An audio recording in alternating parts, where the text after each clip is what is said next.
Hi, Wayne. What's up, man?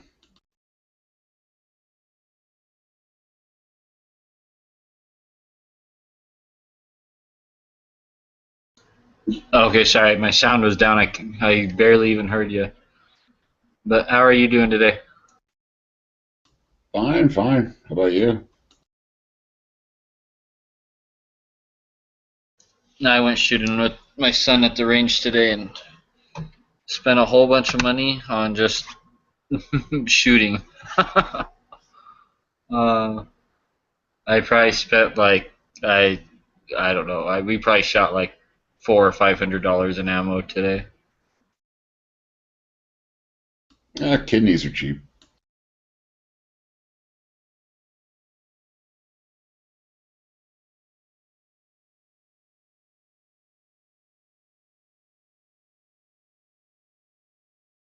Get plenty more ammo later.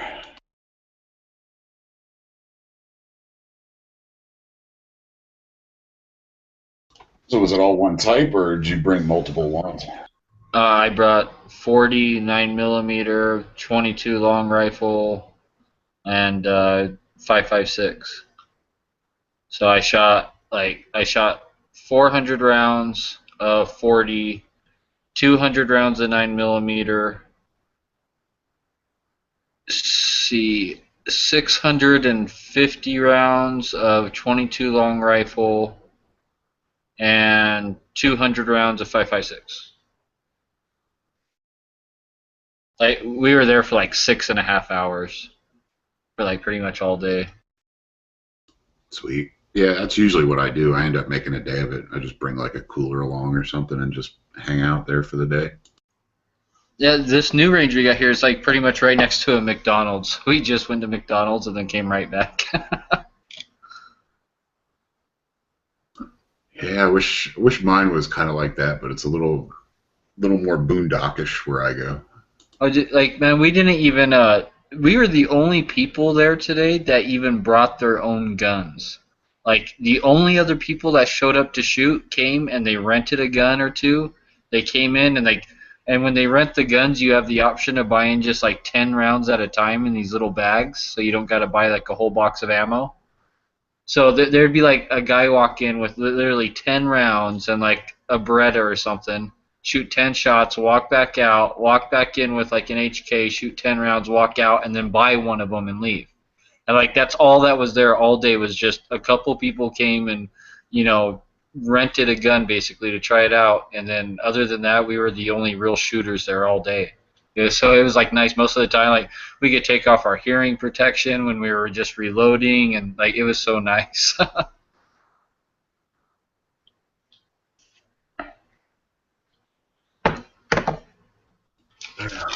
Yeah, that's the way it is most of the time where I go. If I'd have gone yesterday or something, I'm sure I would have had to share. But I'm not so sure about today. I thought about it, but I had stuff to do around the house, so I'll probably try and go. I don't know, tomorrow maybe. I don't know.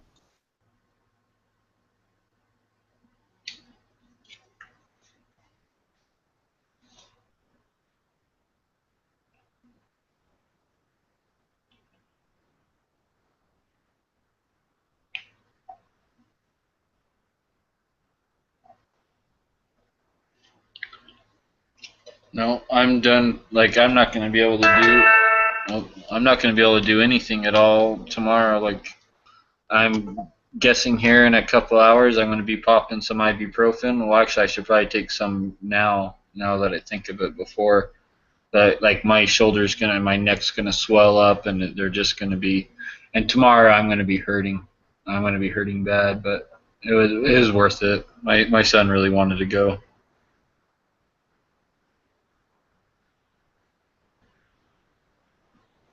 I take it you've got some issues going on there. Yeah, I got hit by a drunk driver a long time ago. Well, not that long ago, like 6, 7 years ago now, and fractured two vertebrae in my neck, my C5 and C6, and I basically got wrapped around my own steering wheel. He was going 75, and I was at a dead stop, and he was in a much bigger car than me, and it pushed me into the car in front of me. So I got like a double whammy, got hit from behind real hard, got pushed into the car in front of me, and then got hit from behind again because he hit me twice because he was going so fast. It was pretty bad. I'm hoping he got the book thrown at him.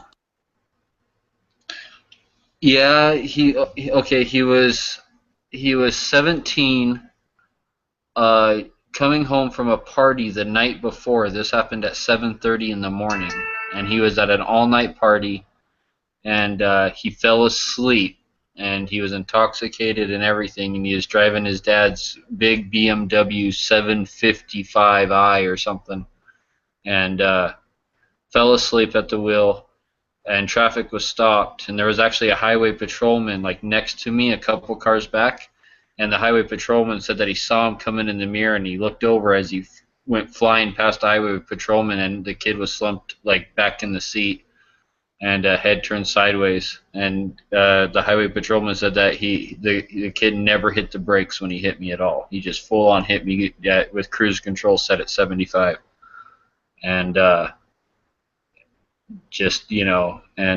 dad turned in the car stolen, and my insurance covered $24,000 of my medical bills, and I ended up having to go through the victims reparation thing, the victims reparation fund, and that they gave me $2,400 in cash, and they paid for 13,500 of my medical bills, and then so that left me in the hole about 55,000 that ended up coming out of my own pocket. Well, actually, not ended up. I'm still paying on it today, but my final bill was 55,000. So that kid died or what? No, he was just a juvenile, and the car was reported stolen. So insurance was only with both my insurance. I only had liability, but my lawyers, basically got the best deal they could for me, I guess, because of the way that since the car was stolen, the kid's a minor. Um, Basically, all I could do is just get money from my insurance and get money from the victims reparation fund, and that was basically it.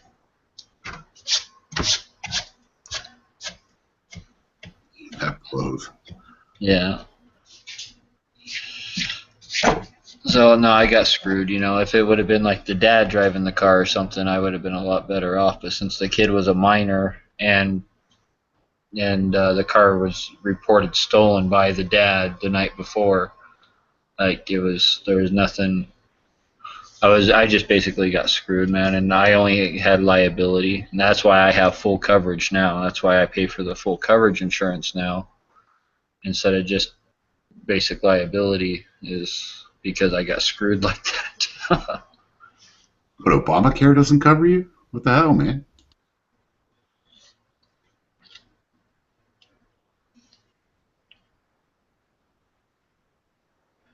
I wish.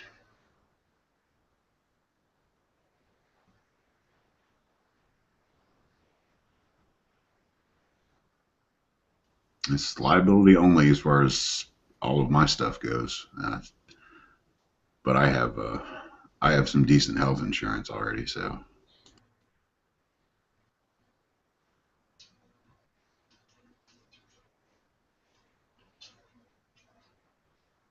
yeah, I would assume you'd still be able to end up suing the family for the rest of it if you really wanted to push it. I don't know. We tried. We tried to push it. I tried. Trust me, I tried. I tried. I didn't want to, but my lawyers basically, at first it was sounded all good, like, oh, like, yeah, we have a highway patrolman as an eyewitness, da da da. Like it's a slam dunk case. You were at a dead stop. Like there's no doubt about it. Like I thought everything was going to be good to go too, and then it turns out, the kid's 17. The car is reported stolen, and just because of those two reasons here in Utah, I guess he's a minor, and you know, the car was reported stolen, so the insurance is only liable for so much because it was a stolen vehicle. Like they don't got to pay like everything of all my bills. They're only responsible for so much of the damages, and then the only thing I could do is go after the kid himself, who was a minor, who would make his parents responsible. But then all the kid would have to do is take out a simple like $500 bankruptcy. They told me here, and they told me the kid would do it. Like that his lawyers will tell him to do it right away. They take out a $500 bankruptcy that takes less than a month to do, and then I wouldn't owe, like I wouldn't get anything at all. And that my best deal was to go with basically what the insurance companies, what my lawyers talked the insurance companies up to paying, and then to go through the victims reparation fund.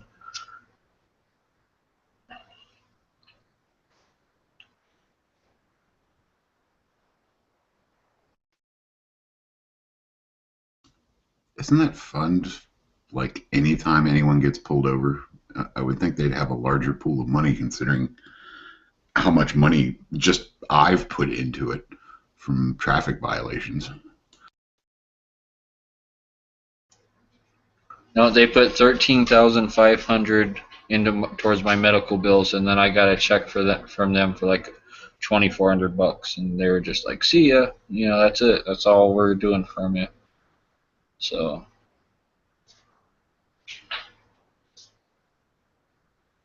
It's like I think it was like $150 because my medical bills were over 80,000, and then by the time the insurance and the victims reparation fund paid everything, I still ended up owing over 50,000. And then I still have complications to this day. Like, I can't go shooting that much. I don't get to shoot large calibers. Like 223 is the biggest rifle I really shoot anymore. If I do shoot a 308 or something like that, it's one or two shots and I'm literally done. Like I might go shoot one for deer or something, and that'll be it. Like just one shot, I'm done, because it kills me. I just Even shooting handguns, even large caliber handguns, like just they hurt. Like it sends this recoil impulse like up your arm, into your neck, into your nerves, and when you have nerve damage, like oh man, it makes my right arm go instantly numb. My fingers get numb. The tips of my fingers like literally get numb where I can't even feel them. Like they're just asleep, and like you can't even tell if your fingers pulling on the trigger or not, or even on the trigger, if you're actually pulling it or what you're doing. You have like no finger control at all when it gets like that. So you're pretty much done shooting for the day at that point. Yeah. Wow. I wouldn't be able to handle that. Like I'm out there usually for the day anytime I go. It's like 40 minutes away, so I want to make it worthwhile. So I've got enough stocked up now to make another at least a couple more days of it. I just haven't gotten around to it the past couple of weeks.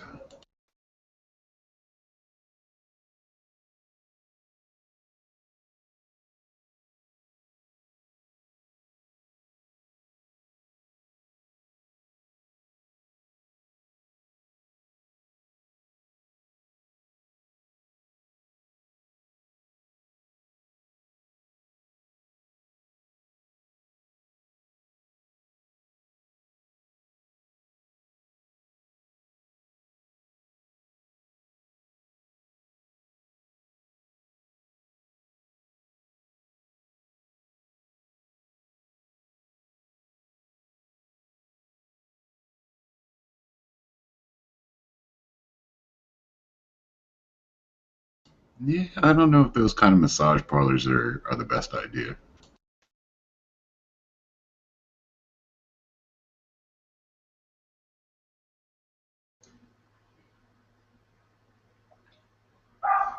Uh, I used to go to a massage therapist twice a month until I got my girlfriend.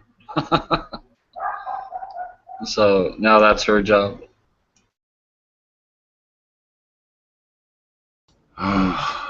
Oh man.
I know we're way too loud, man.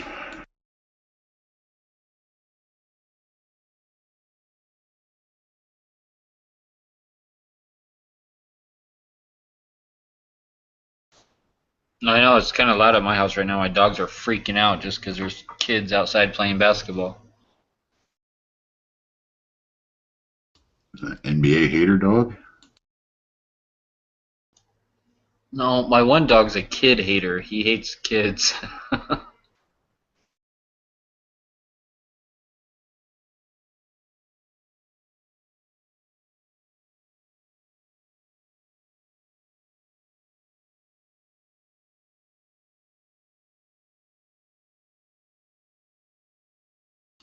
I don't think I really go through like $500 worth in a day usually. When I go out, it's probably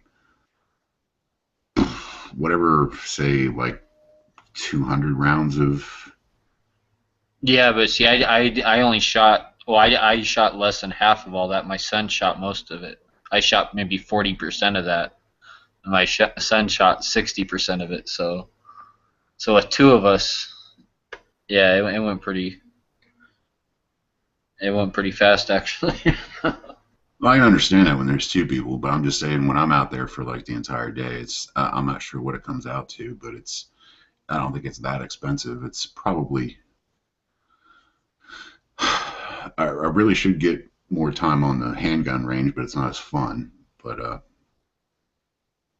I don't know. It's probably around the $200 mark, I would assume.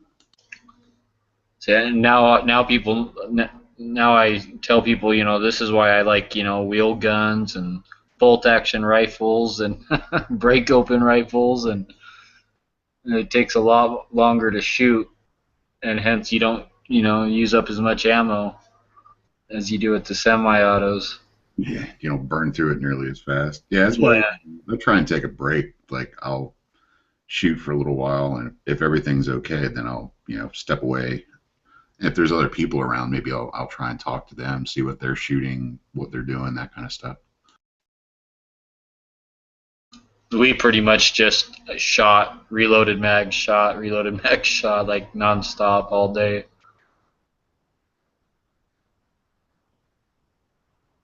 That's the good thing about 22. That's why I like 22 so much, and I have a trainer for all my major platforms in 22, is just so I can go shoot those for, way cheap.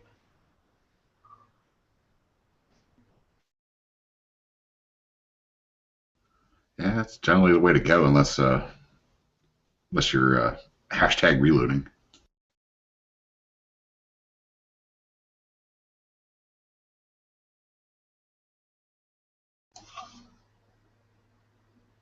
I don't know. I'm scared to load anything but a wheel gun. I'm like, I don't know, loading semi-autos. I already had a bad experience with that once, and I don't know. I'm iffy about it. I would just find good deals on new ammo, or let someone else reload it for me, like this bite the bullet ammo I tried today, which is awesome stuff, man. It looks better. This reloaded ammo looks better coming out of the box than like Winchester White Box does.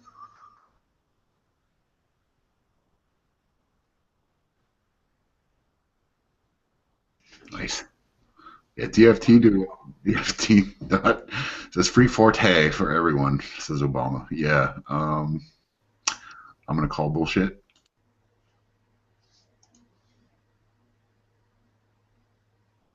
Although I'm all over it. I mean, all the 40 haters we got on here, but that's okay.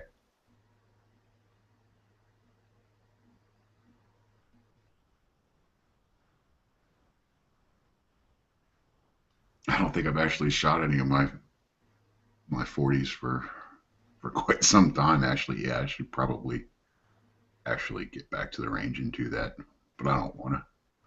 Rifles are way more fun.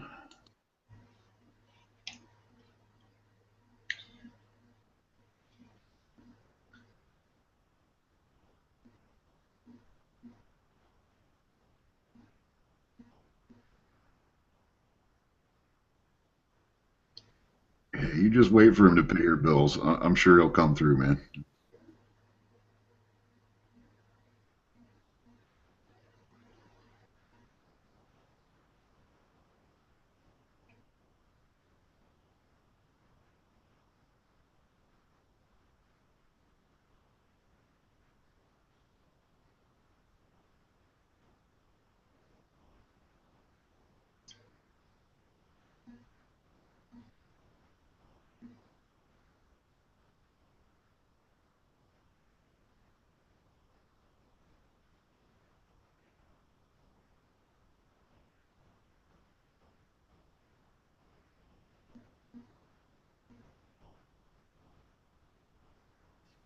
wish you'd pay for some of my 7.5 ammo. Freaking shit's expensive, like $200, and I'm probably gonna be done with that in the first like 15 minutes of showing up at the range.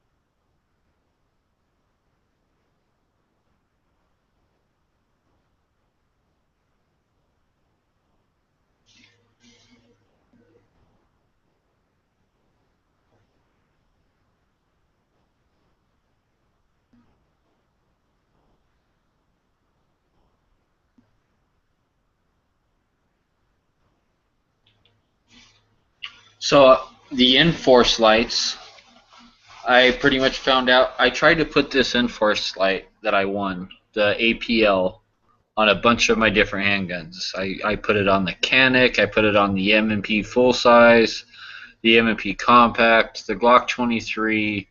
I put it on just about everything, trying to find a good gun to put it on, and it didn't like it fit on everything. The little bar, the little like lock bar, wasn't necessarily through the Picatinny slot on all of them. On the M&P 40C, like it was in front of that. But after putting it on the Glock 22 now, I can see that the APL is made for Glocks. It's made for a Glock 17 or 22. Like it's legitly made just for this gun. The way it fits on here, like yeah. So the APL may fit on other guns, but it's made for the Glock. There's no doubt about it.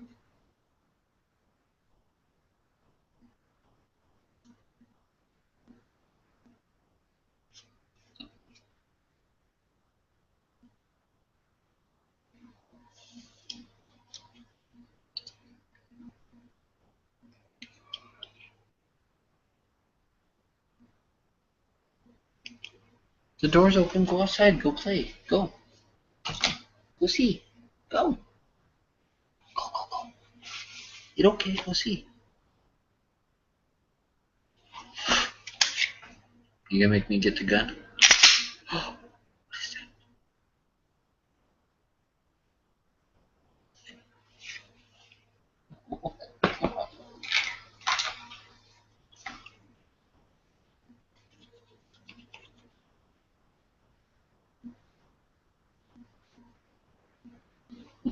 You're talking about the Enforce 200 lumens light, right?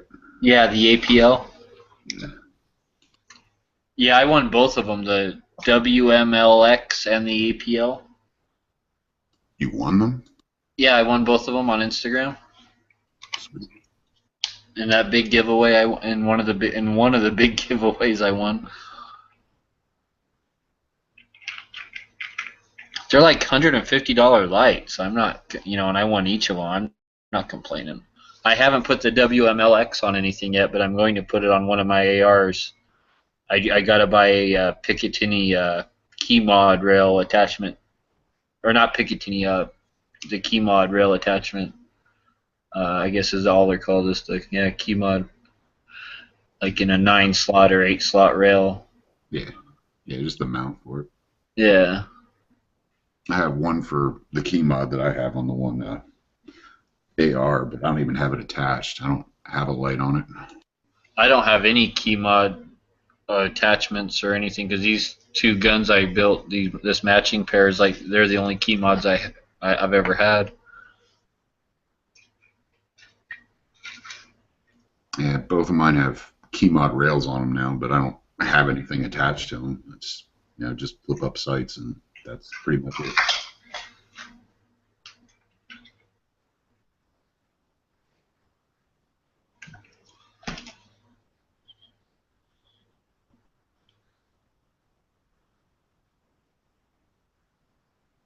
Unless it's like the ATF showing up at my door and killing the power beforehand, I really don't. It's never dark enough in here to justify it. So, and in that case, I probably should, put put the gun down so I don't get shot. That would be helpful.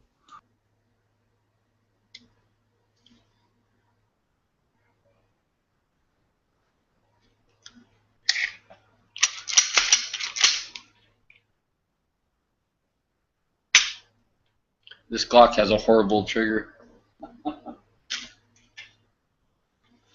Because when I got it, we went straight to the range after I got it, and we shot, and then I was guessing that it was like a 5.5 pound trigger, but then I got home and I put the trigger gauge on it, and God, I'll be damned if it's not more like 6 to 6.5 pounds. Yeah, I think that's about what mine is. I mean, I've just gotten used to it. It doesn't really bother me at all. It's just my Lego block Glock. It works. So.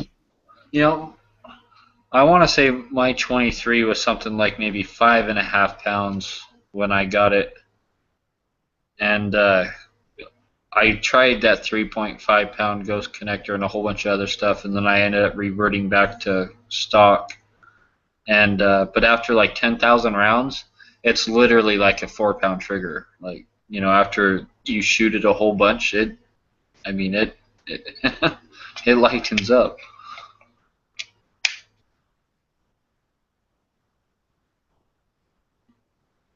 Yeah, mine's not nearly as bad as it used to be now, but I still don't think it's all that great. But I'm just gonna dry fire the hell out of this 22. I'm just.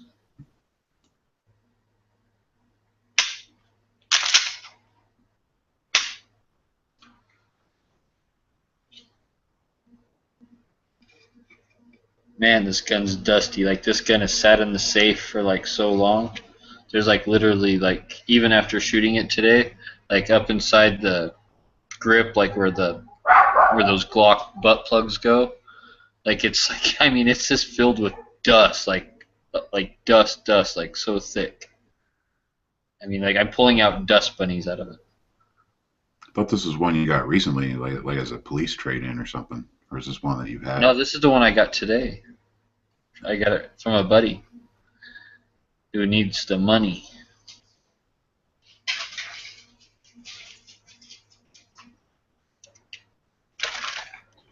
Hey guys, how's it going? Hey, Smiggy. Oh, you sound different. Did you get a new phone or something? No? Oh. Well, yeah, you sound a lot more clear than you usually do. I don't know, maybe I should sound more like this. All right, Polecat.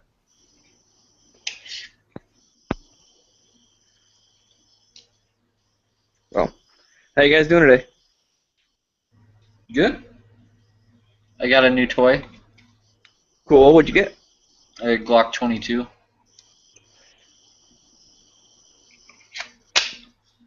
Cool, I guess.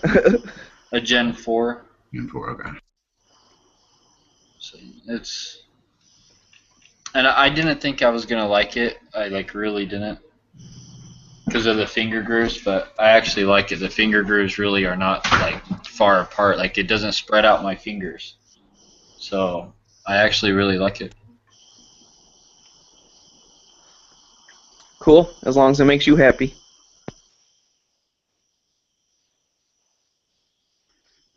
I haven't found a Glock yet that I like, but...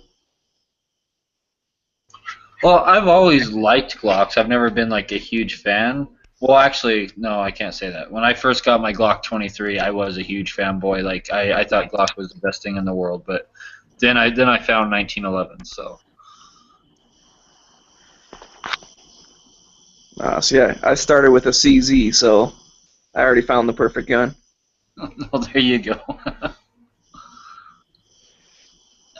Like back when I was like 21 and 22, like when I first bought my Glock 23, and like the first couple years I had it, I did like every little upgrade you could buy for it. I even bought like a scope mount for it that replaced like your trigger pin and then like the rear pin, and then that's how it mounted onto the gun.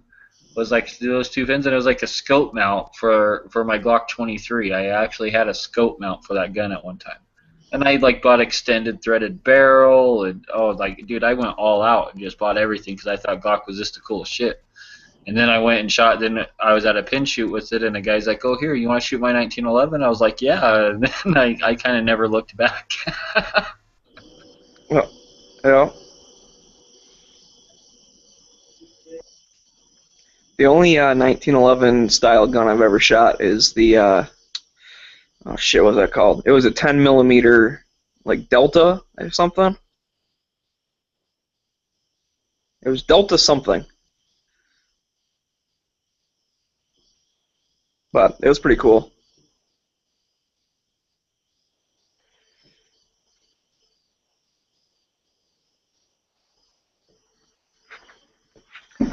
Well, I just got done helping my dad pick out the rest of his parts for his AR.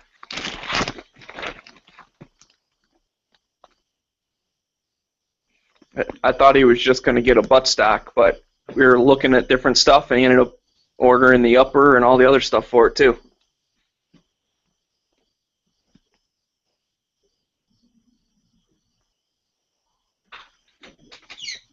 So what'd you get him?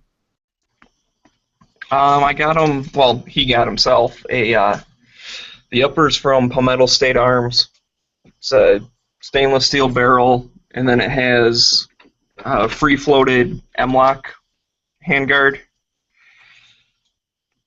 Then he got a nickel boron coated bolt carrier group and just like a regular charging handle.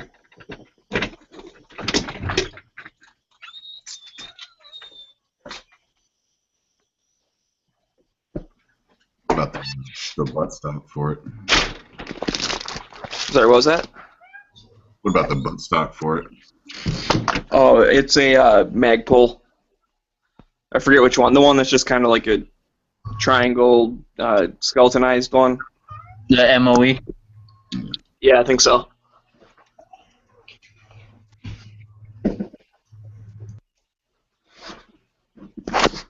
And then his birthday was on Friday, so I got him a couple of magazines for it. PMAG.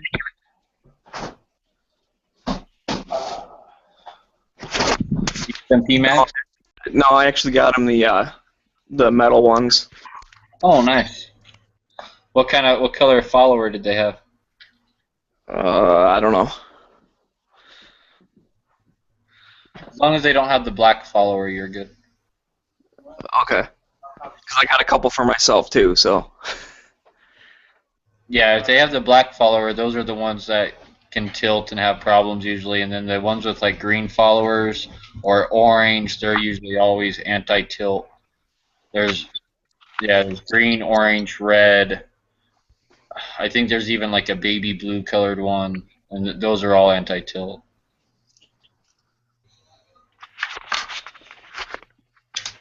I hope I got the great ones then.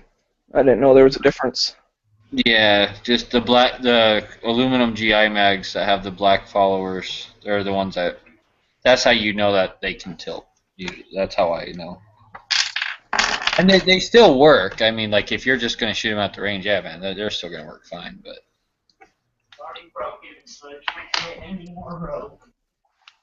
But yeah, it was pretty funny because he ordered his stuff, and I ended up lost a quarter. What the hell? Oh well. Anyways, I ended up ordering the magazines on my phone while I was sitting there helping him get his stuff. And I was like, he saw me typing stuff in. He's like, "What are you doing?" I'm like, "I'm ordering your birthday present for you." And he's like, "What'd you get me?" I said, "I got you what you needed for your rifle." And he's like, "What? I got everything already." And I was like, "No, think it through. What'd you get?" And he started naming off everything. He's like, "Yeah, that's all I need." And then my mom had got him some bullets for his birthday. Like, she called me up and asked me what type to get or whatever. And he's like, "Yeah, and Mom got me bullets, so I have everything I need." And I go, "Well, are you just going to put the bullets in by hand? Or how are you going to load it?" He's like, "Oh, magazines." So that's kind of funny.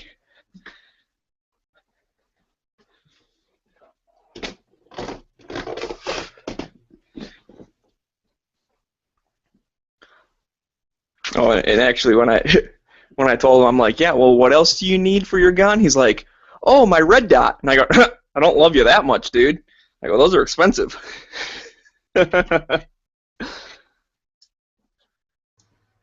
You can buy a used EOTech for 300. NC Star, baby. NC Star. Like I said,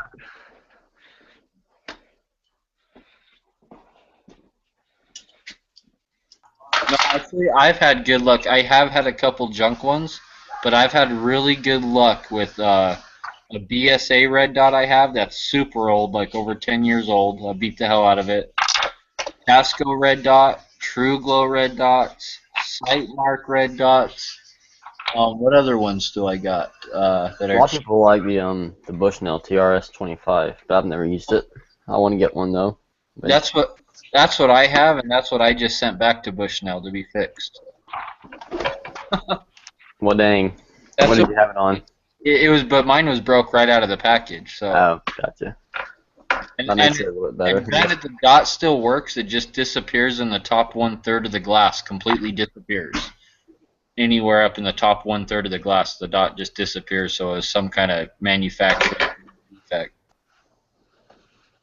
But the sucky thing about Bushnell, man, is like their warranty. Like even if it's under warranty, you still gotta pay for shipping there, and you gotta throw $10 in the box to pay for shipping back. That's lame. Yeah, so they still kind of get you on that. So like even though my optic was broke right out of the box, like it's still gonna cost me $10 extra. Now I'm then plus shipping there, so like $20 extra.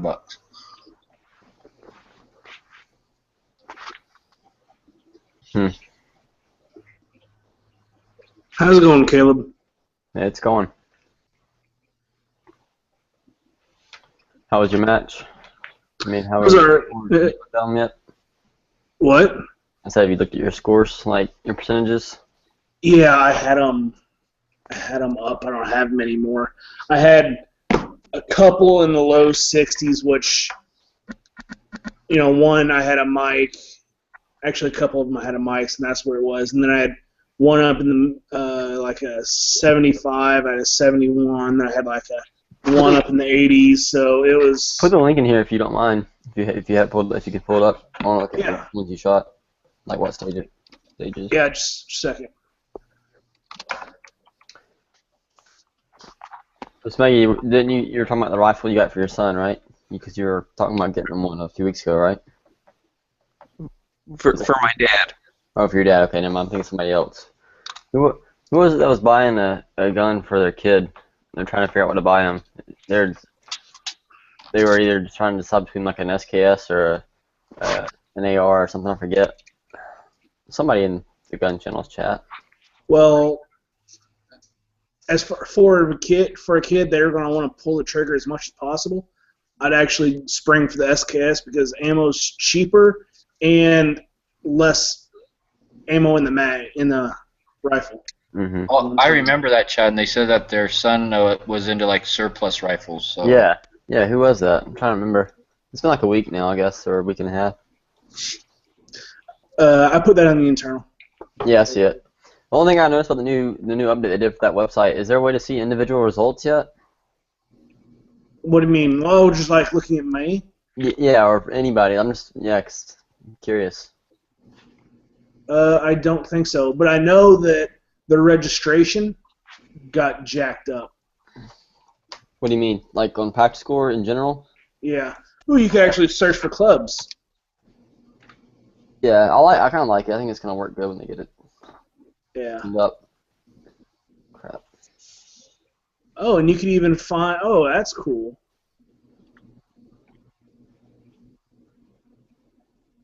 Yeah, where I went today in October, they have the Missouri Fall Classic, which is the Oh, that's evil.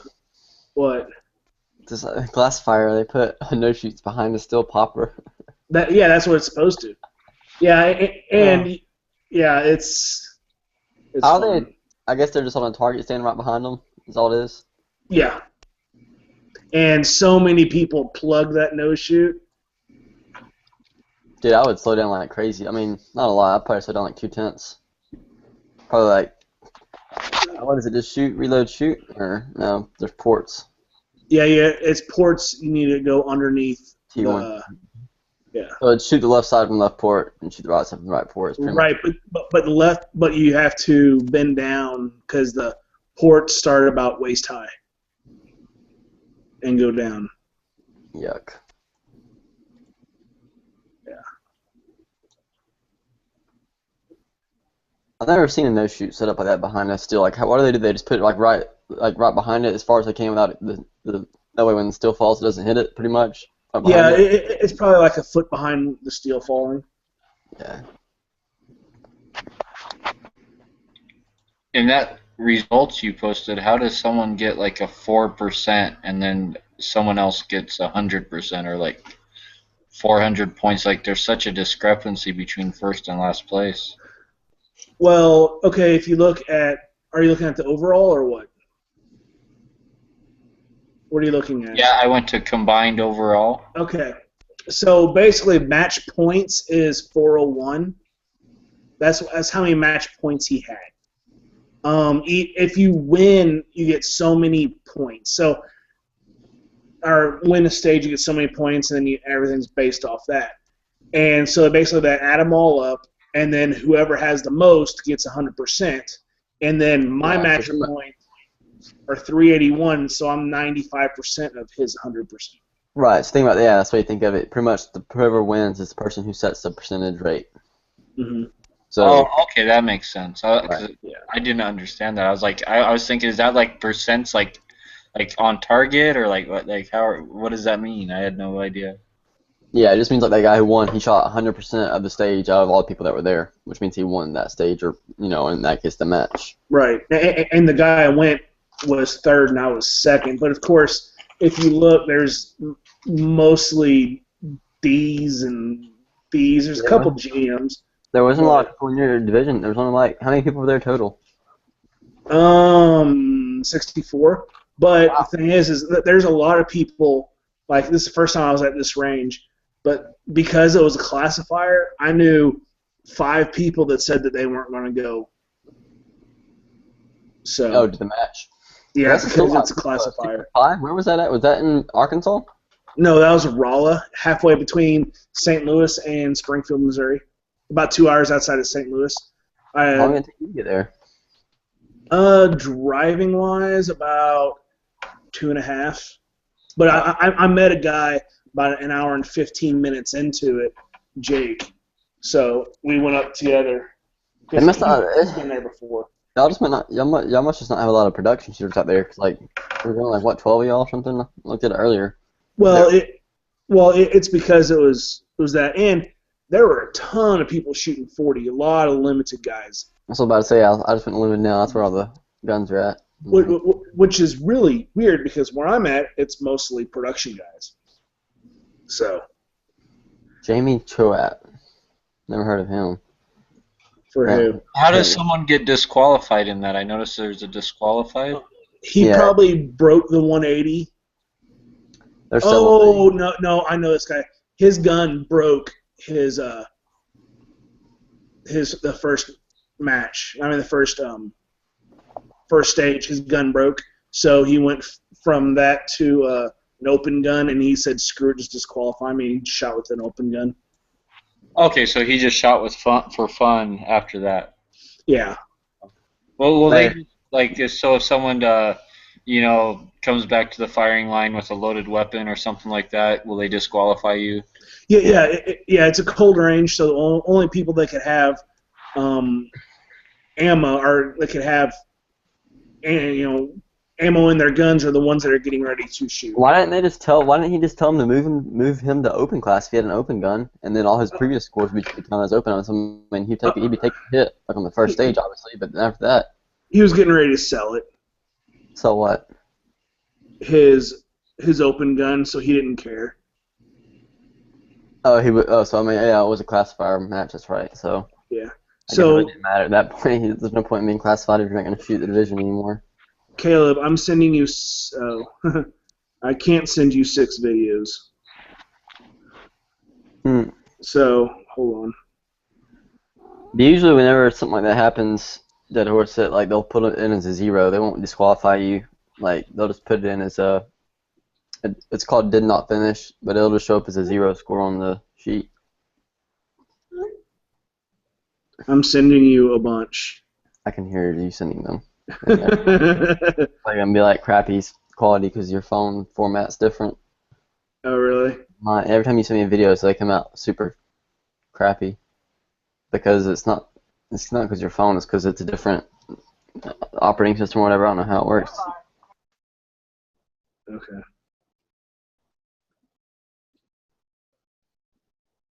These and the stages I shot starting stage 1, so these are actually in the correct order.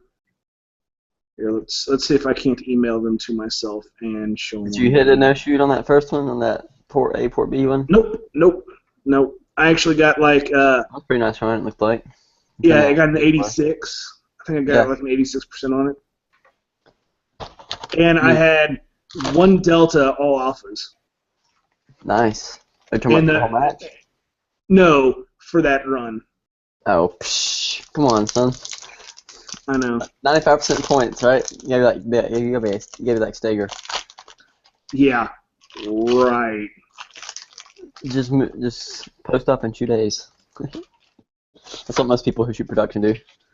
Production shooters are the most boring people to watch. Cause yeah, it's all alpha. Well, why are production shooters the most boring? Because they shoot slow. No, we shoot all alphas. Sorry, I spilled something. I had to stop for a second. Hang on. Yeah, because most of them don't shoot on the move or stuff like that, or they're very deliberate with everything. So it's not like it's just not as fun to watch them.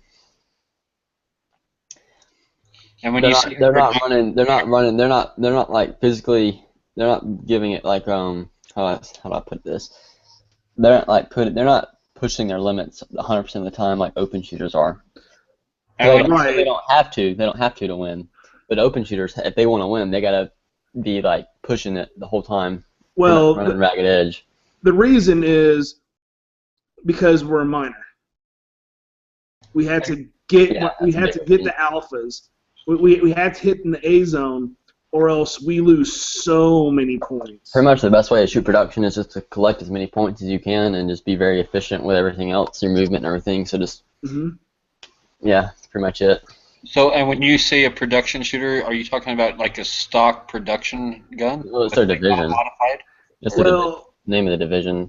Oh, okay. Yeah, I mean, you could have highly modified guns. It's supposed to be. When it started out, it was that way. But then companies started building guns that were made for that division, and they built enough of them that it fell underneath the rules. Oh, like a Salient Glock or a Zevtech or something. What would not be? That'd be an limited gun. Basically, what you could do is if a company manufactures it, it has to be like a striker fired. Well, sorry, I'm not going to say striker fired. It has to be a double action, single action, or double action gun. And by double action gun, I mean Glocks and M&Ps count, because whenever you pull the trigger, that actually pulls the sear actually pulls the firing pin backwards a little bit, so it's considered a double action gun. But a XD does not. So XDs, you cannot shoot XD in production gun. But you could change out the sights, you could change out internals, but the gun, except for the sights, has to look stock from the outside, basically. So you can't put a flat trigger. Yeah, you can't put a flat trigger in it. You can't, like, on my CZ, I can't, or let's say on a Glock, you can't put the metal triggers in there that don't have that middle trigger bar or whatever it's called. You can't like cut the slide and reduce weight and all that. No. No, you cannot. But what happened, like I said, as it got more popular, these companies, especially like Tank Foglio and people like that overseas, well, obviously for IPSC, it's big overseas. But anyways, they started making guns that were tailored for that division, And so pretty much the rules like for the USPSA said for it to be classified as a production gun, it has to be like so many. There has to be so many made a year or whatever, so many available on the market, all this stuff. So pretty much these companies, people, there were production shooters that were willing to pay for these. Pretty much are custom level guns, but they met the requirements for USPSA to be considered production. So now you got like production race guns. So people don't change them from the factory, but because they're pretty much ready to go. So Right, like my Shadow. It's a production race gun, and the guy who I shot with, he has an Accu Shadow. So, those are basically the high-end race guns. Yeah, it's like, why else would you buy a $2,000 9mm full-length dust cover gun? I mean, they made them specifically for that market. Correct. Which is also why you don't see them selling a lot of them, because they're just not. They're for competition guns. Actually, I did see someone. I was talking to one guy today. He was shooting a CZ, and I was like, "Oh, you shoot that?" He's like, "Yeah, I also carry another one." I was like a PO7. He's like, "No, he carries an Accu Shadow." I was like, What? Okay. Wow, I don't think I'd carry a gun. Yeah, it's a 2.5-pound gun. I mean, it's probably 3 pounds fully loaded. Yeah, that and the fact that they're like $2,000 plus, depending on how much he has in it, probably. You could get them for about 15 to 18. But yeah, I mean they're expensive. Yeah, if you go to the custom shop, there's like tons of crap you can go to the custom shop do to it before you ever even see the gun. Mm-hmm. Of course, the Accu Shadow automatically has the Accu, the bushing in it, right? Correct. Right. So that's like if you want that like on any other CZ, it's like $200-something for to do it. It's crazy. Oh no! If I want a CZ, like if I want to put that bushing on my CZ, it's like almost $1,000 upgrade because of what I would have to do to it. Really? Yeah. Wow. I think what I was looking at is like you can buy where I saw that price, it was like 250 something or 300. It's like when you're ordering your gun, because I was looking at CZ Custom Shop one day and I was looking at the options. Yes, absolutely. Added on. So I don't know what model it was. I think it was the Shadow or the Accu Shadow is like its default with it, so I don't know which one it was, but. Oh, how do I do that? How do I change the video? How do I rotate the damn video? Shit. Yeah, that's exactly what matches look like. Dead Horse, that link you put in there. Except I don't know who this guy is. That's crazy. I've never done anything like that. I did the GSSF competition, but it wasn't like this. Let me show you. Hey, Foos, did you see Nick's videos from the state match? Yantola? No, I guess I don't have them on Facebook. He posted them on duty. Hang on, let me pull it up. How do I open? Where's the videos? It's more up here. Oh, here it is.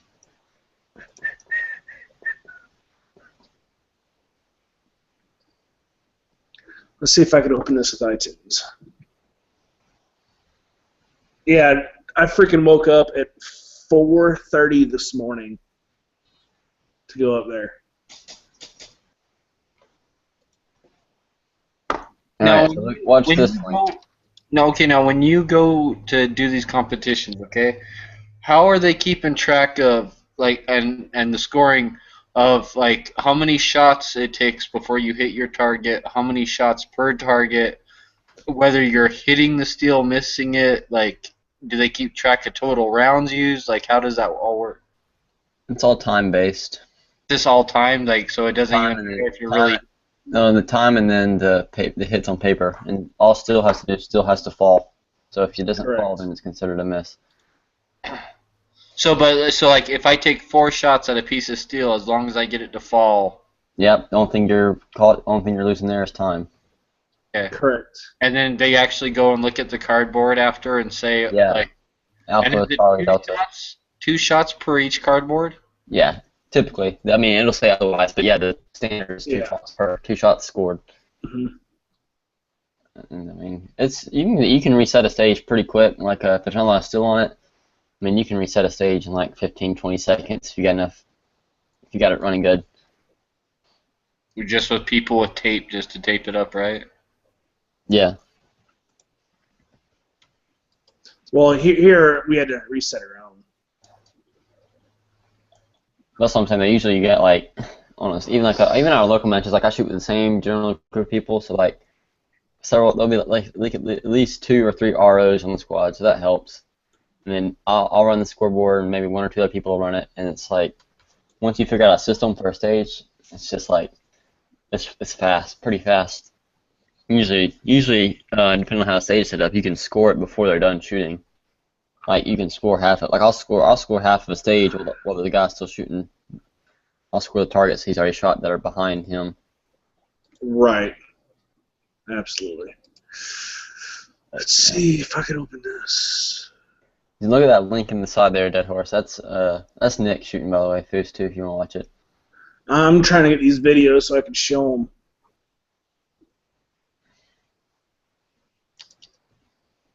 Yeah, he did pretty good. And even it's kind of cool watching him though, because it's crazy. It doesn't seem like he shoots that fast, but when you look at his times, and he's just really efficient.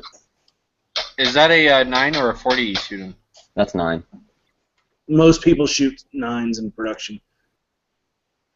All calibers are scored the same in production, so it doesn't matter what you shoot. So why not? There's no point in shooting something bigger than a 9.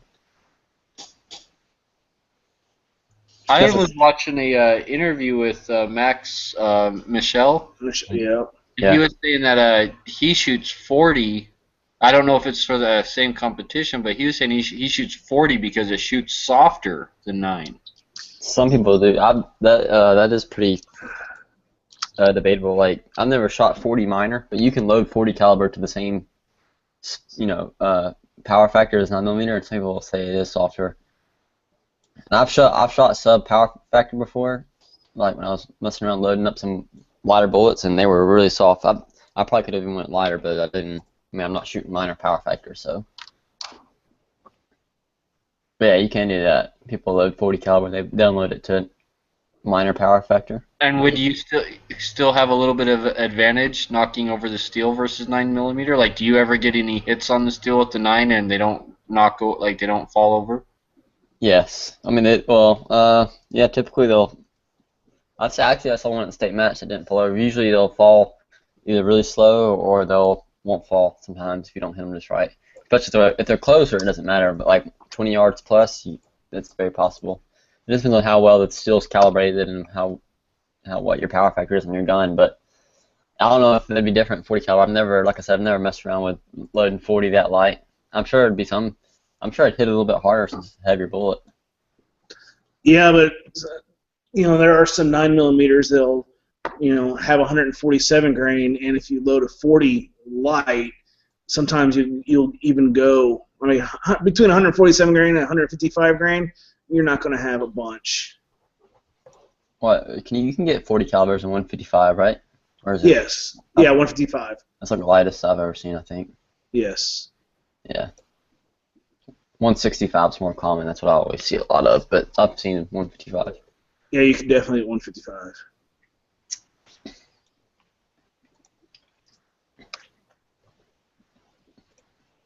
Yeah, Max usually shoots. I mean, he shoots everything, but he shoots open. He's an open shooter mainly when he competes in USPSA. That's like what he's known for, anyways. He shoots limited too, I'm sure. And he shoots production as well, I'm sure, for SIG, since they probably like it when he does that.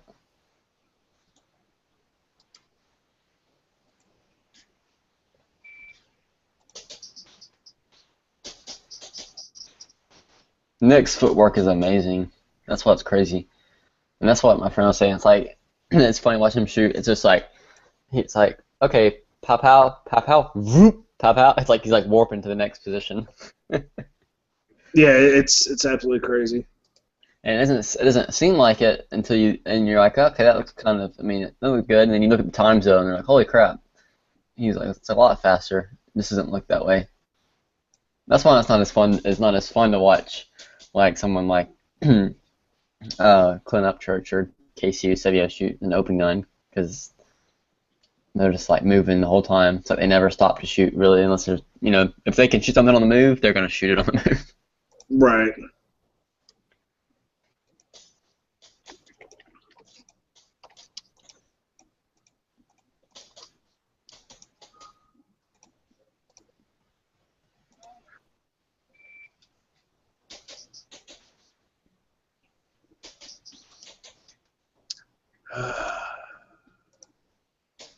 We'll have to each one of these individually. Crap.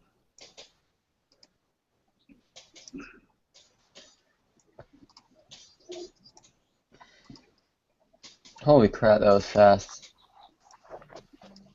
Seems like shuffled, like, Jesus. That was insane. Do you guys have a competition shooters channel on gun channels? Yeah, we had several cats on there. You guys like post your match videos and stuff to it? That'd be kind of cool to have a bunch of different people all in one place. All right, yeah, we can do that. I posted a few videos on YouTube. I don't think I posted them to that group, but I usually post them on the homepage here. But I've got some footage I gotta edit, and I haven't done it in a while. So I've got all my state match, and then I've got like 2 local matches on my video card. Hey, how'd you do in that state match? I forgot to ask, or I fell asleep or something. I forget, but Yeah, we talked about it last week. I did alright. Came in third. or you just roboted during that whole thing. I didn't hear anything you said. I think you said you lost because you're horrible and you came in last place, right? No, but that's what I was saying. I said we talked about it last weekend, but I shot came in 13th place, so it was alright. Oh, 13th place out of how many people? I'm guessing a lot, right? 30 something, I don't remember, but So that's top half. No, better than top half. I wasn't happy with it. It was pretty shitty. It was a fun match though. I enjoyed going. Yeah, that's one thing. No matter how you shoot, a lot of times you still have fun. Sometimes you're pissed at yourself, yeah, but you still have fun.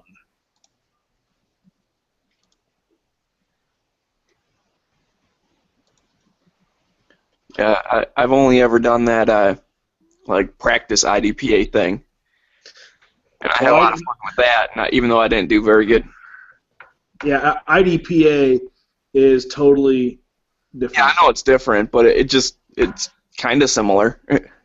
You want to get good hits in a certain amount of time, True. Yeah.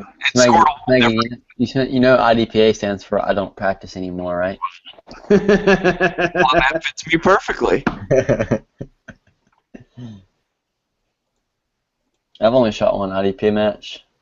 I wouldn't mind doing it, going back now that I have my Glock and I'm a more developed shooter. I wouldn't mind doing it, just to see what it'd be like. Because first time I shot, I didn't have a clue about anything. I was just shooting it for fun, and I did horrible. I came in almost dead last. I beat 2 or 3 people, I think, out of 50.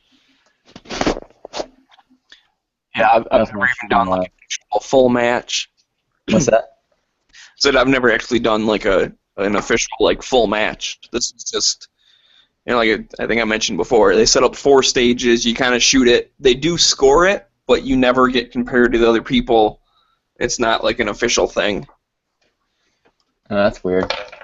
Yeah, well, they even call it. I mean, it's a practice thing. It's only a couple hours on a Wednesday afternoon. So a lot of the people that shoot at that local range, they practice on Wednesday, then they have the match on the weekends. Gotcha. Yeah. It's like a group practice session, pretty much. Right, exactly. And there are some people there that they don't care about their score. They're just there for certain things. There's one lady who shoots all headshots. Doesn't care about her time. Doesn't care about anything else. Just goes there and shoots headshots because her husband goes there and shoots. Nothing wrong with that. If she wants to do nothing but headshots, that's fine. She shoots headshots only. Yep. Goose, all these classifiers are easy.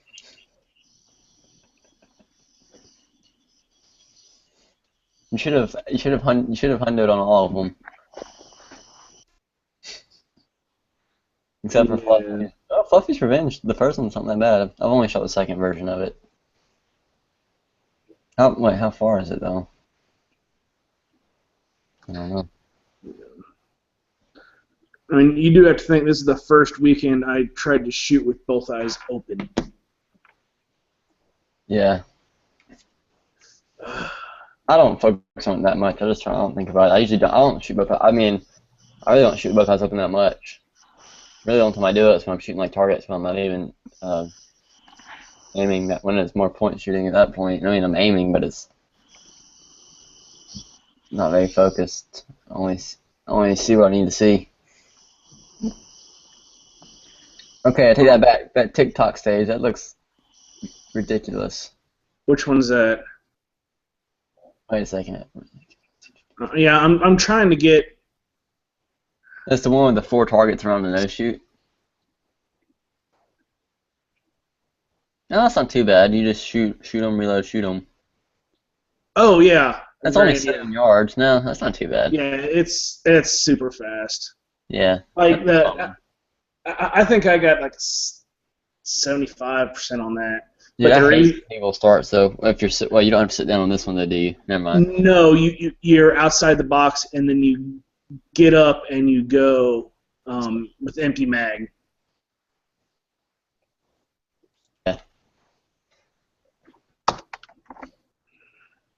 Take your choice. Yeah, I had. That one should have been easy. Yeah, it should have been. What happened? I suck ass. Did you shoot the black guys? No, there was no black guys. There was a bunch of white guys and brown guys. That's what I said. Did you shoot the white guys? No, You I didn't. just shot like shit. You shot slow. Nah, didn't get my points. Oh, yeah, they're open targets, Yeah, I know. but they're 15, 12 yards. really 12. Okay, I couldn't remember. No, you're right. They're like, no, let's see. They're 13 something. Yeah, it's 40 feet, so it's like 13 something. Right? It was 40 feet. Hold on. So it's like 13 yards. Yeah, 13 Yeah, yards. but that's not that bad.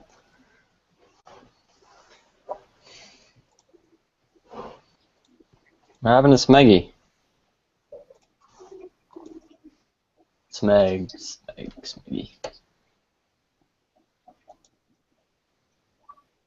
Don't know. As soon as I download all these. We're killing it with the competition stuff. That's what happened. Yeah, Dude, I'm thinking of getting a weight. I think I'm gonna. I don't know when I'll do it, but depends on. I don't know. I haven't decided. I'm probably gonna be shooting my Glock for a while, just because I won't be able to afford anything better for a good while. But I'm thinking about getting a weight for it on the end of it. for the nose. Yeah, put it on the rail. The only thing is like $90. The only one that's like out there and that's well known. There might be some other ones out there. I haven't looked around a whole lot. But let's see.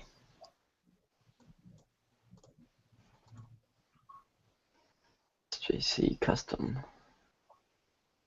Oh, go back. Let's see here. The weight, yeah, it's $90 for the freaking weight. Jeez. Crazy. And then all it is, it only weighs, it's 5.7 ounces. So, I mean, that's pretty heavy, I guess. I wonder if that'd make a big difference. I mean, obviously it would make a difference, but... Okay, so if you guys want to see this, I'll go ahead and screen share. So this is. Oh, where the hell did it go? There we go. Can you guys see it? Hang on, my bandwidth turned down. Yeah, play it again. Hang on, let me turn my bandwidth all the way up so it's not lagging. Ooh, you're almost out of the shooting area there.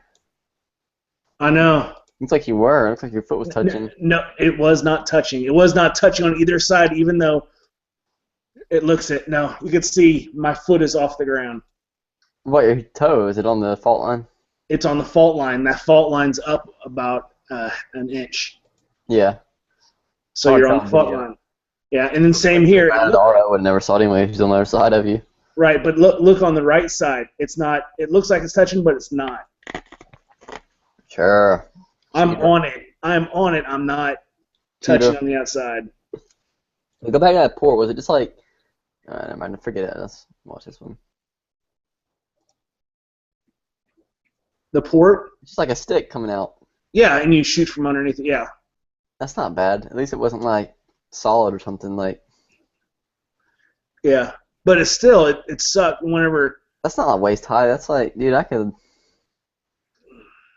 How tall are you? 5'10", 5'11". Yeah, you're like my height, so... Well, let's see when you stand up. It's pretty high. It's not too bad. I've shot through lower ports before. Yeah. It would suck for somebody over like 35. There's like, So there's a target here. It's just 2, 1, 2, 1. yeah, it's fluffies. I think I had all office. Dear God, do they not paint their steel?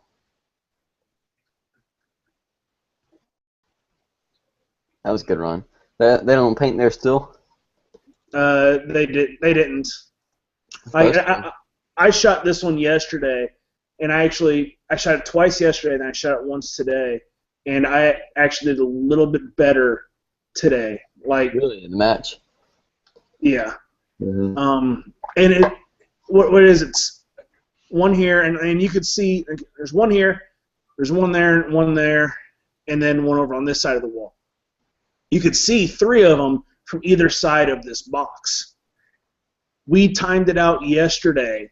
Since we ran through it twice, everyone was like half a second quicker if they shot 2, moved, and then shot 6. Mm-hmm. And everyone was like half a second quicker. So that's why I did that. What? Trying to figure out which one that it is so I can look it up again. The one after Fluffy, no? Are these in order? Or are you playing them in order? Or not? Yeah, this is on the move. Huh? This is like on the move is the name. Oh, okay, cool. Gotcha. Yeah, they should be in order.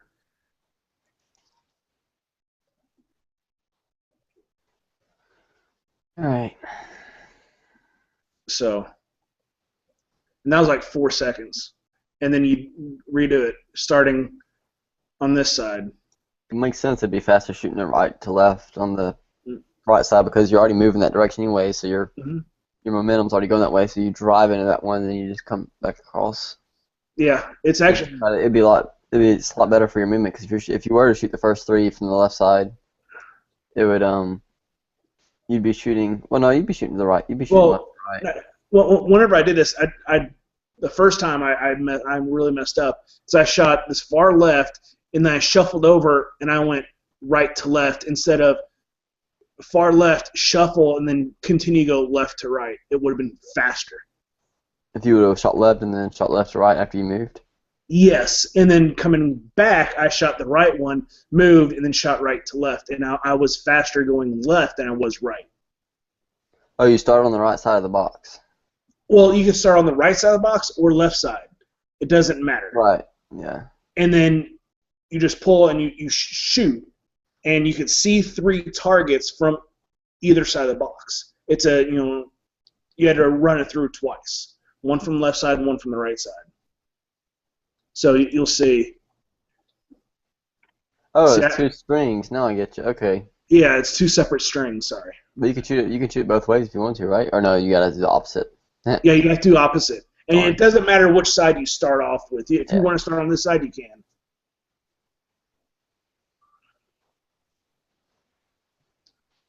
That's a decent draw.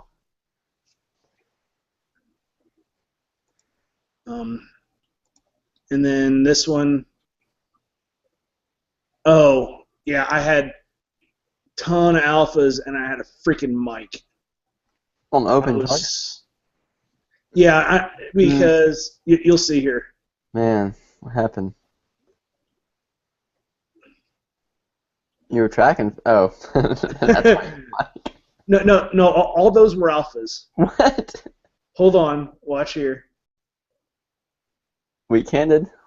Yeah, same thing, and then weak. Was it 1 par or 2 par each time? One each. So Yeah, there's gotcha. 4 target. There's 4 holes in it at the end. Right. It's So- exactly like the stage we shot at state. I mean, as Mhm. far as the scoring. Okay, look at that. Look, these are my powder coating, and this powder, and my that IM or SR 7620. Yeah. Look Yeah. at Yeah, it's not next bad to at all. nothing. Right there was the miss. That second shot. What I was are you still mad. using? You're using Eastwood coating though, right? No, these are still the Harbor Freight. Really? Yeah.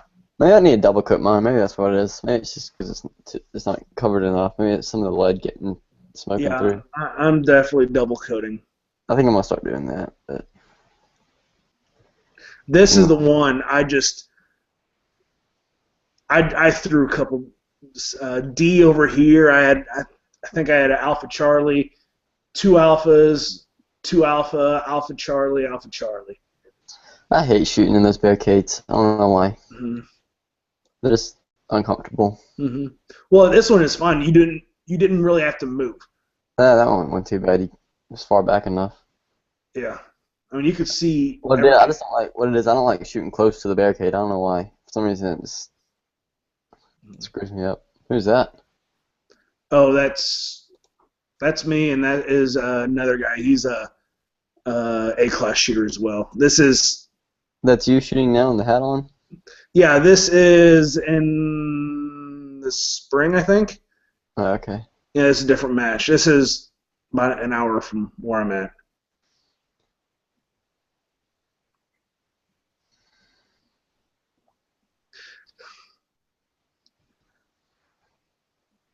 Uh-oh. Outside the shooting area right there. No, I was in it. No, go back. Go back. Your foot was past the barricade. Of course, I guess the barricade's considered part of the shooting area. I'm just giving you crap. That doesn't matter Okay. anyways, but I'm pretty sure you were out a little bit. Well, I mean, there's no fault line. There's Why'd just you go so far into that port? Oh, no, yeah, it's kind of hard to tell. yeah, and then the steel. There's 8 shots there, and I'm like, whoop. Yeah. So yeah, that was. Yeah, right it. on. Good job. So I guess I'm not sharing anymore. Since I Did you? closed it. Yeah, you're out now. Okay. Did you? You didn't zero any of them, did you? Like, I mean, you didn't shoot any low enough that they're not going to count. Oh no, not at all. Not at all. Yeah, I always try to my goal is always try to at least shoot within 5% of what my current percentage is. Like, I don't want to shoot any low, because it sucks if you shoot I'm C class, so it sucks if I shoot a C class score, but it's a low C class. Mm-hmm. Same here. I just put it at ArizonaShooters.com. Mm-hmm. What's cool is you can just go out to any classifier, go out there, and you can see what the percentages are for every division. There's even carry optics in it. Yeah. Cool. And I think this is the same guy that put on practice score. Wait, what do you mean that you can pull up the high hit factor? Yeah. For what? everyone. For Okay, I'll share my screen. I'm doing it now. I'm on the website, but Okay, so basically, if on the move, okay, if you hit submit, that one again. that is 0309, and it shows a description of it. What do you do? Just submit? Yeah, just hit submit. Okay. And then it shows you what percentage you need, or what hit factor you need to get what percent. Oh, dang. Yeah. I just found out about this today. Wait, so I thought those were all like not available to the public. I thought all the high hit factors were. Well, what I'm thinking is I'm thinking this guy is from is a practice score guy. So what? He takes all. So pretty much he takes all the scores he gets and he compiled it into this, I guess. I don't know how he gets these. Because obviously he doesn't have all the high hit factors that USPSA has. Right. That's awesome, So, dude. but it gives you a good. It looks shot. exactly like practice score. You know, yeah, it has to be the same guy. It's the same the banner at the top is everything, same font and everything. It's yeah. And the guy from practice score is from Arizona Shooters. Yeah, it's probably him. And then you go competition calendars, but this is just for Arizona area. What? I want to send this to my friend. Yeah, I mean, and it has all of them. You know, here's Ironsides. And then if you put your hit factor in there, let's see. It's kind of cool, be useful for like after a match, I guess. I don't know if I'd use it during a match, but. No, I wouldn't do it during a match. Let's see, Ironsides. So you come here and you do this. And hit submit, and it goes and it puts where you're at. So there's an 83. If this is accurate, I don't know if it is. Oh, it's just a classifier calculator, pretty much. Yeah, kind of. I like leaving the hit factor blank though, because then that tells you what you need to at least get to get a certain percentage. Right, but this is after the fact. I'm like, okay, where am I at? And it'll actually tell you what your percentage is at. Yeah, CM Calc will do the same thing. But this one, I like the format of this one better though, because it has it all laid out pretty neat. It's like all right there. Well, with CM Calc, it always messes with me. Hold on, I need to find out. What is this? 312. But I'm not really. I really don't care about class that much. Let's see, production. Okay, if I hit calculate, it doesn't tell me. Oh, I hate when it does that crap. It does it on my phone too. And it does this all the time. The thing that sucks is it resets the classifier every time too. It's like if you want to do it like multiple times to see different hit factors. Like if you're especially like if I'm at the range, like I'm about to shoot, I'm like, okay, I wonder what kind of hit factor I need to get like a B class. And I'll just like put in a random hit factor, like trying to guess at it to get close. And I'm like, okay, I'm gonna try it higher. Then I go back all the classifier list and find the right one. Oh, 312. Yeah, it's and sometimes it doesn't. Okay, and it just I don't like it because of that. But right here. Oh, President Day is awesome. Right here. I mean, that's just. So mine, I'm gonna have this 60. Well, I'm gonna have actually the only ones that are gonna be on here is this 77, and this 67 are the only ones they're gonna stay on here. So I'm gonna be dropping off a 75, 61, 68, 71. I've already dropped off an 83, and that pissed me off. But I need to go check mine. I wonder how much it's moved since I had those. It should have been updated by now. Last time they were updated was the 10th. Last month? 8/10, yeah. So it still won't be. Yeah, they haven't. Mine. Yeah, because I should have a couple more in here. So. Will it still be? Let's see. Crap, wrong password. I can never remember my password for the USPSA website. That's why I started to use this. Because you password, all you need to do. I don't know what. Okay, there it is. All right. Oh, it's 59%. I think I still yeah. My last one, the last what happened. I shot that I literally shot a classifier 2 days before they updated it, and I shot it in 68%. Gotcha. And that bumped me with 59%, and then we had the state match. Yeah, My friend's like, I remember you saying that. Yeah. my friend's like, sandbag? I'm like, yeah, right. I'm like, it's just laid out, dude. I'm like, can't help it. No, and then right after that, I sucked it up on 2 classifiers, and they're both like in the 30-something percentile. Well, look right here. Whenever I first started shooting, or started recording, was late 12, and I was using my single stack. And look at this, 40, 30, 40. Oh, it's not bad. Mine were worse. Let me see it. Let's see mine. Well, look at this one right here. Oh yeah, 8.6. Dude, okay, then you got me beat there. I don't have any single-digit ones. I don't even know what this one is. My lowest classifier is Oh yeah, I remember this one.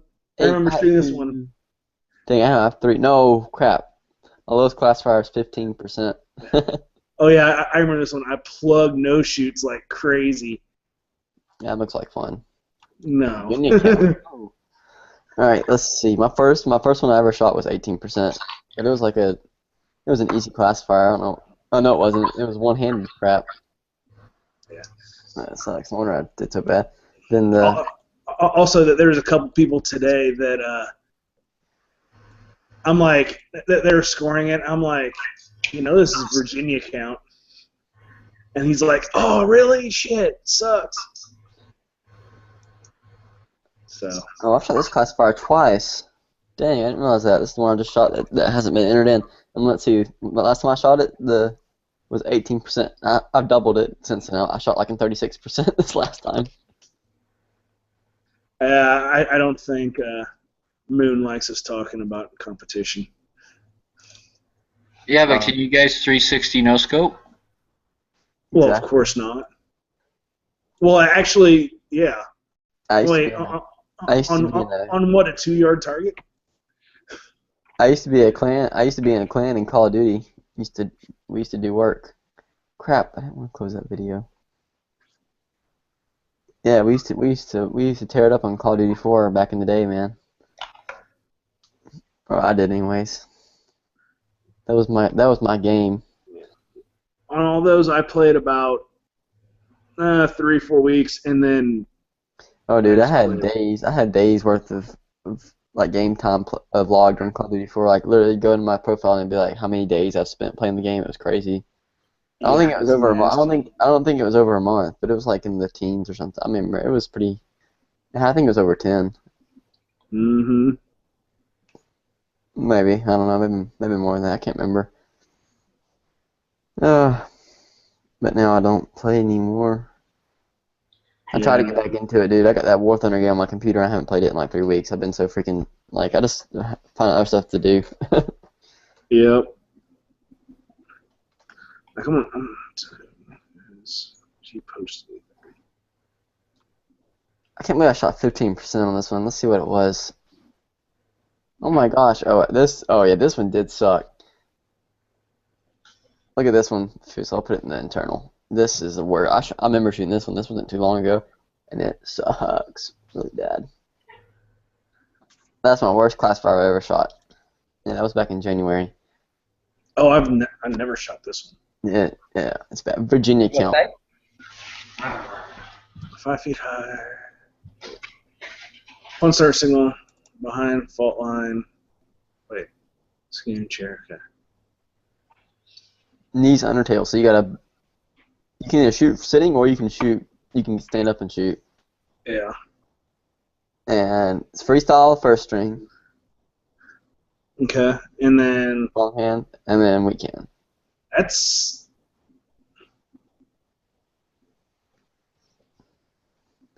So. Oh, with one round only. Okay. Yeah, but look at that. It's not. It really. It's the hardcover targets that make it so crappy. Yeah. Like, because that one on the right, it's not a slash. It's a half. It's like you have half of a zone there. Of course, fortunately for me, I always shoot to the low right side when I shoot weak-handed, so it may have been my advantage that day. I don't know. But I figured out what I was doing wrong today, shooting weak-handed. Like, I finally figured out everything I need to do to shoot straight.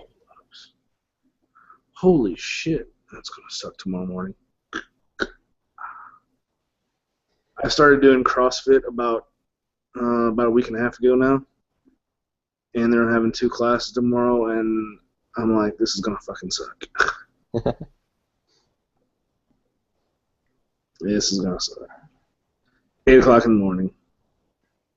What holster do you use? You use that Boss. Blade Tech. Yeah, holster. Yeah, Boss hanger with a Blade Tech. Yeah. Think about. I don't know if I do that weight. If I get that weight or whatever, I'll have to get the double alpha Race Master for it to fit, because it won't fit in a standard Kydex holster. True. And that holster is $200. $100 which I'm gonna buy it anyways eventually. So that's kind of the good thing about it. It's like, well, I'm gonna get it eventually, but it just sucks because it's $200. yeah, I don't really need it right now. So it's just like, is it worth buying it just so I can use it the weight? So basically, with shipping everything, you're gonna put down about $220, or maybe a little less than that. Sorry, not 220, probably about $310 with shipping for the weight. Oh, the weight. Yeah, the weight's separate from someone else. Yeah, it's $90 for the weight and $200 for the holster. They have the same holster Double Alpha does. It's like the plastic version. I mean, it has the inserts and stuff. Like the important parts are metal, but like the housing itself isn't like CNC aluminum like the other one. It's only like $40. So I'm just like, I might as well just pay the extra and get the actual one that's really nice. Yeah. So, I mean, if I'll use it. I mean, the good thing is, like I said, you can change. You can change the blocks in them, so I can buy the holster, and then I can, when I switch to another gun like a STI or whatever, I just buy another insert for it, like $40, and I can put another gun in there. Gotcha. But it's really, I don't know. I don't know. I'm probably not gonna do it right now. Like, we'll see. I might get the weight just to shoot with it and see how I like it. And if I like it, I'll get the holster. With all that recoil from that 40, how snappy that is, are you sure you're not going to break your dust cover off that plastic gun? I know, right? It's not snap. It's just like today. I just realized it today, like how much it affects. Like I've been working on transitions. Or I haven't been. I'm about to. So I've been trying to focus on recently in dry fire and stuff, and practicing today live fire, and it was crazy. Like at 7 yards, it's like I'm waiting on the. It's like I'm not waiting on the gun when I need to be. Like I'm shooting faster than the guns. Maybe I just need to get a stronger grip. I don't know. I mean, I don't know. We'll see. Cause like I was shooting. So I was shooting like at 7 yards, and I just had 2 targets, and they were like maybe 3. It was a quick transition. It was like 3 or 4 feet apart, and I was just trying to get my splits to equal my transitions, right? I was pretty much doing it. I was a little bit slower, not much, but I was pretty much doing it. And I was like, I knew, I wasn't using the sights at that point. It's just like point shooting. So, right. And I knew the gun was I knew my hands were where they needed to be, but because I was shooting so fast, the gun was still angled up when I had my hands in the center of the next target. And I was shooting the turtle targets, and they were hitting like right on the top of the A and C zone, at the top of the target. Some of them were clipping the edge. Oh, wow. But I would shoot it like in, I forget what my times were, like 2 seconds something, 2 shot, 4 shots total. Like if you're just running that trigger as fast as possible, what are your splits? I don't know, I can pull like 16 or 17 splits, but I never shoot that fast like on stage. Yeah, like in practice, I've gotten 17 was about my fastest. Yeah, no, I can't shoot that fast consistent. I shoot like my splits. When someone would ask me like how fast do I shoot splits, I'd be like .20. Really is what I shoot. Yeah, I'm in competition. I'm running about 2.2 split. That's what I am, like low twos, and then like that's only to like 10 or 15 yards though. Like heck, probably even at 15 yards, I'd probably shoot like 30 splits if I were to go out and measure it, like and record it. But like past that. It's like half-second splits. Yeah. On paper, like it's like 15 yards, 20 yards. It's like half-second. I don't know if I've done half-second, but I don't know. Well, I just know because I was doing it today, so I was measuring them. Well, I take it back. I was shooting still, so maybe it's a little bit faster than that. Because I was shooting still, and I was shooting like I would draw, shoot a paper target, and then transition to steel. I was shooting a mini paper target too. This is one of the other transition drills I did. It was a you know, the little mini. They're like, I think they're 1/3 size. You know, I showed them to you. I think the small paper targets. Yeah. Small Oh, paper I need to target. go. I need to go to Stagger and print some of those. Yeah, not those, but the cardboard ones that you can buy to shoot. Yeah, They're I small. have those. Yeah, so that's what I was using. I had that set up at it's like at 12 yards, 13 yards. And I was shooting that, and I was transitioning like probably 6 yards across to an 8-inch steel plate. And I think I was shooting like half-second splits on that. So I think I'm a little bit faster than that. I think I'm a little bit faster on paper. I didn't put two full-size targets out that far apart, so I don't know what my splits are. Yeah, I think everyone needs to work on splits. So where can you download these 3-inch targets or whatever? They're on his website.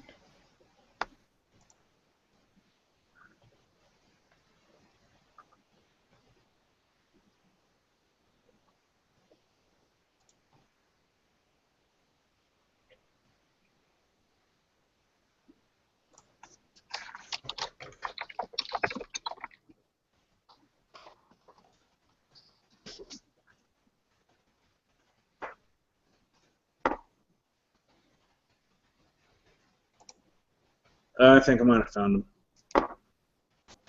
Set a sheet of 2-inch dots, 110 scale, proper printable dry fire. 110. Okay. Yeah, I need to print a bunch of these out. Yeah, 10 scale and a 6 scale. 10 scale would be freaking awesome.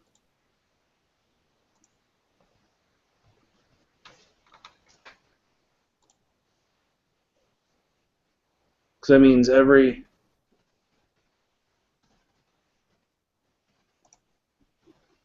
3 feet is how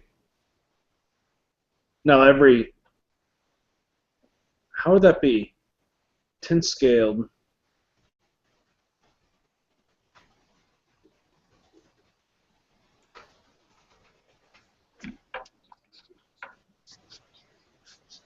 Oh yeah, print off both. Print off the 6th and the 10th. Well, I don't have a printer here.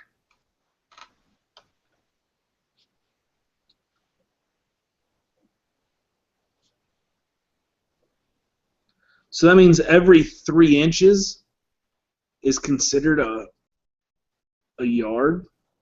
No.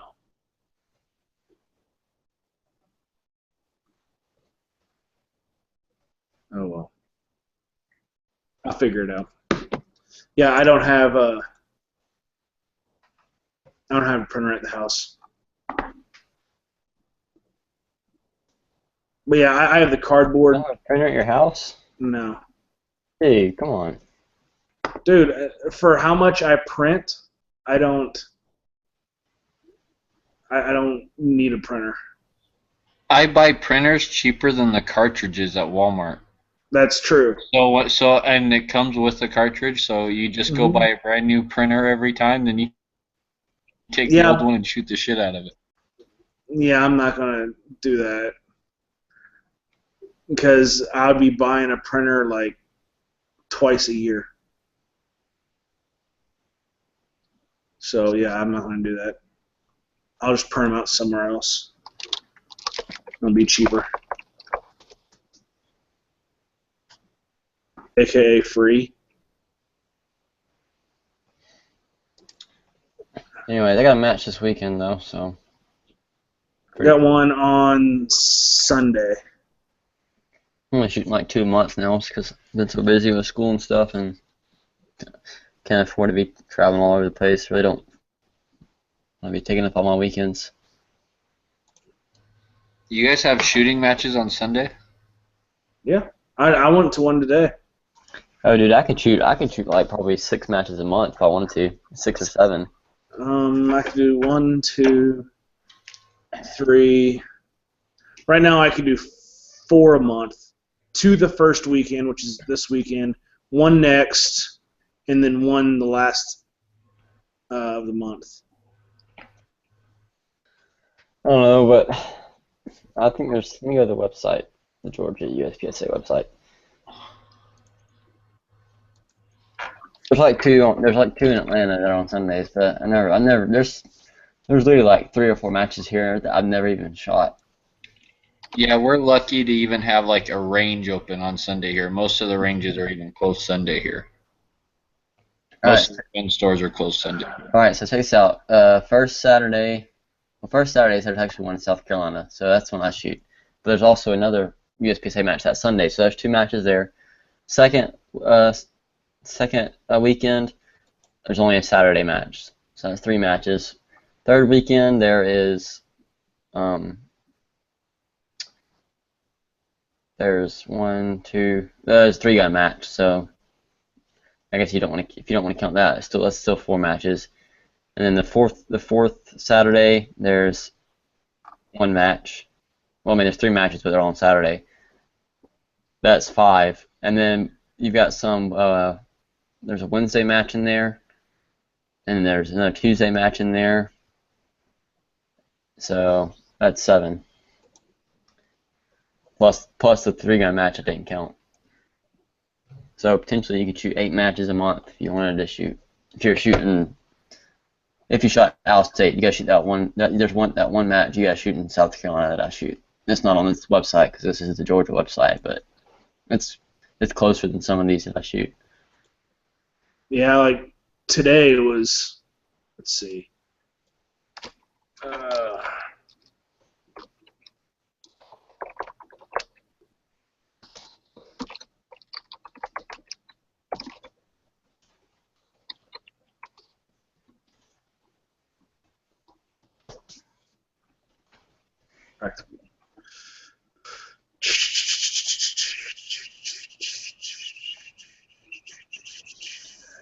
I don't know though. It's been kind of like at a wall shooting. Sucks. Yeah, that does suck. Because why? You need to go. You want to like what? Have faster split times? No, You wanna actually shoot faster or what? Yeah, no, so it's not something that specific. today, if I would have drove straight, it would have been 2 hours, 39 minutes, one way, and I have another one that's 2 hours, 15 minutes. It's just getting a lot harder to increase like skill or not skill. Yeah, it's just getting a lot harder to produce better results, pretty much. Yep. You're hitting the wall. You're hitting a wall. I should say. Yeah. Sucks. I'm afraid I really don't want to be stuck in B class. Like I know I'm gonna make B class. That's irrelevant. Like I already know what level I'm at. Like I'm a low B class shooter right now. Like I'm like a borderline C, low B class shooter is my skill level. Well, they say that most people stop in B class. That's what I'm thinking. That's like the hardest point. Cause that's what I've also heard too. Like if you can get past B class, like if you can get above that level, you know, we say like B class doesn't mean like it doesn't mean you can shoot a classifier and get a higher, like be a GM on paper. It means like actually shoot that level. Like if you can shoot a match above a B class level, like after that it's pretty quick moving. Like you go through A pretty quick and right into master. Yeah, most people don't stay at A. I mean, I'm sure I don't know what the difference is. I'm sure there is a little bit of I guess the difference between master and grandmaster is just like small stuff that's like. Well, really, I mean, it's like really nitpicky stuff. Well, you want to make grandmaster. Well, usually, what from what I've heard is you get stuck in B, and then once you get to A, that means hey, you figured it out. You're going to get to master, and then you'll get stuck in master for a while. So it's one of those. A gets skipped pretty quick, and then you get stuck in the low 90s because. At 75% to 85% is an A. Yeah, well, 85 to 95 is master. Then 95 and above is grandmaster. Yeah. And I know it's not like I got some. It's not like completely discouraging. So I know I can shoot it. I've shot against A class people before. I've beaten A class people in certain stages before. So it's just like getting to that level consistently is what's the hard part. That's the major. Like today, I shot some, and I was, 85. That's a master level, Yeah. you know. And then the next stage I'll shoot a 61. It's to get to master or to get into A and into master, you have to be consistent.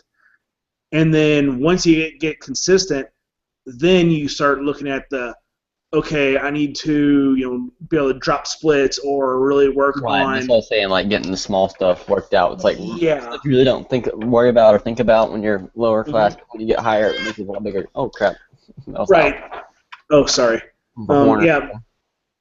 No, I just moved my table a little bit and it squeaked. Yeah, I mean, the little things like getting a reload from 0.5 seconds to 0.2 seconds. I mean, that may not seem like a bunch, but that may take someone 3 months to do, to get it down the 0.2 of a second consistently.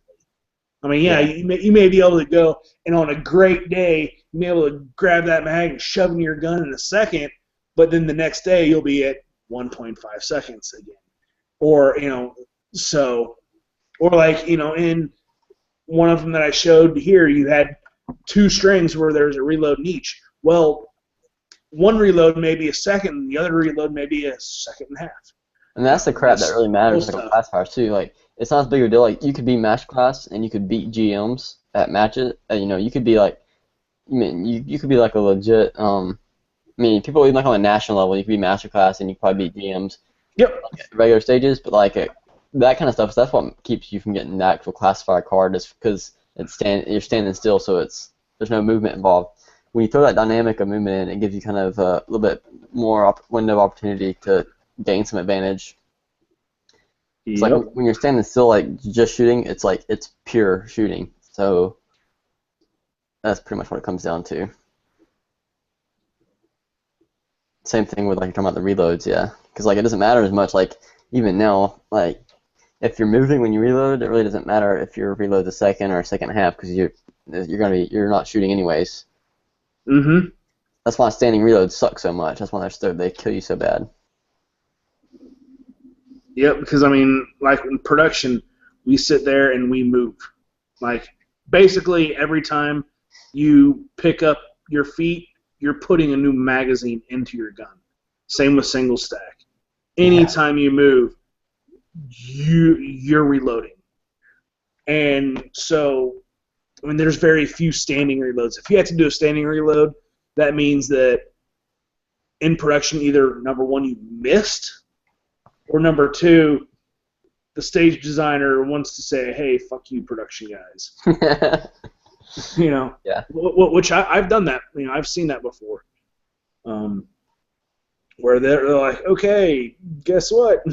Screw you guys. We got to shoot to 12."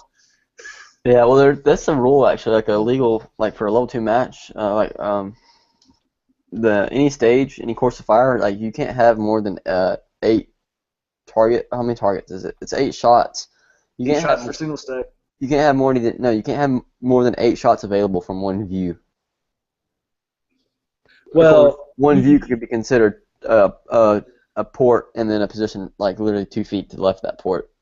Right. So they can kind of place together. But I've been in some matches where they literally had a box and they had no shoot in front of the box, but they had it was a 20 round stage. Yep.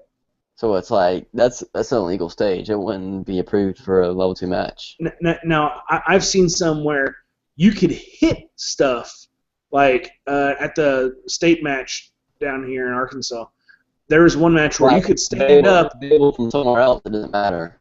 Yeah, I mean you could stand up and you could be like, I see 10 targets right here, and I could shoot them all, but you're not going to because some of them may be a 25 or 35 yard target. So you're not going to stand there and take the time and do if that was the only place to shoot those targets, then it would be illegal. Correct. Yeah. But because you can move up and shoot them somewhere else, it's a different view, so it doesn't matter. True. Okay. That's fine. They kind of throw that in there, I think, for the production and single stack guys too. It's made for single stack and revolvers. Yeah. Because revolvers, I think you can only have 8 shot revolver. Right. And of course, single stack major is 8. 8 plus 1, and single stack minor is 10, which you're starting to see a lot more guys go to Minor. minor just because they're shooting double alphas all the time anyway, just like production guns. So they're going to just go run that and have 2 extra rounds in their mag, and it opens them up. Yeah. Opens options. Hey, so when do we get to find out who's president for USPSA? I don't know. It had to be in by the beginning of this month, wasn't it? Yeah. So they've been in for a week. I want to know. Dang it. Yeah. When does it actually switch over, I wonder? I don't know. Let me Google that for you. I'm sure Google will tell you nothing. You can Probably USPSA not. members don't even know. USPSA probably not even on the website. But you can check. It wouldn't hurt.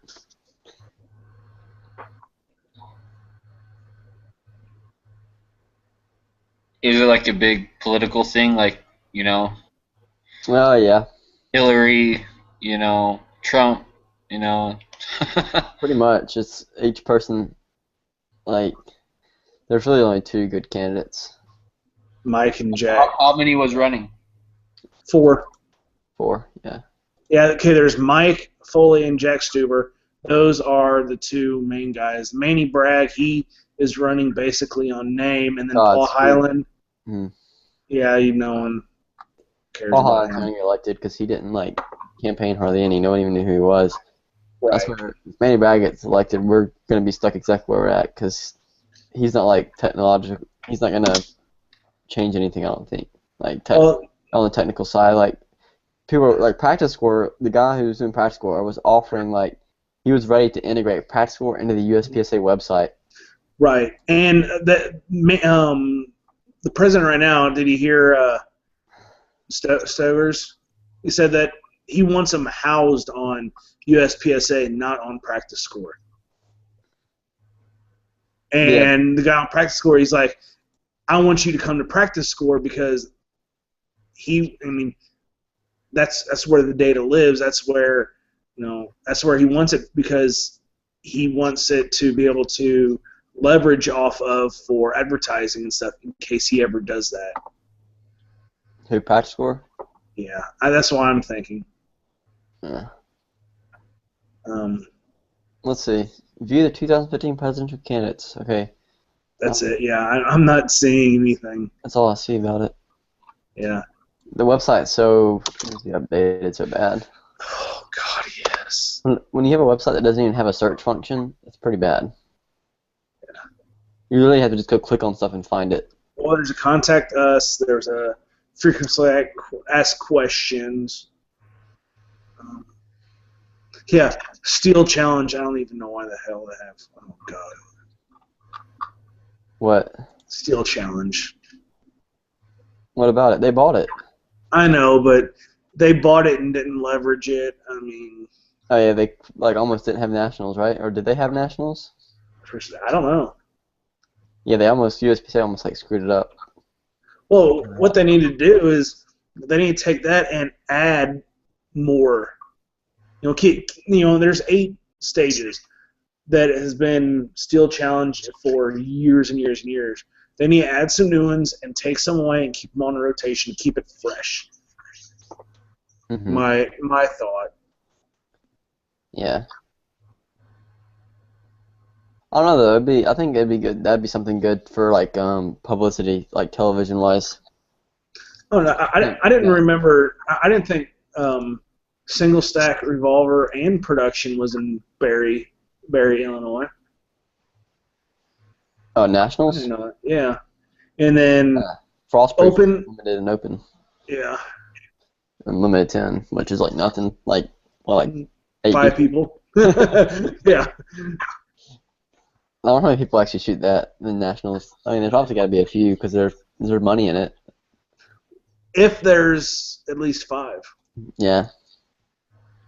Yeah, I'm sure there is. I mean, it's basically someone who has, basically a race gun and doesn't want, low over 10. I don't know why. Maybe if you have a 45 or something. It's just stupid. They need to get rid of it. I would agree. They turn it into a category. That's what they should do. They should turn They should turn revolver and they should turn limited 10 into a category. No, And same with carry optics too. I think you need to keep revolver just because some people like shooting revolvers. No, just turn it into a category so you can still shoot it. But it wouldn't be a division. It wouldn't have a nationals. Well, I guess Yeah. it'd be kind of No. You need to have it. I mean, but the thing is, with limited 10, you could shoot that limited 10 gun in limited. Just run it. Put more ammo in your mags and go. Yeah, exactly. Get rid of limited 10. Mm-hmm. Now, I would actually. Oh God, music. Wow. What the heck are you doing? Who's doing that? That's you, Caleb. No, that's not me.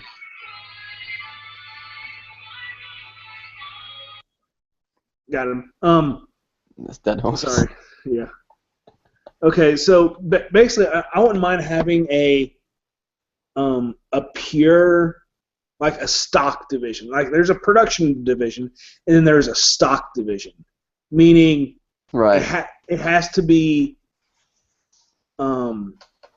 like straight from the factory.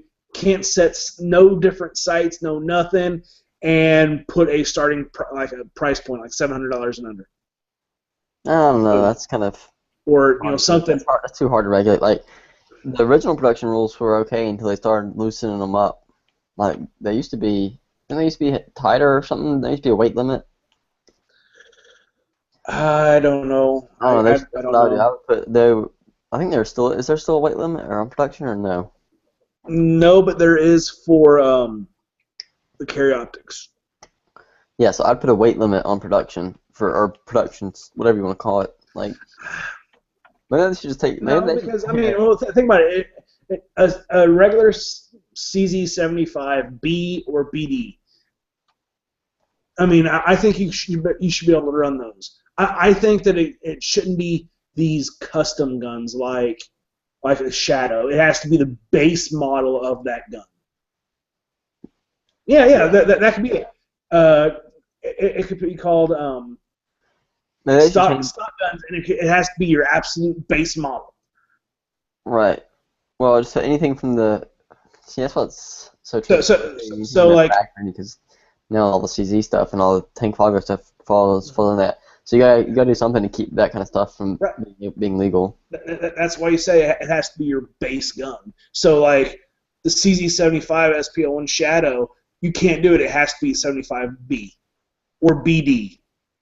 It can, and you can't adjust anything in it. You have to run stock trigger, stock parts. It'd be really hard to like write the rule for that though.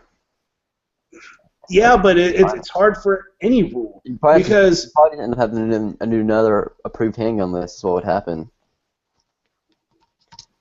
and that's what they should. But that's what it was. That's what they changed. They didn't change the rules. They just open up the handgun. That's what they kept. List. Yeah, that's what happened in production. They kept opening up the list, and now there's stuff on there. Well, yeah, because they said there has to be like 2,000 sold a year or something like that.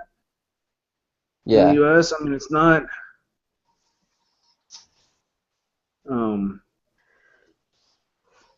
So it's not all crazy, but. I gotta go check something real quick downstairs. I'll be back in like 2 minutes. All right. All right. Just stand by.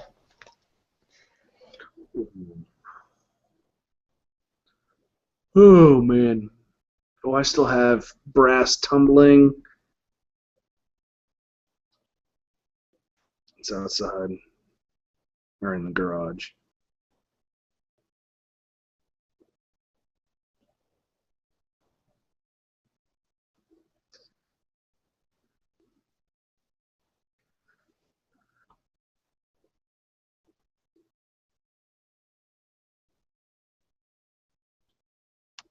So, Dead Horse, got any questions? Anybody out there in the gun channels room?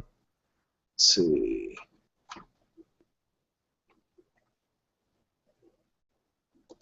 The ammo costs there. It's $40 for a box of 9 in New York. Damn. I buy 50-round boxes here for $9.99.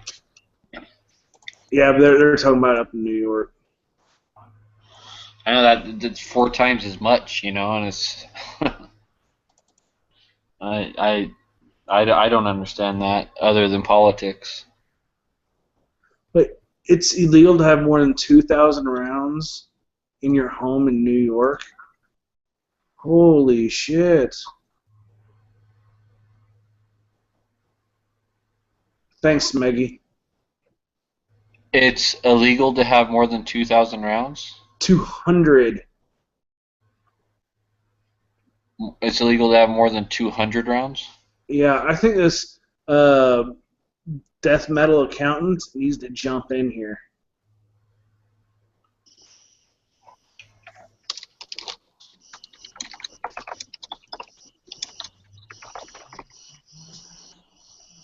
Because that is nuts.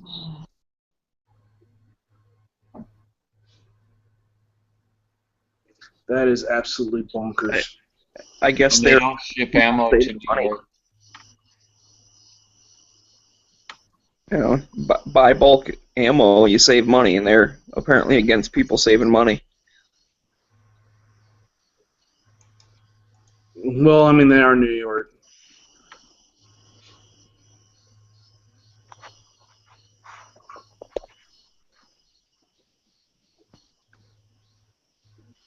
That's ridiculous.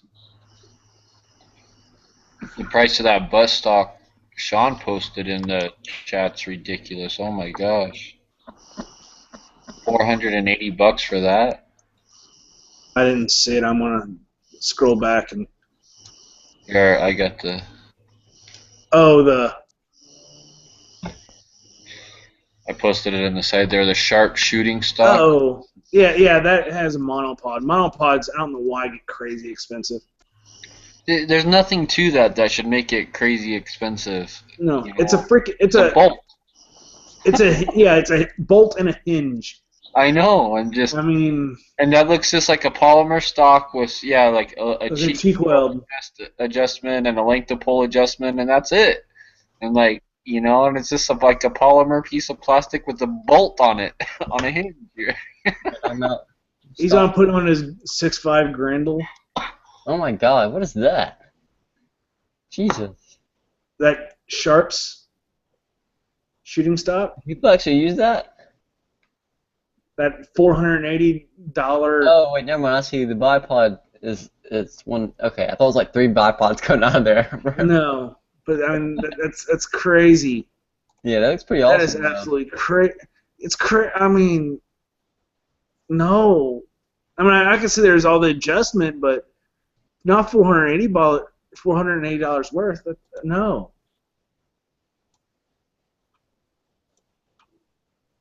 Mm-hmm. Heck, that's a P07. Screw that.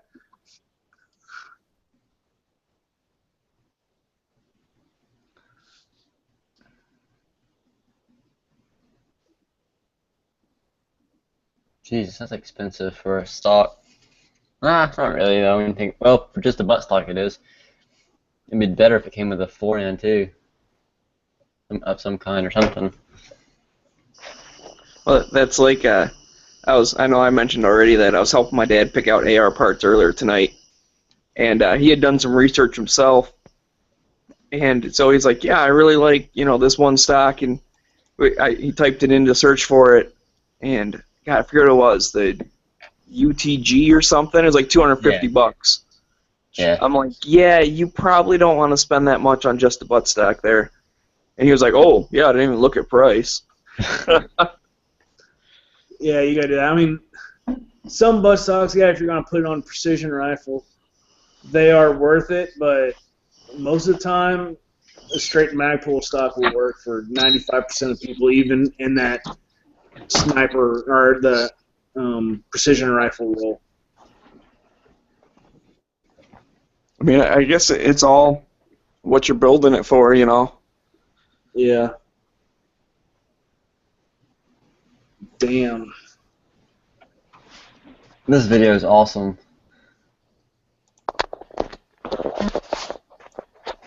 What video?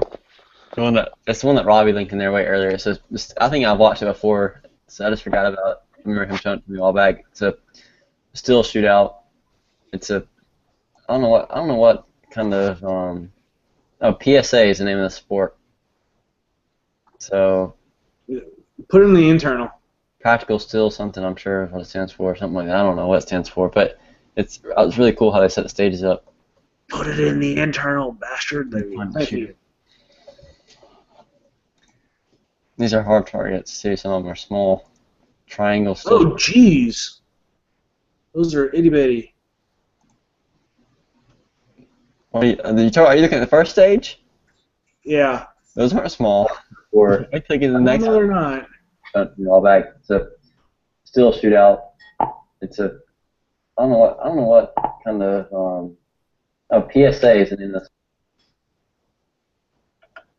Hey Joe, you got the chat playing in your other window, man. You have to pause it. And then we muted yourself at the top. The internal bastard. Thank you. How's it going, Joe? Hard targets. See, some of them are small. Triangles. You still got a chat playing in the background. Joe, go to the tab where you're watching the chat before you join and pause it. Are you looking at the first stage? Yeah. Those aren't small. Or I click in the next one. Joe. All back. Yes? So, still shootout. Okay. The reason I'm muting you is you still have the chat going on your screen on another tab. Go ahead and mute that. Yeah, I think I Okay. just took. All right. Good. Yeah, you're clear now. Okay, fantastic. Yeah. So how's it going, Joe? I'm well. How is everyone? Doing well. Doing good. Doing good. So wow, I'm just. Are you the death metal guy? I am. So how's it over there in the communist state of New York? Oi, I mean, it's not that great in terms of firearms rights and such. But other than that, I can't really complain, I suppose. Other than I do have work tomorrow, and that kind of sucks. That does suck. Yeah. Wait, so you can only have 200 rounds in your house? So it's a fire code regulation, and so here's the thing. In New York City, you got what's called this is what the normal citizens can get, like you and I, unless you're a police officer or a politician or have a lot of money. Basically, you get what's called a premise permit for your pistols, and a rifle shotgun permit. The thing is that you can get that taken away. It says on the permit, you can get that taken away for any reason whatsoever by a police officer at any time. So a cop can basically just say, hey, give that to me and give me your guns, you're fucked. And that's all. The thing is that if you violate that fire code, they'll use that as a reason to take all your guns. So, screw that. yeah. It's technically 200 rounds that you could have in your place. Again, 200 rounds of each caliber or altogether? 200 period. And that would include primers and all sorts of things, yeah. So you can't even buy a box of 22. Again, technically, this is a rule that I'm not going to talk about myself right now, of course, because I'm a law-abiding citizen, but most people don't pay much mind to it. But it is technically a law, and they can break your balls on it. People have gotten your balls broken on it before. I'm sure most people don't even know about it. Yeah, I tend to, research these things. But if you go to the gun store, they'll tell you it's completely fucked over here. I'm not gonna lie. I mean, you technically can't even touch a pistol. Like I brought friends of mine to the range that I belong to, and they can't even lay their hands on a handgun unless they have a permit. So you can't even bring a friend of yours shooting in New York City unless they have a pistol permit, which costs like $600 total and takes, God, it took me like 4 or 5 months to get mine. Is that a city law or state law? City. It's all city. The So city. you actually live in New York City then? Yeah, I'm from a little hellhole called Staten Island. Yeah. None of you probably ever heard of it. It's called the Forgotten Borough for a reason. Yeah, not so nice over here, but is what it is. Heard of it. You heard of it? Yeah, Staten Island. I've heard of the name before. Yeah, that's odd. No, most people haven't even heard of this place. But Really? I've known about Staten Island for a while. I don't know exactly remember where it's at, but I mean I know it's up there in the New York area. yeah, no, it's we joking around. We usually call it the Forgotten Borough, just because. Yeah, we feel like most people don't really know much about us or anything, but no, apparently others do. So yeah, that's nice or not so nice. I don't know. I mean, I personally can't wait to get the hell out of here. Where are you looking to move to? Well, oddly enough, L.A. Because I don't think I could take that move all the way to America initially. I think I may have like a freedom attack or something. A little bit at a time, I figure. Go to L.A. I could have. Oh, because here you can't even have a semi-automatic rifle technically. Okay, stop in Illinois. I think that'll be a good stopping next step. All right, because I eventually want to move completely to America, but I figure L.A. would be a nice place to sort of transition to. You know? Well, L.A. you can't have more than 10-round magazines. So. Oh well, technically. Oh, did you guys? I'm sure you guys know about the SAFE Act, right? Yes, the 7 rounds, and did they up that to 10, back to 10, or is it still at 7? It's weird. I mean, again, I would say most of us probably don't really care and put the 10 rounds in anyway. I'm not talking about myself, of course. I don't know, Bloomberg or Cuomo or any of them are listening right now. With those secret microphones they stick in your house over here. But yeah, no. So 7, gotcha.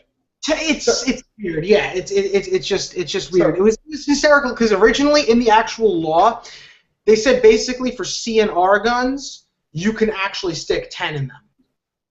But okay. So for SKS you could have 10.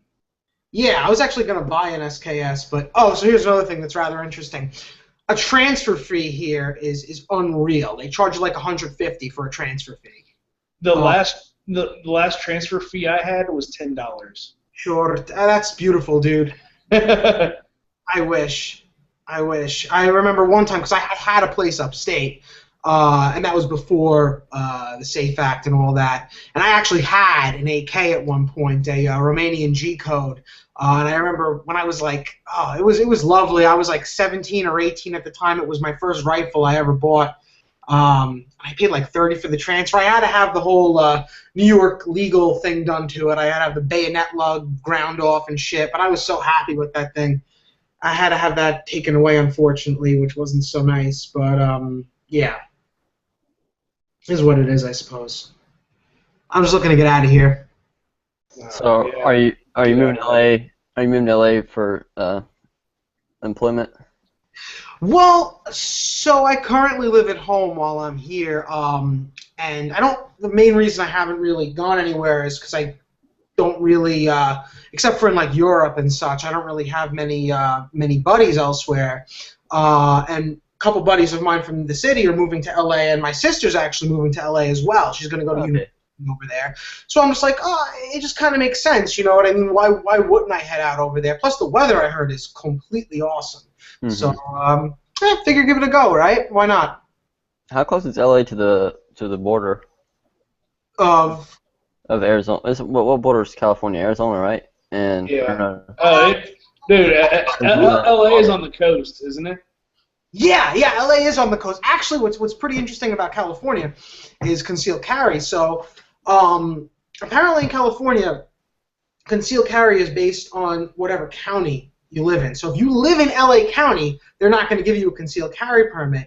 But if you live outside of the county, you can get a carry permit, which is really neat. So I'm going to try to move to a county like right outside so that when I do work in LA, I can carry and fuck them pretty much. Because I don't know, the idea of carrying to me is just so foreign. It's because I carry in my house. Maybe well, LA's pretty deep. Yeah, it's on the coast. I was about to say maybe you could move to like right across the border from Nevada. That'd still be a good drive to see all your friends or whatever. Mhm. Yeah, it's just, and also the business. Well, if you couldn't tell by the name, I'm an accountant. And you know, LA's not a bad place. The cities, you know, obviously, I mean, we have the Big Four here, and you know, all that other such. I mean, you know what? Actually, would be a really good place for me to move would be Dallas. Maybe I'll move there eventually, but right now, I'm just trying to kind of get, you know, out of New York. Yeah, Mhm. you can be an accountant anywhere. Yeah, That's one good thing about it being an accountant. yeah, that's true. It's just, it's yeah, you technically can. I mean, just in Well- terms of getting into like the larger companies and such, and we're like, you know, Big Four, and you know, are all. Well, you also have to think. Let's say you make. I'm just going to shoot off numbers. 100 grand in New York, Yeah. and then you move to where I'm at, and you make only 40 grand. A lot of people are like, oh man, that's so crazy. But the cost of living where I'm at in Northwest Arkansas, you probably would be able to buy so much more shit here than up there. You know what's crazy? You're not wrong at all. Because you know what? Another thing, I'm actually. So it's the gun wasn't the main thing I'm sick of here, but there's like 2 or 3 other things I'm entirely sick of here. One is the fucking people. Oh my god! Like the other day I'm walking down the fucking street on like Times Square or whatever, and you cannot move like 2 blocks without taking like 10 minutes or so. It's absurd. It becomes really ridiculous at times. The thing is the rent. A studio here on average, mind you, is between 2,000 and like 2,500. I have a 3-bedroom, 1 bath. It's about 1070 square feet. It's on very small plot of land, 0.18 acres, but I have a little yard and stuff like that. My mortgage is $520 a month. Sure, yeah, that's awesome, dude. So That's so awesome. I mean, like I said, I'm totally down with like heading out to the West at some point. and a buddy of mine, he bought a house, a $330,000 house, 5,000 square feet on 14 acres, and his mortgage is just over $2 grand. That's fantastic. Yeah. Oh my god, dude. That's So I mean, you move out here and you get 100 grand, and which accountants up, 100 grand isn't all that unheard of. Mm. You can do it. No, totally. Like I said, I mean, there's a few other things. Like I said, I just sort of have to work out and everything else like that. And other things I'm kind of into that I have a bit more access to here, but maybe in other towns I wouldn't have as much access to. It's just like I said, it's just stuff I have to work out. But the guns are like I said, firearms in general, a big thing for me, and it's rather sad I have to deal with this shit, it's rather sad that anyone here, it's not me, I mean, whatever it is, there's people who have it far worse, I suppose, but that anyone has to deal with such high restrictions in the United States. It's funny because my buddies out of like Europe and such, they always think like when they come here, like so many friends of mine from Germany were under the impression like, oh, we'll come to New York, we could just shoot, right? And I'm like, no, you can't, you can't, because technically they can't even hold a gun, they can't even see a gun. I mean, I may or may not have, let them see something, but no, I haven't, obviously, because, like I said, that would probably be illegal, but whatever, Yeah, let's say down here in Arkansas, you can have any NFA item.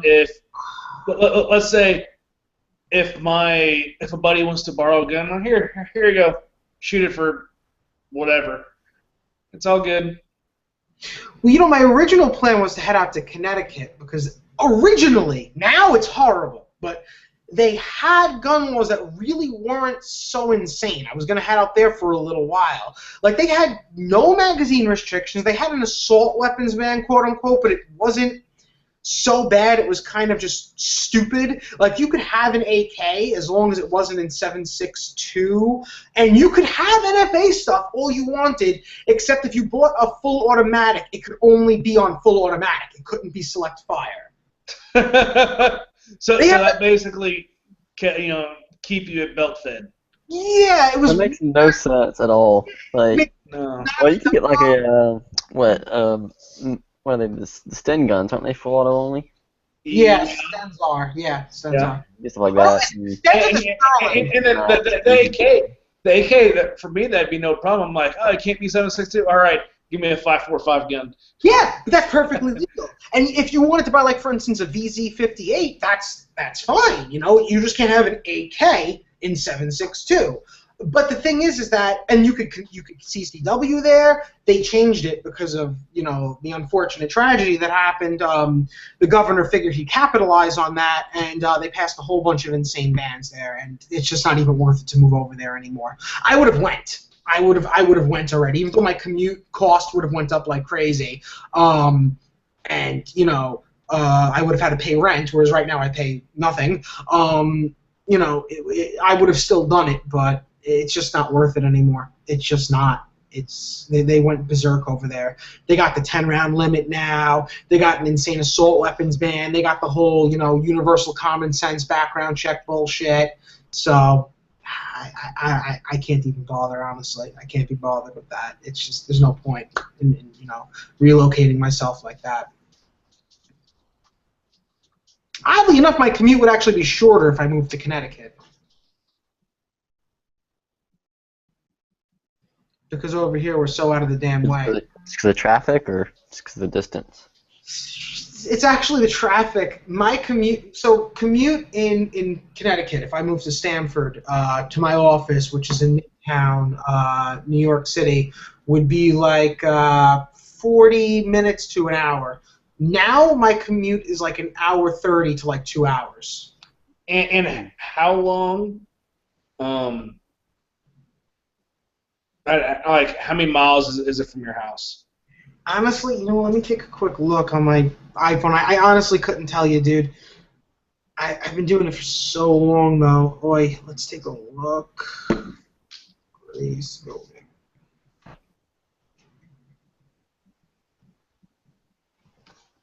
Yeah, all right, let's see. It is 16 miles. There we go. And it takes 2 hours? Yeah, How many miles? 16. That's what it says on my phone, at least. Jesus. Maybe it says 21. You should get a bicycle or like a skateboard or something. Yeah, that wouldn't work out too well because I'm on an island, so I have to take the ferry over either way. It's not that bad. I fall asleep on the bus. I study for my CPA, or at least I try to. Usually, I'm just sort of jerking off, looking at knives and guns and such. But whatever. It's all good. I'd get a fucking Segway. Remind me never to ride a New York bus. Holy Get jerked off on one? Ugh. Well, I mean, from what I hear, New York is kind of like one jerk off central. Well, yeah, you sort of just hide out in the back of the bus. No one can see you. And things like that. I mean, look, you got to do what you got to do, right? Prop up your coat or something. Yeah, no, I mean, look, sometimes there's no one on the bus, I mean, how could you not? There's a bus driver on the bus. I'm sure they don't appreciate it. They don't care. No, he Yeah. can't see. So for me, where I drove today to go shooting, let's see.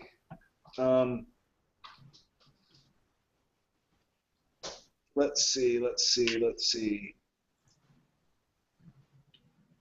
It took me 2.5 hours, and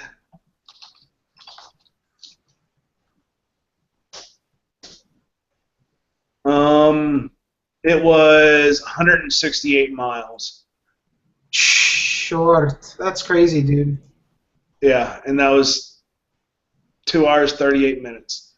I mean, Yeah, I mean, look, it's not always 2 hours. Most of the time, it's like an hour 30, give or take.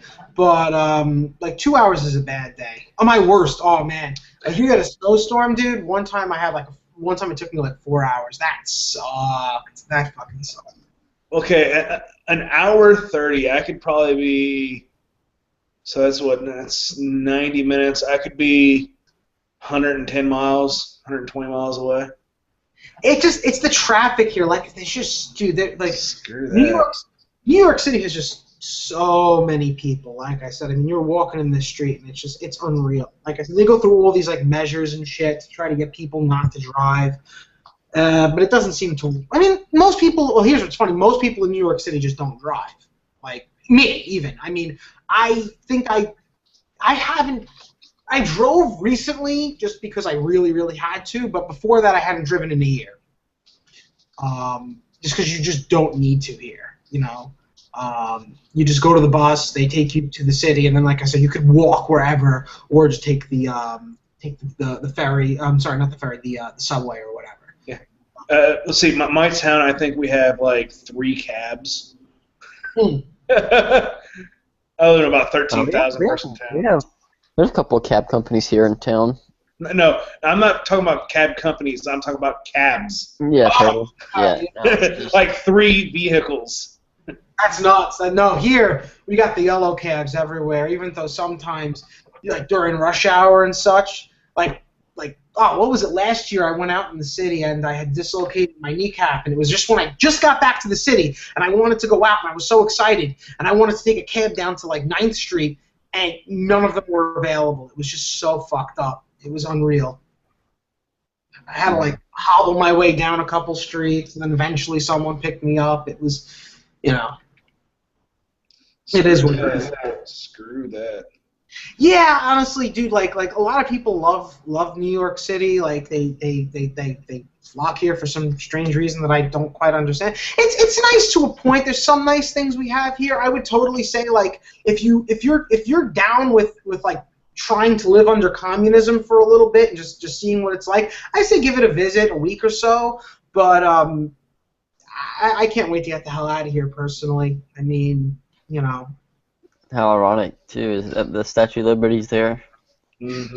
Yeah, I pass it by all the time. It's nice, you know. I mean, Yeah, that's what I would like to see. That's like one of the main things I want to go for, just to see Statue of Liberty. It's nice. It's nice. I mean, you know, and for me, like I said, I mean, a lot of my friends from Europe and such, they always like to see that too. I've taken a couple of them. We the last time, it was nice. I took my friends from Germany to the boat on my boat out into the Statue of Liberty. It was really kind of nice. But you know, other than that, you know, I mean, there's all sorts of things here. I don't know. Like I said, it just is what it is. You know. Yeah, I mean, I could appreciate the Northeast because of the history there, but I don't even want to visit because of the communists. No, I get that. Like I said, look, if I was carrying every single day, this is the thing, I only carry in my house. That's the thing. I do carry my guns in my house. Whenever I'm at home, my gun is on me unless I'm drunk, you know, or whatever. Right.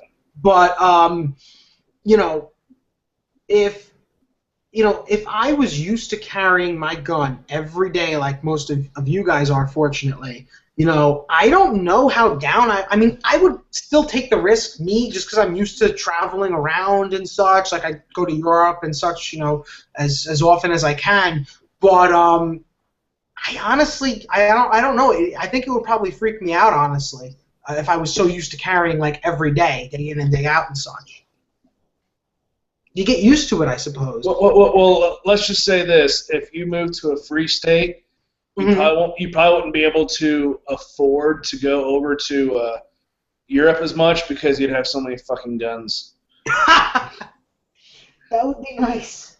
If that was my dilemma, that would be really nice.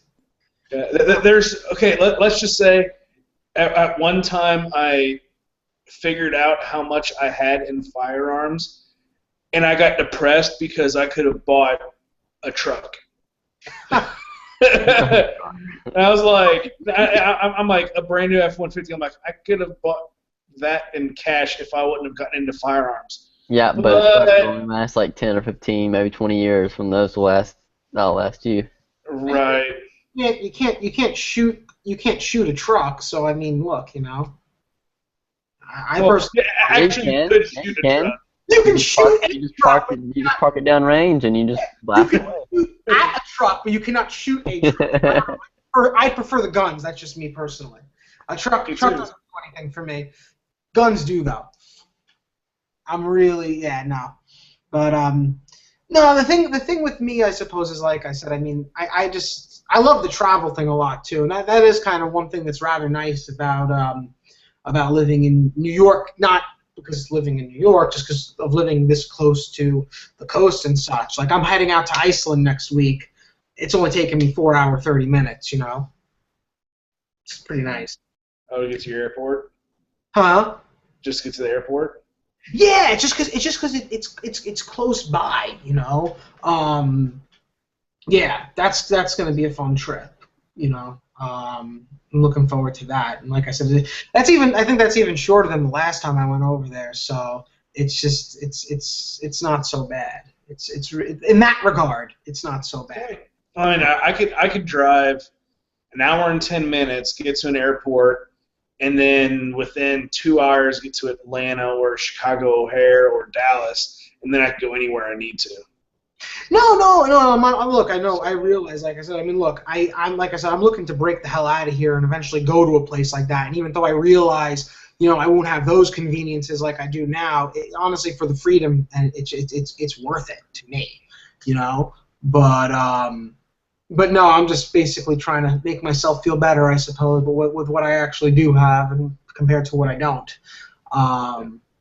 But yeah, no, like I said, other than that, it's just like I said, it's just I suppose what it is. There's a lot of things. New York City in particular, like I said, really fucking sucks. We can't even have I mean, you can, but the thing. So here's what's interesting too. I don't know if I mentioned this yet.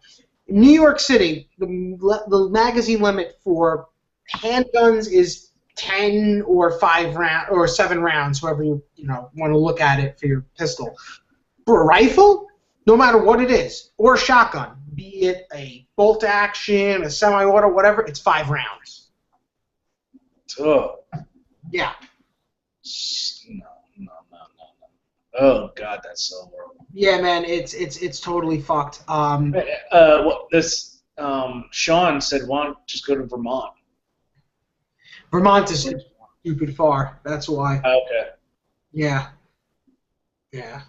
I don't have any of the chat open, so I can't see any of the questions or anything else like that. Well, yeah. I mean, you could have just paused the actual chat in the lobby. Honestly, I'm just sort of getting into this whole internet thing and everything else like that. Like I heard on one of the YouTube channels about this gun channels thing, and it's honestly it's really nice because I don't have anyone really to talk to guns about, But we do it every night. But yeah, I'm in that same boat.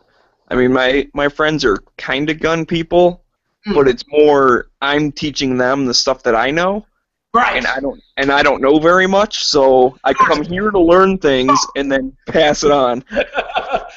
Same here, dude. I mean, for me, other than shooting USPSA and competition stuff, people are around me like, "You're talking about guns again?" I went, "Yes." Yeah, I know that. I know all about that. I just come here for the chicks. I'm still waiting on those, man. Well, Hashtag gun channels dating. But the name Joe is actually short for Josephine, just FYI. Well, in that case, you sound cute. Yeah. Should we call you Caitlin? No, yeah, you can call me whatever you want. He sounds just like my ex-wife. Oh. Wait, you're former or next? I don't know. I'm sort of transitioning right now. I haven't decided what I want to be. Rest assured, I'll let you guys know exactly when I find out exactly what it is that I am. But no, yeah, no. Like I said, gun laws wise, it is unfortunately totally fucked here. But I mean, there's a lot of things that are fucked here, including like the knife laws are horrendous. Oh my god. Yeah, so it'll kind of blow your mind whenever I say I have probably about 25,000 rounds in my house. It's not so much blow my mind as it's like I fantasize when I, you know, oh my God, what it would be like, you know? That's just amazing. It's the cost here too, dude. Oh my God. Like when I had a Remington 700 SPS or whatever the fuck it's called, and a Mosin Nagant M38. I bought them 2 years ago. I hadn't got to shoot them until like, I don't know, maybe 3 or 4 weeks ago when I went with my buddy to Pennsylvania. The most, by the way. But whenever I go out there, it's rare as hell. But I try to buy as much ammo as I can. But still, it just is what it is, you know. Like I said, but you know, it's rather funny. I would say though, in terms of people I meet here, most people you can't really get into like proper gun conversation. But I do notice that more and more people are turning more and more pro-gun. You know. I don't know if anyone else has noticed that. Like, I would honestly say the biggest bullshit I've heard in the media, of all things, is that when they sit there and say that more people are becoming, like, are not buying guns and more people are becoming anti-gun. I personally find that to be a load of shit, more than anything they say. Yeah, you can just look at background checks. I mean, more people are buying gun because people like us, we can't afford more guns. Yeah, what they claim is that it's more guns to fewer people. But if you talk to any gun store, they say they're getting like new gun buyers in every day.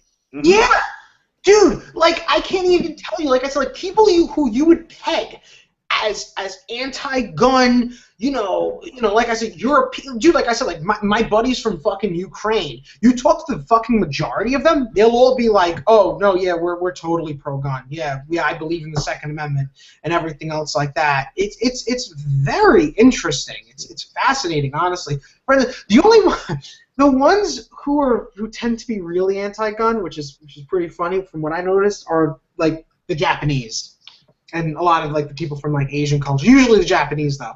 I was at a Japanese meetup one day, and I'll never forget it. I happened to mention I was into shooting. I never saw so many people look at me like I was a psychopath at once. It was ridiculous. Well, it's because at the end of World War II, wasn't Japanese basically disarmed? Or Japan basically disarmed? They were, but the thing is the Japanese particularly, like Asia in general, but Japan in particular, they've always had sort of a propensity against guns. Like even when firearms were first invented, they kind of had this thing where it's like, oh, well, you know, that's dishonorable and shit like that. Even the police there will sit there and tell you like, oh, well, I rely more on my martial arts skills than my gun. I don't, you know, believe in this gun. It's, you know, it's interesting. It's really interesting. And then, of course, you have the people. There's obviously people there who are into the whole gun thing, but in my experience, most of the ones I met, they'll look at you like you're insane.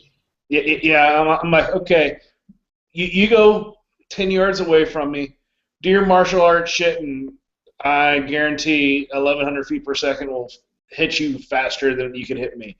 Yeah, it's nuts. Like I remember one time my Japanese professor was like she's like, you know, because she was always very friendly with me and everything. So one time we were walking, I was walking back to my office. She was just like stopping me. She was like, she knew I was pro-gun, and she was like basically trying to sit there and like convince me the other way. And she was like, how can you be pro-gun when it was right when Sandy Hook happened? And she was like, how can you be pro-gun with this, and this going on?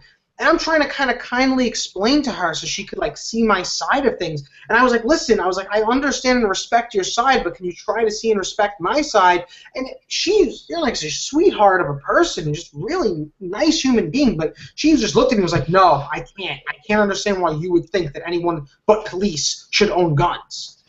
It was really interesting, honestly. I'll say that, you know. Well, I do want to say thank you for being a glimmer of hope in a dark town. Please. Well, that's what it's all about, just starting the conversations. And, you know, you might not change her mind, but maybe there was someone walking by you or heard like a little bit of what you said, and then they started thinking about it. Well, you know what, actually, this is what I find interesting. I'm talking just about the Japanese people and that I met in general, but most Europeans that I've met, they're actually more open to it. Like, they won't necessarily agree with you, but they'll hear you out. Like, the last time I was over in Iceland, my buddy Goiti, this dude, he wasn't for guns at all, but he was like, I really want to hear what you're saying. And then when we stepped out of the bar, these dudes that we were talking to and everything else like that, they were like, vehemently anti-gun and everything else like that. But even this dude that I was talking to was actually sticking up for me and my point of view. It was interesting. It really is an interesting thing. Like I said, I think the world itself in general is starting to move towards more of a generally freedom-oriented way. Like I said, there are some little pockets where that's just not the case, but it's interesting, really interesting. Well, you're starting to see that governments can't protect its people. Yeah, I mean, that's the funniest thing I find about those European. So, our country is old as hell. I actually think technically we're one of the, if not the oldest, regime technically out there. I mean, our system of government has been around for well over 300 years. I mean, you go around the world and shit has switched up for years. I almost wonder how it is that we are still like the pro-gun ones and they're the anti-ones. I figure after all the shit they've seen, like Poland, for instance, that's a really interesting. Like you figure of all people, they would be insanely pro-gun, but they're not. Like, they have actually some pretty strong gun regulation, and you wouldn't figure it that. And you think Slovakian countries, and then the Baltic Sea area. I mean, there's so many areas that you're like, okay, they've been ravaged in the past century 2, 3, 4, 5 times. You'd think that.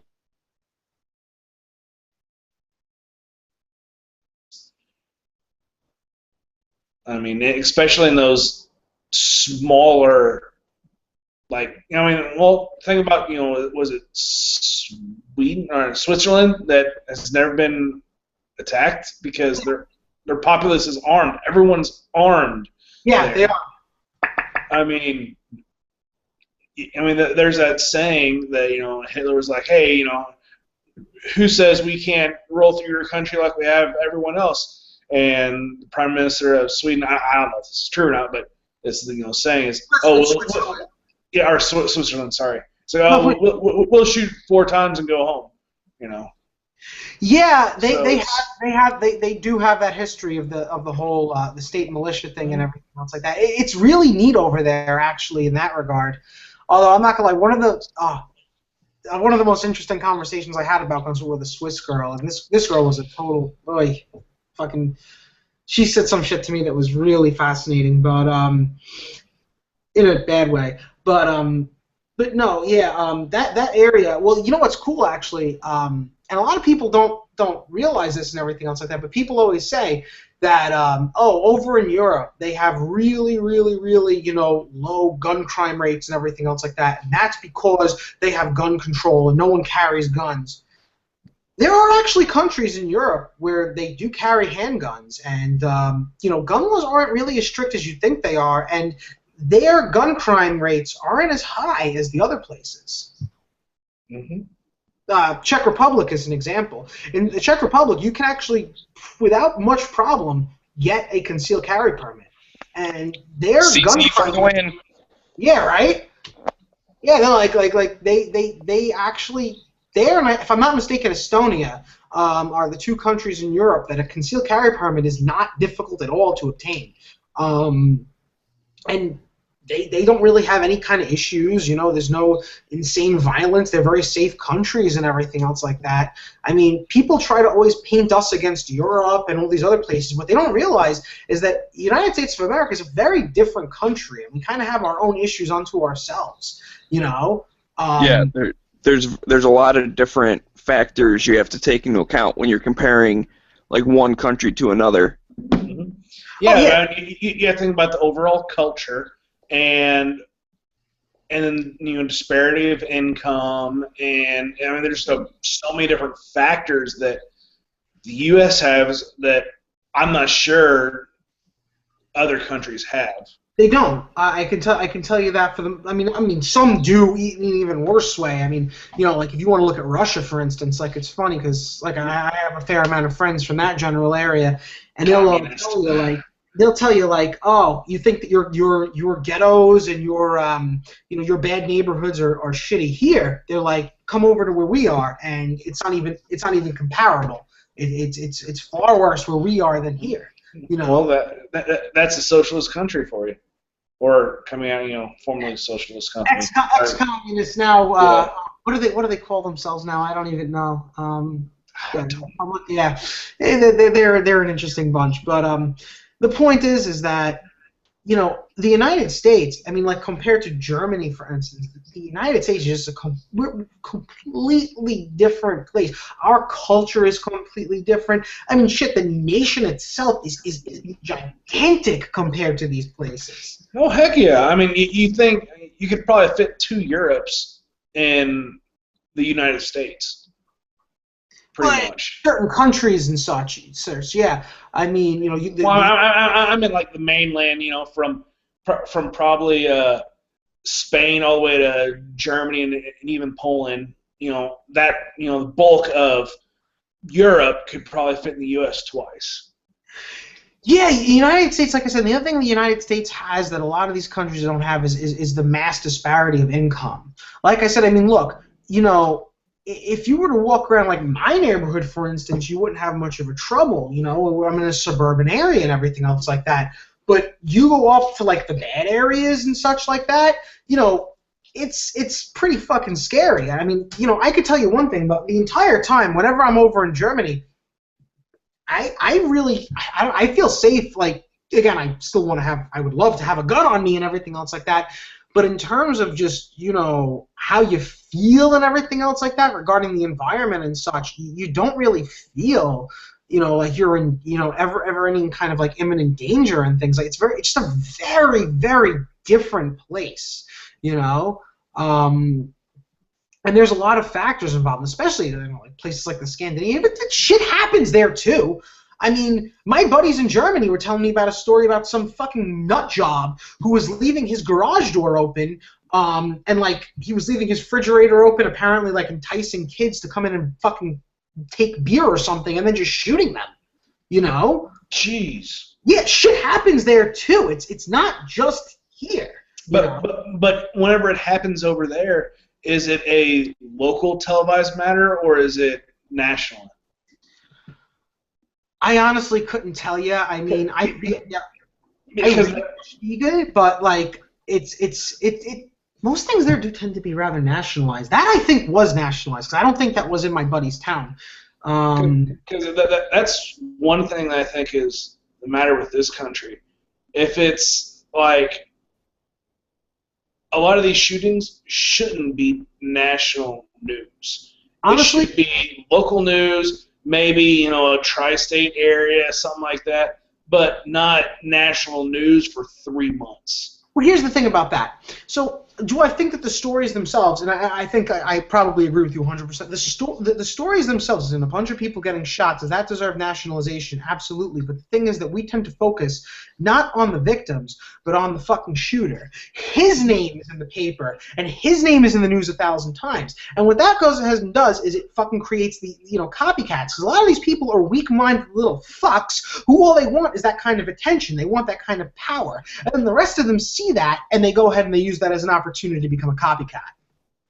Dude, you're fucking awesome. Hell yeah. I totally agree with you right there. Thank you. But it's just we agree on that.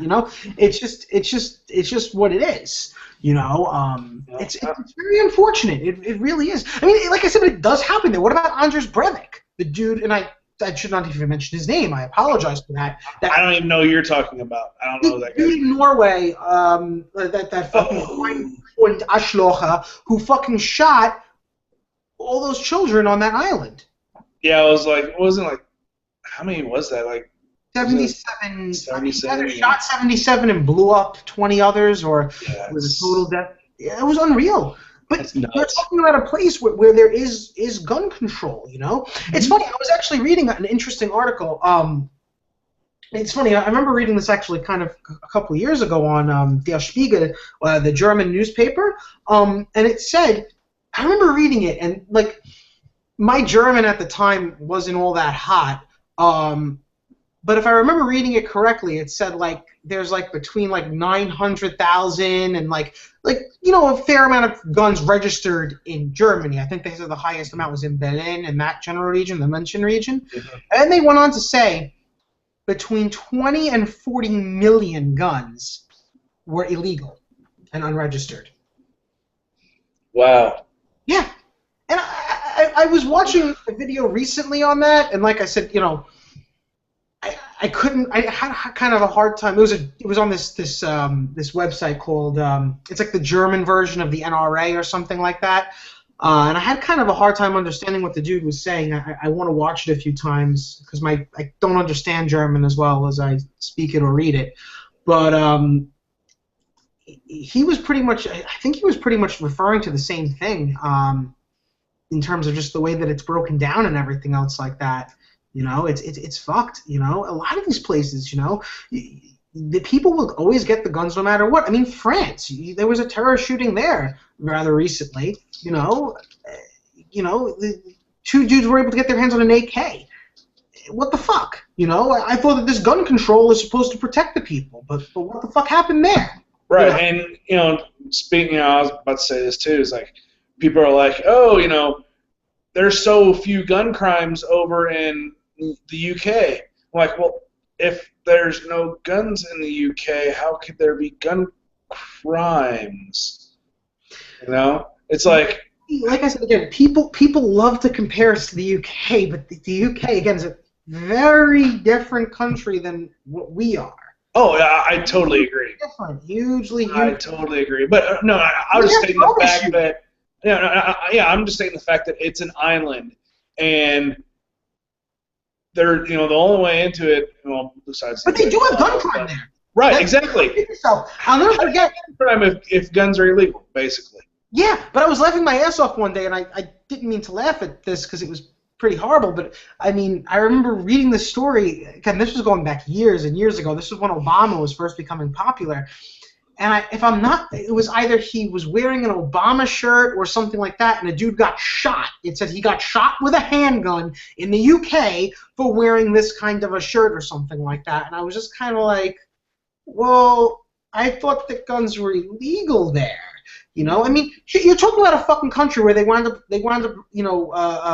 going to the point where they ban kitchen knives and such, to where you have to be like 18 to purchase a kitchen knife.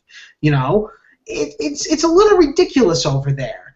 Like I said, it's just a very different country. And the thing, like I said, is that if you really look into it, if I'm not mistaken, like I said, I don't have the statistics in front of me, but from what I understand, gun crime didn't reduce when they banned guns. Some people say it went up, but others will say that it just kind of like stayed the same pretty much. Well, I do know that violent crimes went through the roof.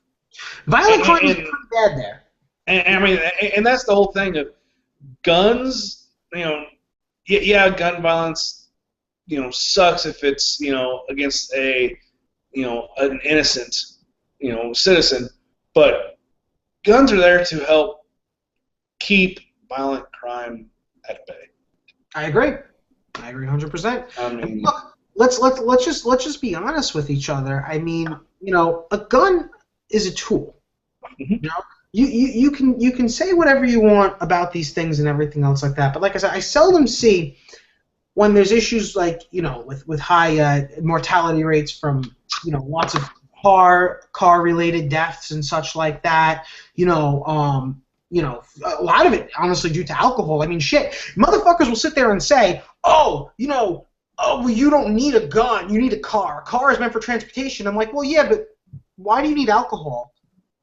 And I'm a big guy. I like drinking myself, but I mean, shit, I could come up with 1,000 reasons why you might need a gun, but I could really not think of a ton why you might need alcohol. But yet alcohol causes far more deaths than guns do. So why aren't we talking about banning alcohol? Oh, that's right. We already did that in the 20s. And how did that work out? It didn't. Yep. It gave praise to the Sicilian mafia, and people were fucking drunker than ever. Well, let's just say I hope that all my firearms are very expensive paper punchers and knock steel over, and I hope that's all they ever are. But if I ever need to shoot, flesh with them, that I want them there next to me. Yeah, I mean, but don't we all? You know what I'm saying? Like, look, I mean, I know that certain individuals like to paint us as these violent, horrible people who want to hurt others, but in reality, I mean, the vast, vast, vast majority of us, that's all we ever really want to do with our firearms. No one wants. I mean, for the most part, none of us want to hurt anybody. I sure as hell I know I don't. But I mean, the thing is that you never know when that kind of thing is going to come up. It's just what it is. Yeah, like this one guy I work with, he's from Chicago, and hold on a second. And he's like, why do you carry a gun? And I totally forgot where I was going to go with this shit. Please, just think about it. Yeah. Crap. Never mind. I forgot where I was going to go. I read something on my phone and my mind went, Happens to the best of us. It's okay. No, in terms of, like I said, when people ask why do you want to carry a gun, I mean, in my view, it's sort of more or less why not? You know what I'm trying to say? I'd rather, if I go through a day, right, let's just say I did live in a sane place where I could carry a firearm, and nothing comes up, no one tries to murder me or steal, whatever the fuck, and, I don't have, then great, that's a good day, right? But what if it does happen? And you never know when these things are going to happen. The craziest shit happens at the you know what I'm trying to say, at the most inopportune times, and you never expect something to happen. That is when it happens. And if I could have a little piece of metal at my side that could potentially stop that crazy-ass thing from happening, why wouldn't I? That's how I see it. Yep, we carry firearms for the random acts of violence. Yeah. And look, and it can happen. The thing is that shit can happen at any time. That's where the random comes from, yep. Yeah, and that's why my buddy, actually, he's just turning 21 pretty soon. He's telling me, oh, what gun should I buy? What gun should I buy? And I'm like, listen, because at first he's trying to tell me, like, oh, I want to get a carry permit. I don't want to carry all the time. And I'm just like, dude, listen, if you're going to carry, you ought to carry all the time. Because fact of the matter is that when you're carrying in general, you're sort of preparing for something that's rather unlikely to happen in general, but it still could happen. You never know when that thing is going to happen. So if you're going to commit to carry, I say carry all the damn time. Agreed. It just doesn't make sense. Like, I'm sitting here right now. I mean, in my home, yeah, I feel safe. I don't feel like there's going to be any problems, but I don't know. Dude, the craziest shit has happened, what I'm trying to say, right around the way from me. Right here. I got my LCR right in front of me. I got an AK sitting over there. I got two other guns sitting over there. I'm good. I have my New York approved 38 next to me. Nice. Yeah. It's gorgeous. It's nice little Smith. It's funny. I got the Smith & Wesson Chief Special Model 36, but I got like the new version of it, so it has that stupid little key lock in it, and I really don't like that. Yeah. My Ruger doesn't have a key lock. Yeah, that's fantastic. The newer ones don't have them. I'm not so crazy about this thing, honestly. I mean, I like the gun, but like I don't know, like there's always just some like fear I have in my head that somehow that little key lock is gonna malfunction or something, and I need my gun, and it's just not gonna go when I pull the trigger, and I'm just like, fuck, You said it's a Model 36? Yeah, I believe so, at least. I'm just looking up what it looks like. A little snub-nosed? Yeah. 5-shot, 38. Yeah. It looks like it's from like the fucking 1940s because I never get to shoot it.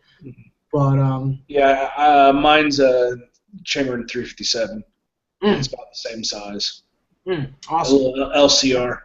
It's funny. So here's another funny thing about New York City gun laws is actually, now that you bring up that, when I bought this revolver, I originally wanted to buy a revolver. I think I wanted to buy a Smith & Wesson Model 19. I wanted to buy a .357 gun because you could fire 38 out of it, right? Right. On the New York City firearms permit, they actually put the caliber of what you can buy. Now, if you own a caliber of a gun you do not own, that is illegal. So if I bought a .357, they put either they said that they could put either one, but the point is if I bought a .357, they put .357 on the card, I couldn't buy 38. That would be illegal. And if I owned 38 in my home, that would be forbidden. What the fuck? Yeah, dude. Oh my god. Here it's real bad. People don't realize how bad. Like, I used to belong to a range on Staten Island where I could shoot my rifles and my handguns, but it took so long to change up the locks on my guns and to get all my shit together every time I wanted to shoot and everything else like that because of the security you have to have on your guns when you go to the range. It's ridiculous. And, like, technically, here's another funny thing. If you're driving to the range and you want to, like, stop to get something to eat, that's illegal. Because technically, you're only allowed to bring your gun to and from the place, no stops. Wow. Yeah. It's So stopping to take a piss is what? Again, wow. That's when you go. That's when you go through the drive-through. Yeah. The car never shut off, so I never did stop. Technically, you have to stop at the drive-thru, though. So if they stopped you at that minute, technically, yeah, these are all technicalities. Again, I mean, look, I've been in the car with people who just had a gun and they stopped and they didn't give a fuck. You know, but the thing is, if a cop did stop you, you know what I'm saying, and they opened up your trunk, they could break your. And it has happened before. So let's say you stop at a stoplight. I suppose. Well, that's a complicated one. I suppose that I'm sure they take you to court for, and you have to fight it. But Wow. I'm fucking with you there. I'm sure that. Okay. I was gonna say. I mean. Yeah, I probably shouldn't fuck with you guys about that stuff because you never actually know when it comes to New York City. Yeah, it's like someone you get pulled over. Why'd you run the red light? Because I have a gun in the back. And then technically then you would actually be fucked because technically you run the red light and then technically you committed a crime and technically they can take your gun permit right there. Right. Yeah. That would be here for you, but it does suck. And like I said, our fees and stuff. I mean, guns here in general too, because the taxes and everything cost a stupid amount. Like I wanted to buy an SKS, but to get it converted and everything, the SKS itself would wind up costing me like $500, $600, $700. I just found it not worth it anymore. Wait, to get it converted for what? To have 5 rounds in it, and with the bayonet taken off. Yeah, I know. Well, I mean, you can get some, like, band era, like in the mid-'90s, where they still have the bayonet lug, but it's not threaded, so you can't put a factory bayonet on it. It's still tech. You're not allowed to have the lug. Like I said, when it comes to New York City, here's the thing. Here's what's funny, actually. Our laws do suck, right? So here's the thing, right? So we have like your typical assault weapons ban. You can't have, bayonet lug, etc. It's not supposed to apply to bolt-action rifles, but the gun stores will not. You can't buy, for instance, in gun store in New York City an M44 because it has a bayonet on it, even though it's bolt-action. It's technically legal here, but gun stores are so afraid to sell it that they just won't do it. They'll just be like, no, it has a bayonet lug, and we don't want to be like, in violation, so we won't sell it to you. Wow. Yeah. I wanted to buy an M44 one day, but I couldn't. I wound up selling for an M38, which wound up being a gorgeous rifle, but it cost me a fuck ton more, unfortunately. Well, they're a lot more rare. Yeah, it's really nice, actually. It's like in the 40s or something. I was really happy with it. Like, I just got to shoot it like a few weeks ago. I was really happy, and I bought it 2 years ago. But I got an M44 made in 45, then I had a Type 53 made in 56. Nice. Yeah. Those are gorgeous guns. I'm really fond of them. And then I have a Type 56 made in 56, which is the SKS. So. Wait. Isn't the Type 56 the AK? There's 2 Type 56s. Okay, because I was having this discussion with Yeah. Because he was saying he wants to buy a Type 56. Because I have 2 gun buddies in New York. One is this Korean buddy of mine, and the other guy is this dude from London that I know. And he was like, yeah, I'm buying a Type 56. I'm like, isn't it the AK? And he was like, oh, maybe I'm wrong. But I guess he wasn't wrong, because you're right about that, I guess. Yeah. That is the SKS as well. Interesting. Yep. That is very interesting. Yep. Norinco, yeah? Norinco. Well, I don't know what Armory made this one. So I think that the polys actually I think I was gonna actually buy a Polytech. They made a Hunter version of it. And that's actually the SKS. I was literally bidding on it on Gunbroker and I got outbid. And because like eventually it just went up to like stupid prices and I was just like, okay, fuck this. I was like, I can't afford this. This is just ridiculous. But it is what it is, like I said, because every time I buy a gun, it just costs me so much more. Like, I really wanted to buy a Glock 26, but it just, like I said, every time I think about it, I'm just like, oh, well, when I move out, it'll cost me like $300-400 less, so I may as well not even bother. So I've just been happy with what I have now, I got one gun I really like, so that's good. Yeah. Is what it is. Oh man. That just sucks. It's sad that this country has communist places like that. And, that's what's funny about state law that I always think is great, because I know a lot of people are very pro, for states having their own rights to make their own laws, and I could see their points for a lot of reasons. But when you come from a place like where I come from, it kind of wears thin on you, because I mean. Look, I get the whole states' rights thing, but should a state really have the right, for instance, to, restrict what you say? Should a state have the right to restrict the First Amendment? You know what I'm trying to say? So why the hell should they have the right to restrict your Second Amendment? Right. It doesn't really make sense to me. That's why, like I said, when I look at other places, like I said, like, for instance, maybe Germany or Czech Republic or, Finland or whatever, they have gun laws that are a little ridiculous to say the least, but it's universal. There's German gun laws, there's Czech gun laws, there's Finnish gun laws. There's not here. It's just and that's actually funny because they don't realize that either over there. So when I tell them that like gun laws are different from here to there to there, they're just like, what the fuck do you even mean by that? I don't know. I just think it could be a little ridiculous. So like over in Germany, gun laws in Hamburg, Germany, are the same gun laws in Berlin. Yes. There's 13, I forget the fucking word for them, but like provinces in Germany. And yes, the gun laws, if I'm not mistaken, like I'm not German, so I don't know for sure, but it's all the same. And oddly enough, like I said, here's what's funny is the liberals and not necessarily the liberal, the antis always want to say,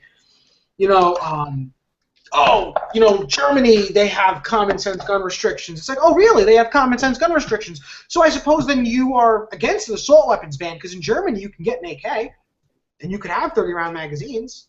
You have to go through a bunch of bullshit for it, but, you can still get them. So, I don't know what you're saying. The only common sense gun law I would have is to repeal all gun laws. I agree with you 100% there. No, like I said, I just find it funny that people will say, like I said, these people will say, they'll say, oh, well, for instance, Germany has very low gun crime, but they have common sense gun laws. Let's enact them. Like, again, they'll say an assault weapons ban. And I'll be like, well, that's great. Germany doesn't have a fucking assault weapons ban, so what are you talking about? You can get an AK in Germany. You can, absolutely. In a lot of Europe, actually, you can get those kinds of guns, I mean, the way that they speak about it is just absurd. They're so fucking uneducated. It's ridiculous. When I was over in Neustadt an die Weinstrasse, the last time I was over in Germany, well, not the last, it was the first time I was in Germany, there was a gun club right outside my buddy's house. You know what I'm saying? Like, it's obvious that they do still practice these their firearms ownership and such there. You know what I'm trying to say? So for them to say that, like I said, they just don't know what the fuck they're talking about. Right. It's ridiculous. It's really ridiculous. Like I said, they say, in Europe, like, oh, in Czech Republic, you can carry a gun. You can. They do have an average, citizen who's not a fucking, celebrity or whatever can get a concealed carry permit. Pretty much no problem in the Czech Republic. Dude, and I bet you they're carrying a hell of a lot of CZs over there, and I'd be all for it. Yeah.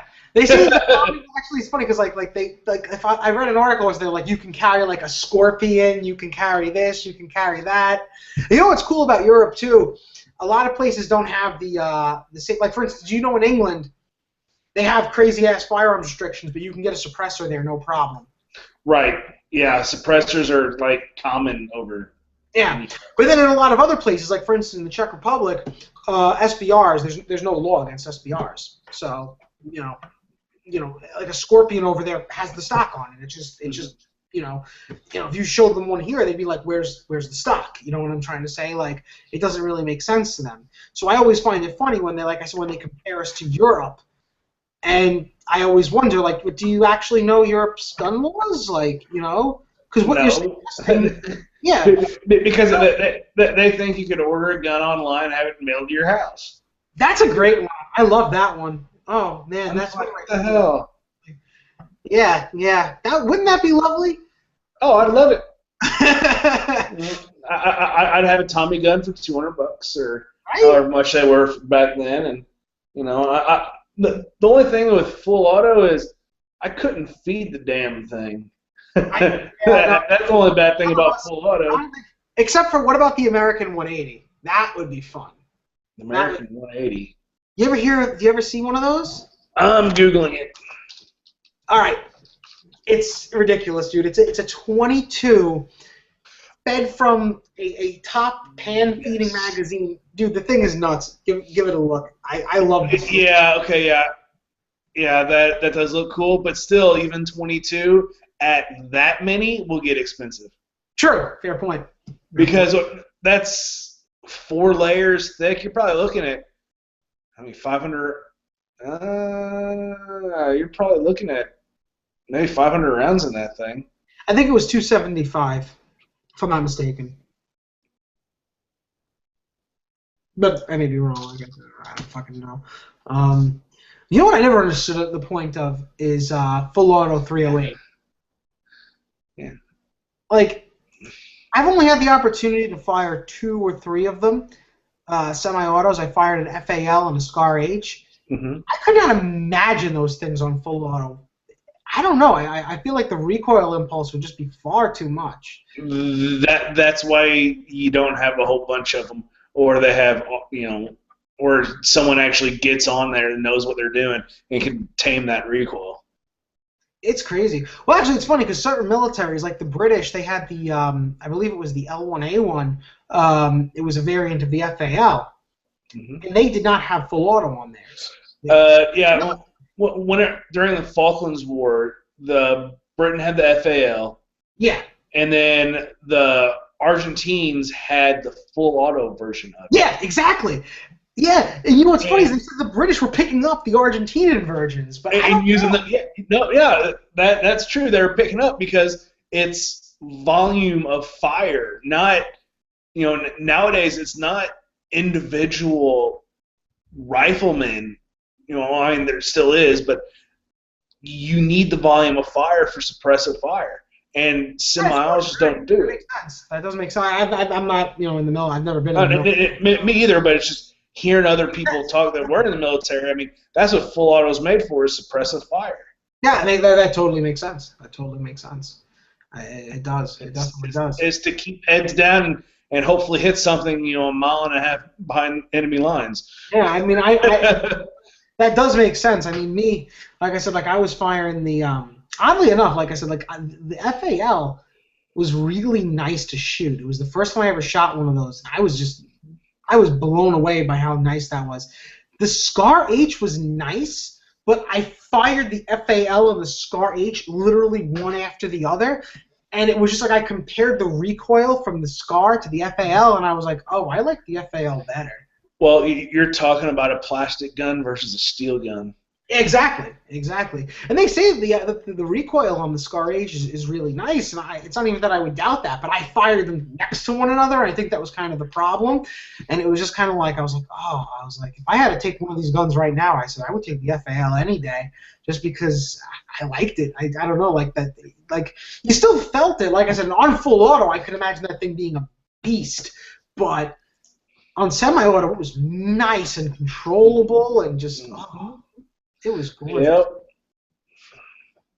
Oh man, that sucks. I don't get to. Man, I'd love to buy one of them. I love to buy all these damn guns. Like I said, like I always look at this shit online and everything else like that, and it's kind of like just a someday thing for me. I'm just like, yeah. Someday I'll be able to buy this. Someday I'll be able to buy that. Not today, but someday. Yeah. For me, it's not legality; it's cost. Yeah, completely understood. So. I think at the end of the day, look, no matter what, it will always come down to cost too. You know what I'm saying? Just for most things, you know. No matter how, because you always want that next thing, you know. Even if you're making like that nice 250, you're like, well, no, I want to get into NFA, and it's just like, you know. So getting back to the 200 rounds, that includes primers as well. Yeah. Even though I don't know why anyone again. So by letter of law. By letter of law, it does include primers. Yeah. Wow. Yeah. Okay. And the thing is that, you know, like I said, the thing is like reloading in general is manufacturing your own ammo is technically illegal here in the city. People do it anyway. You know, so I suppose that whole 200 round, including the primer, would apply to them as well. But yeah, it includes all that. It does. It sucks. It just sucks. Yeah. So me making my own ammunition and shooting for 7 cents a round for my 9mm. Yeah. Blows your mind. It's not allowed. Damn. Hey, I got a question for you. Sure. I got a question for you, bro. All right, so like, what state do you live in? New York City. All right, so you live in New York City? I do. All right. How far does it take you to drive to a range where you can actually shoot either indoor or outdoor? All right, so here's on average, because like for me, it takes me about 40 to 50 minutes. All right, so here's what's interesting. So when I first got my gun permit, I joined this gun club. I'm not interested about your story. I just want to hear how far like it takes you to drive. The first gun club I joined, it took me about 30 minutes or so, but really? I don't. Yeah. That's it? Yeah, but I don't belong to that gun club anymore. I belong to one on 23rd Street. Was it like on Staten Island or something? No, that one's actually Manhattan. So what I do? Yeah, I worked out a deal with the guy who runs the gun shop, and he lets me rent the guns for free. And I kind of just walk over there. It takes me like 15 minutes, and I just shoot there when I'm like waiting for my buddies before I go drinking. So there's a range in Manhattan. There is, yes. Is there more than like 3 ranges in Manhattan? I don't think there's more than. Because that's a lot of square footage. Yeah, I don't think it's an indoor range in the basement. I don't think there's more than 2, if not. Even at that, subterranean ground is more expensive than above terranean ground, so you're paying more per square footage. This one's been there for ages. That's one thing I do. Doesn't matter unless it's rent controlled, which I doubt. Maybe I'm honestly not sure, dude. If you'd like to look it up, it's called West Side Rifle and Pistol Range. It's on 23rd between 5th and 6th. That's where I shoot. West Side. When you say pistol? Rifle and pistol range. When they say rifle, they mean 22s. Rifle and pistol. Yeah, that's funny. NYC. Okay, I see it. That is interesting. I do see it. It's on 20th Street. Ah, it's on 20th. I'm sorry. And it has a Block 22 on its. It looks like you're walking into the tombs. Like it's really cool. Like it has like this facade over the door where it looks like you're walking into like a tomb almost, like on New York. It does. Really cool. It does. Yeah, it's an interesting little place. So there's more than all right. So that's cool. Yeah, you know, to go shooting over there, it's all right. So my question is, like, if you were Joe Schmo, all right, so let's just say like I was from Maryland and I want to take my 1022 up there with my 10-round magazine. I just I just want to drive to New York and go shoot in New York City. How much would it cost me to go shoot there for a day? A pretty hefty jail sentence because you can't, unless you have a permit. What, to shoot in there? Yeah. Well, okay.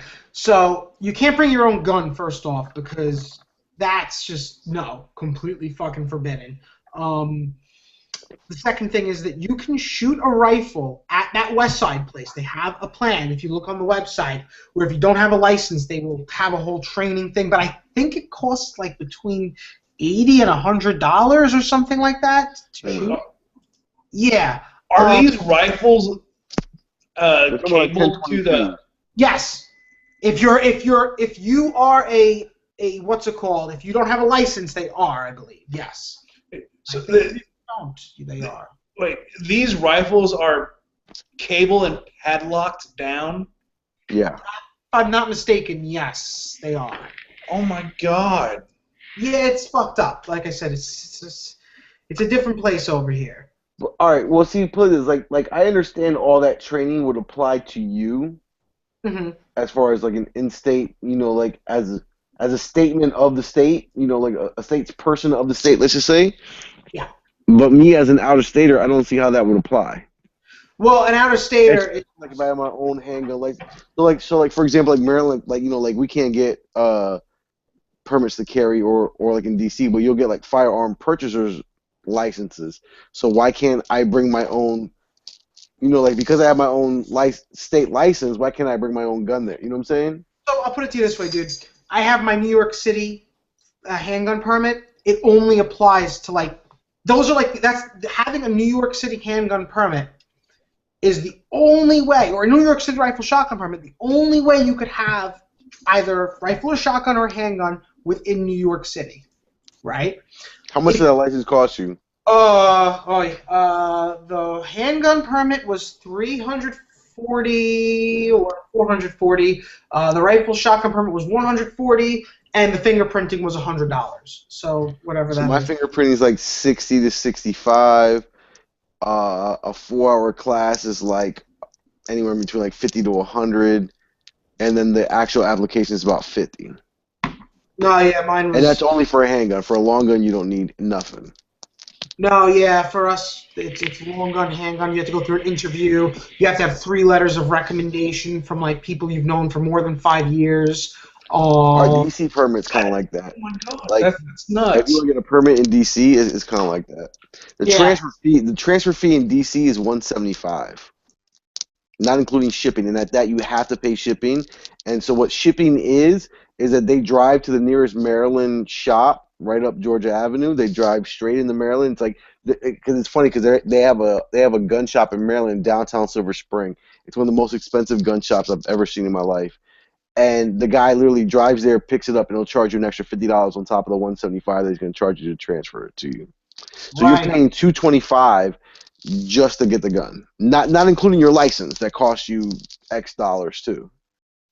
And then you pay the sticker price for the gun in one of the most expensive shops out there. Yeah, I think, like I said, New York City can tend to have it real bad, but I think that, you know what, you get that everywhere in these, Maryland, New York City, and everything else like that. Are you out of Baltimore by chance? I'm like, all right, well, please, I'm right outside the DC borderline. I'm like 4 miles outside the DC borderline, but Baltimore to me is still, it's like maybe 20 miles, 30 minutes on a good drive, an hour and a half on like a really bad, rush hour traffic. You guys make me want to go out and buy a gun just because I can. Yeah. I work for me, man. You like walk into a store, be like, I'd like that gun. Have a good know what day, I do? sir. So check this out. I put my M&P full size on consignment, which I bought before the ban. I actually went out of my way and went on Amazon and bought 10-round mag block clips because if I ever put my gun on consignment in the state of Maryland, they won't sell the magazines. So in the efforts to keep the magazines alive, I purposely block them with just something you just pop the mag open and put a block in there and put them back together. I purposely went out my way and spent $5 to get 3 mags block like that. Hmm. Because it deserves, you know what I'm saying? Just to keep the gun alive. No. I totally get it, man. Like I said, I mean, when they were pulling off all that shit here in terms of like the SAFE Act and such, I didn't even. Wait a minute, time out, because you do have the New York accent. Can you please do Governor Cuomo impersonation? You don't need 10 rounds to kill a deer. Can you do that? Sure, absolutely. All right, let's see your best shot at it. Come on, try. Take a deep breath. Try that. He has like that fucking that nasally fucking accent. You don't need 10 rounds to kill a deer. No, but he said it with a lot more. No, you gotta do it with anger and really try to impersonate him. You want me to just do it with like the New York accent like that I have naturally? Because I honestly, dude, whenever I hear like play this, I want you to do the best impersonation you possibly can. I want you to impersonate. Dude, honestly, let me to be straight up with you. I don't even know how the motherfucker sounds. Let me look up a video or something of him, because I can't. I don't even know. But you know the line though, right? I actually don't, because dude, when all you don't know the line. You don't know the line. I've heard to kill a deer. I've heard the motherfucker say like You're governor, dude. Come on. Yeah, I wish he wasn't. You schmuck. Oh. Kill. I love when people are talking about hunting, and they think that like the only animal in the world that people hunt is deer. Oh, like I know. When people talk about like you don't need an AR to kill a deer. I always tell them, yeah, you don't need one, but they sure are awesome at hunting hogs or even hunting prairie dogs or coyotes or anything where you have a bunch of stuff moving fast. You know what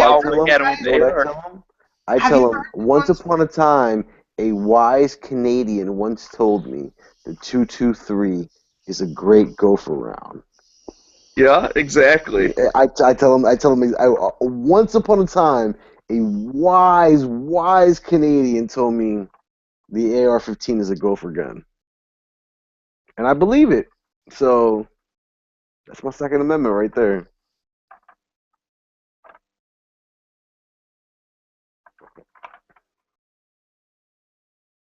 What was your name? Oh, like what was this guy's name?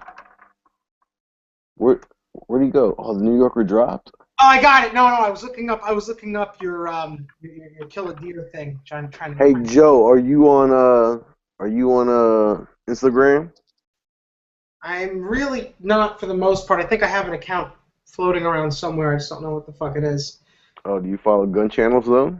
I was watching I forget who I was watching, but they mentioned 30s on everything, bro. But I just recently joined this thing because I was like, I don't really have anyone to speak with firearms about for the most part. So I was just like, you know what? Well, we're on Instagram too. So I mean, bro, just like here, it's like a pull up a seat and talk about guns. Any gun you want to talk about. I will definitely give it a look. Like I said, another reason I'm considering starting up a YouTube channel. Everyone should. Yeah. No, I mean, I forget. One thing I want to kind of do is I want to do. I think that might be fun because I want to like work on certain languages that I speak and such. I want to work on I want to do some like German gun reviews and such like that, and maybe do some English ones as well, and then just sort of talk about general shit. But I haven't quite, made any sort of solid decisions. I'm sort of, really busy in certain things as well. I probably will do it. Sounds like fun. I enjoy this stuff, I enjoy, getting to talk to people from all over the country and stuff, It's nice. Well, we have Mr. Just Do It who just joined us. So if you're ever gonna do it when Mr. Just Do It just joined us. That's a sign, I suppose. It is. Just do it, dude. Why don't you go count all your fucking fairy shoes? Go in the closet and go count them down. What are you talking about, bro?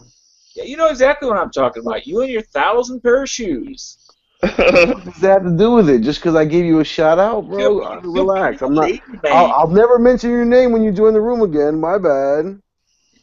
Being the lady man with all his pretty little gym shoes.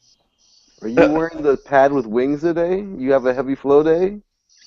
Oh, come on, just bring it on. Just bring it on. Hey, bro, come on. You jumped out there first. I was being super friendly. You jumped out there. I will. Come on. I'm being mild. Relax. I guess compared to sometimes you're not heavily flowing yet. It seemed like today's your heavy flow day, so I mean, you know what I'm saying? Retaliation is to be expected. Yeah. All right, 5-minute rounds. Okay. No hits below the belt. So Go. I ordered maybe like a dozen patches in the last hour, but maybe like right before I joined, I ordered maybe like a dozen patches, 4 different patches, like 3 to 5 of them each.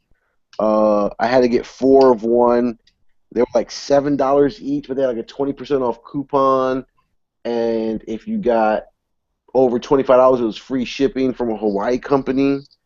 I saw it on Instagram. What was it? Violent Little. Look them up. I got some cool patches. It's not directly from them, but via their Instagram. What really pissed me off before I got in this chat, and it wasn't you, Digital, it was Google Plus and their new streaming system.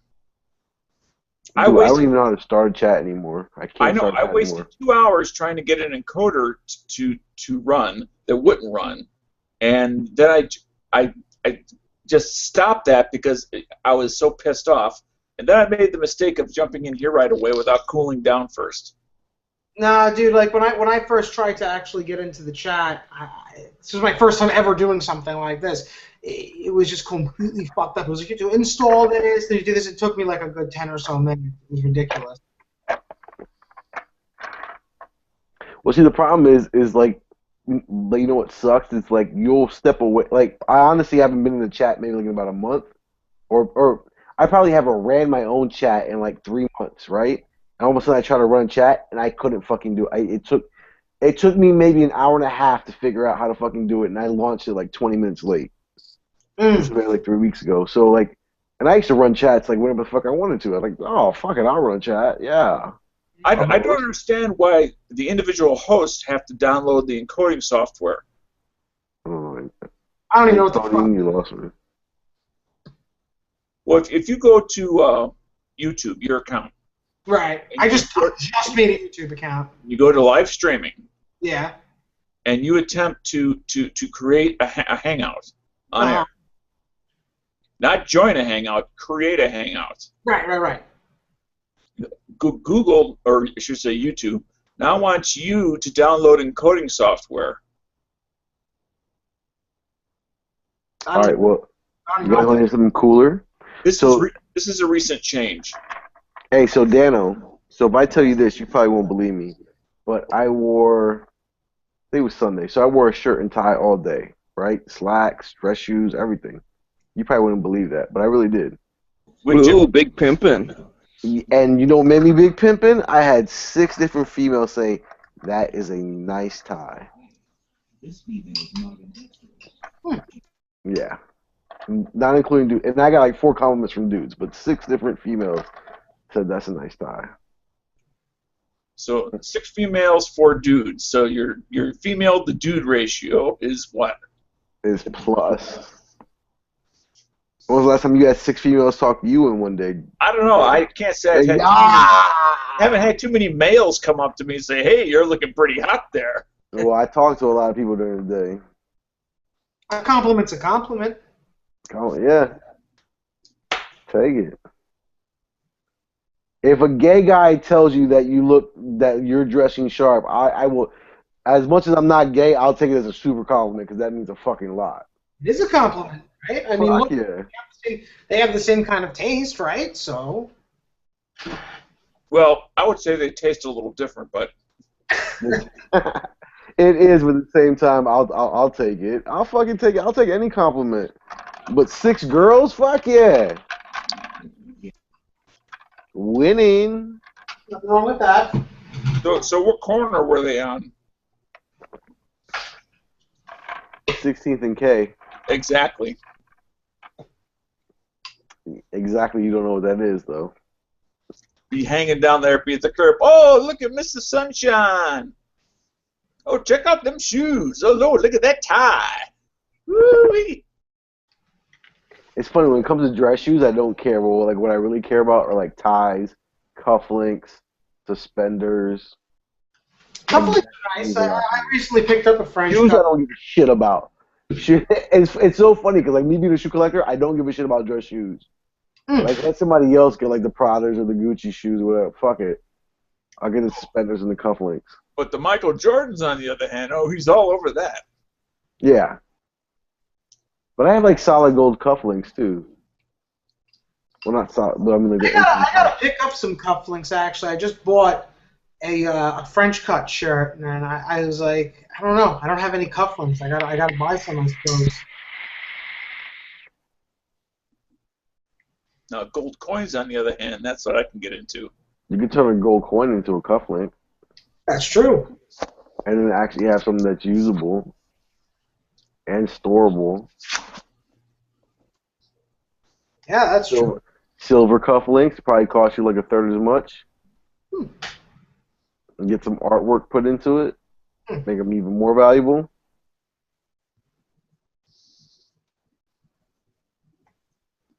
Yeah, that sounds interesting. Like I said, I gotta pick some up. Hey, Dano, like, do you have any of like those hobo coins? Have you? All right, so for Dano, like, do you have your Instagram phone near you? No. Okay. Well, whenever you get a chance, check out this chick named Valerie Vaughn. She's probably a little too racy for you, but she does coin inscribing, and she will take like what's like like whatever year before it is where it's like a large percentage of silver coin, whether it be a nickel or whatever, and she'll take like I don't know George Washington's face and make him into a skull. You know what I'm saying? So she debases U.S. currency. Into artwork, yes. Okay, gotcha. But since we don't have a king or a queen, it's not defacing. That only happens when you have a monarchy. You cannot deface U.S. Technically, because we have no monarchy, you cannot deface. I said debase. I did not say deface. I said debase. Debate, yeah. Okay, I'm sorry. Misheard you. That's an easy mistake. But yeah, but it's pretty cool. You check it out. It's called Valerie Vaughn. Really good artwork, bro. Like if you appreciate shit like that, Valerie Vaughn, she's it. But she has a couple pictures up there that might make you blush. A lot more than blush, bro. Okay, I gotcha. But yeah, I mean, for somebody who's got artistic, you're a peach already. Oh my.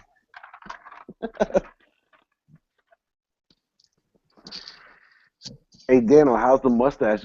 Daniel, we haven't seen your face in so long. How's the mustache going, bro? I have to ask. What do you mean? I haven't had the mustache for, what, a year and a half? Dude, bring the mustache back. What does it matter with you, bro? You were the mustache guy. Now you're just the former mustache guy. Yeah, I'm the guy that used to have a mustache. But your mustache was on point, though. Yeah, it was the mighty stash that is no longer. It was very fireman-like. Is it like YMCA fireman? I don't know, but I mean, like for your age demographic, that was before your time. Good. You know, back in the '70s with YMCA. My day, come on. Who the fuck are you talking to? Your day. Since you're just do it. Born yet, probably. Since you were just Dano and just do it, do you just for men as well?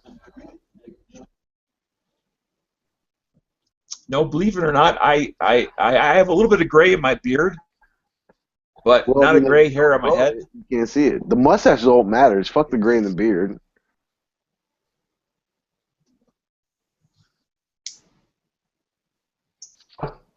But yeah, Dano, I've been very disappointed in you. You have not been Instagramming at all. Did you lose that phone or something? No, I've had other issues.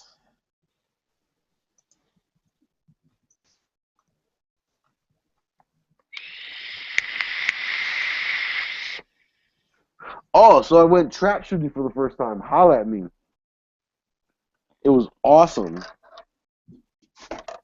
I loved it. Have you've never shot clays? Never shot clays. Ever, ever, ever, ever, ever. And I went over to George Zimmerman's house because I went to go buy my books, and he moved in with his girlfriend, which is right by my school. And then he was off that day, and I woke him up, and I was like, hey, let's go shoot clays. So we went to go shoot clays. Awesome. Took me one game to figure out what the fuck I was doing. By the time I started the second game, awesome. He beat me. Like, we both caught on, like, right about the same time. He beat me, but I was the only one that had a set of 5. Isn't that Mr. Mangoes? No, that was, no, that's not G Mangoes. My boy George Zimmerman is, I don't even know, he does not get on YouTube or whatever, but he is M. Luna on Instagram. Okay. So he doesn't like talking to strangers, huh? No, his name is Margie. Like, he actually did my 24-hour Maryland gun live chat. Uh-huh. Yeah, but no, I mean, like, he's not, I don't know. I mean, chatting just isn't everyone's thing. I mean, like, you can't hate on him. He definitely votes for a gun, you know. I mean, and he spreads the word. He takes other people shooting. You know what I'm saying?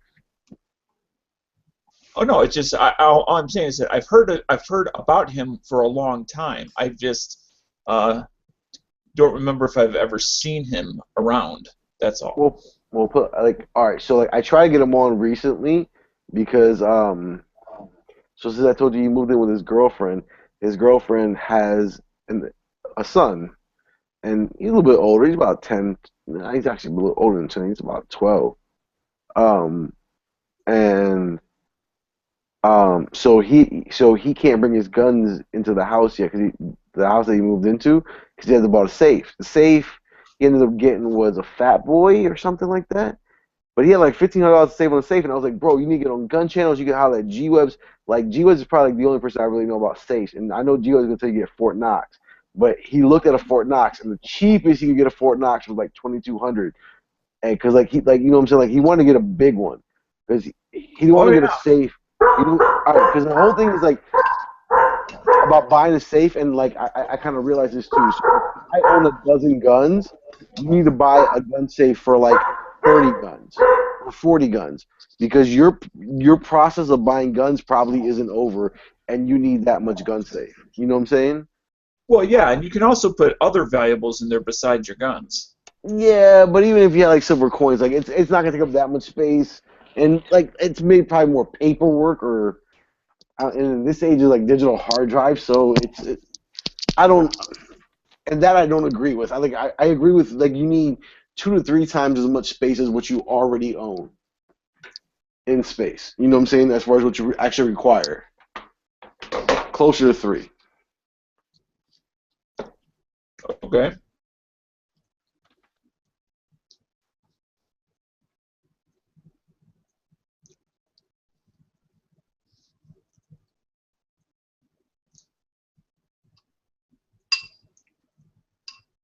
So he didn't get a Fort Knox. He got a what?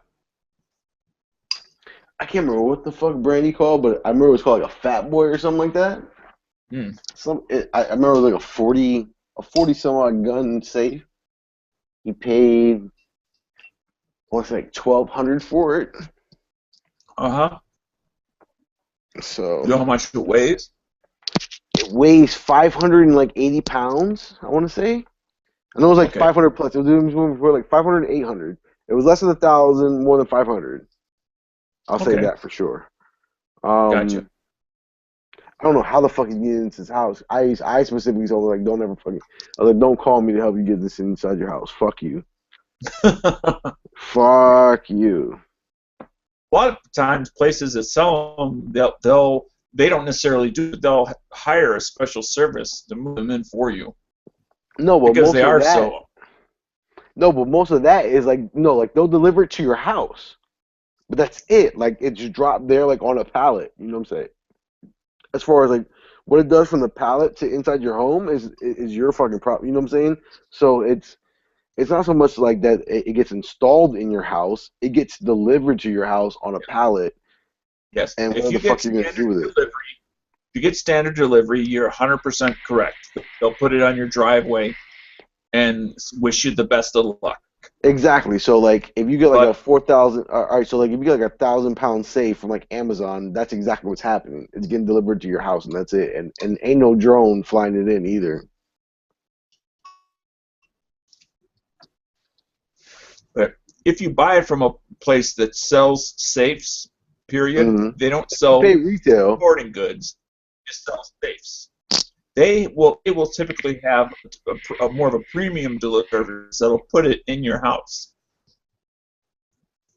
But do they also provide like the ramps that will go up into like, you know what I'm saying, like if you have a step up, for example, like they bring the ramps and everything, or is that just like your Well, headache yeah, too? I mean, it's a premium service. I mean, just as an example, I mean, I'm sure you've got you're not that far from people in $1 million homes, and some of those $1 million homes have gun safes, and I can guarantee you they didn't haul them but you up the want to know what? stairs. Like this, at least like the ones that I've been into. I'm sorry, Daniel, but like at least the ones that I've been into, they're old safes, and they were put in there like 60 years ago, like when everything was moved by muscle. You know what I'm saying? So we're talking like even heavier safes moved by like 15 guys, and you know what I'm saying? So like as far as anything modern, I don't know, like since 1990, I haven't seen anything like, I'm talking like safes before World War II.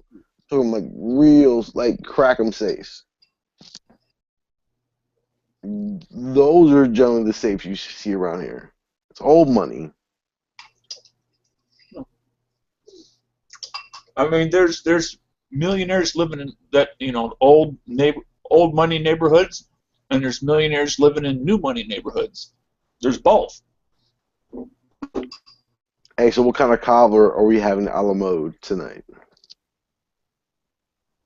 It's life cereal.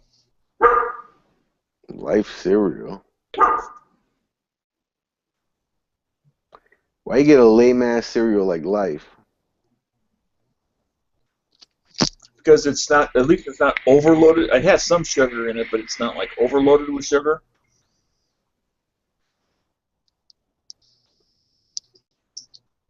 I'm rather fond of Life. I think it's pretty damn good. Fuck, no, that shit sucked. I hated that shit as a kid. Nah, man, it's like he said, actually. It's just that, like, perfect balance, you know? The fuck out of here. It's not like Captain Crunch or something like that. Captain. That you eat it, and by the time you're done chewing it, there's no mass left at all. It's all dust. Now, Life has that, like, the sugar crystals inside it and shit. That shit's pretty damn good, actually. Nah, Life is like a bootleg Cinnamon Toast Crunch, and like you're missing everything. Oh, a bootleg. Put it this: Life is like Cinnamon Toast is what Cinnamon Toast Crunch would have, should have been, or like wish they could have been. So I just went over to Instagram, dude. I think I'm in love. With who? that chick you were talking about with the coins. Oh, Valerie Vaughn? She's bad, right? Oh, man. Her eyes a little too big, though. She wears a little too much makeup, but... That's alright. I don't know. I can smear that off on my pillow any day.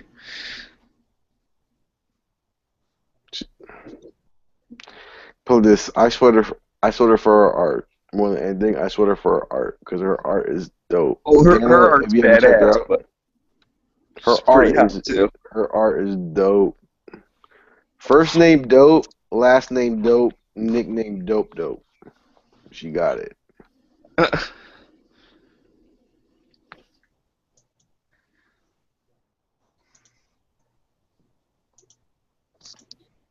But then again, I'm a sucker for fishnets, so she got me right there. Oh, dude, who you talking to? Hey, I am a slutty boy when it comes to fishnets. You put me anything fishnet in me is slutty boy action all day. But hey Daniel, how come I never saw any more of your potato growing?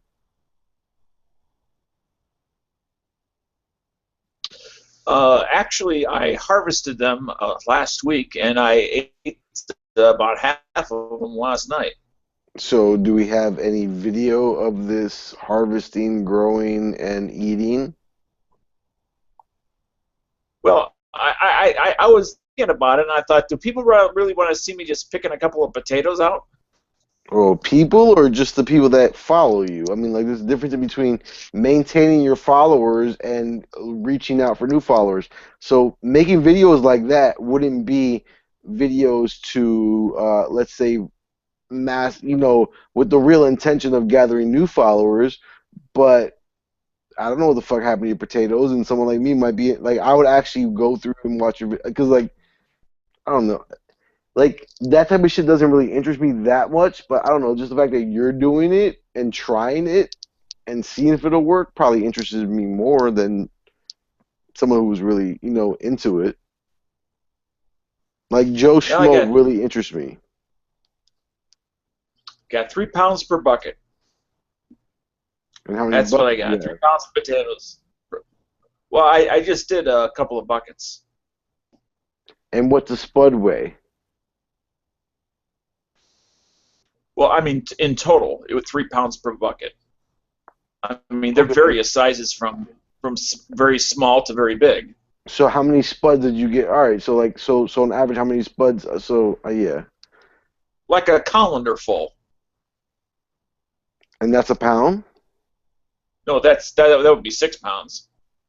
But so it was a colander full would be 6 pounds. So you had 6 buckets. No, I had 2 buckets, 3 pounds per bucket for a total of 6. Okay.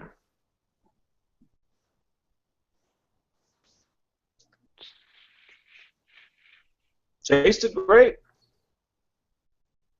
That's not bad for for a 5 pound bucket or for a 5 gallon bucket. Yep. Are you saying? 5 gallon bucket got 3 pounds of potatoes each. And that's half a colander, so that's. And a half a colander is what? Like anywhere between, I guess, like if you're home growing potatoes, they're probably small, so that's probably like 5 potatoes.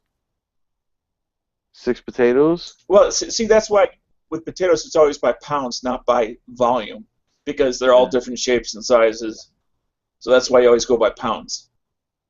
Yeah, because you'll get like 4 midget potatoes and like 3 massive potatoes. Right.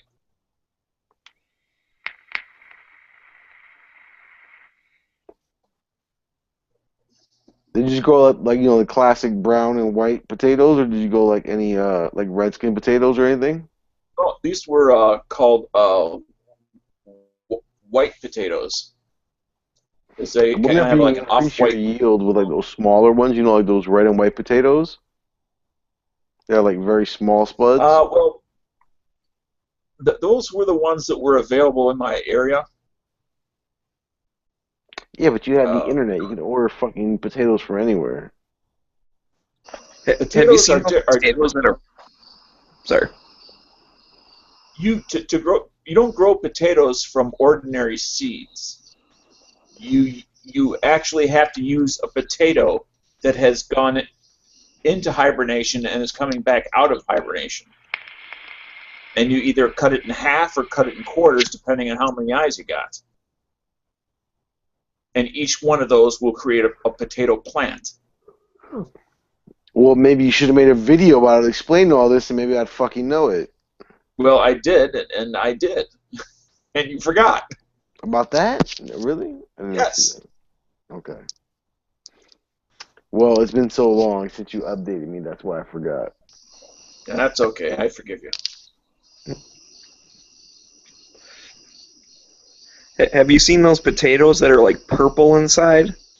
Yeah, I have seen those. They make awesome crazy potato chips.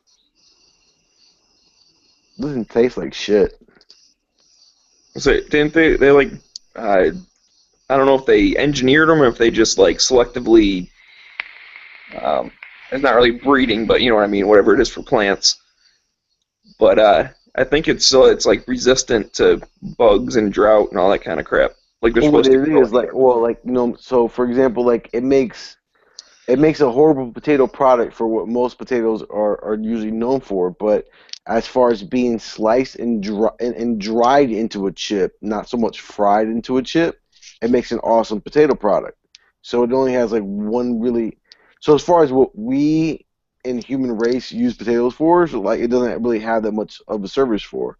Like as a baked potato, as a French fry, it's horrible. Oh, really? Yeah, it's not that good of a product. But if you dry it into like a sun-dried potato chip, awesome. That's the only time it shines.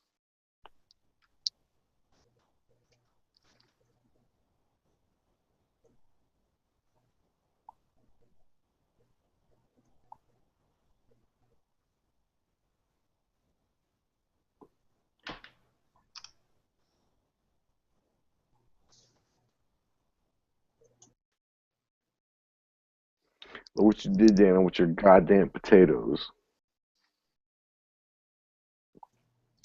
What about my potatoes? You ruined everything with your goddamn potatoes. Yeah, well, I do what I can. You're the one that seems obsessed with the potatoes, dude. I am, because I haven't seen an update.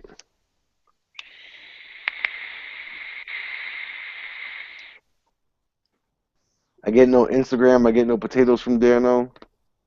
I even posted pictures of what the flowers on them look like. Exactly, but that was like 6 weeks ago.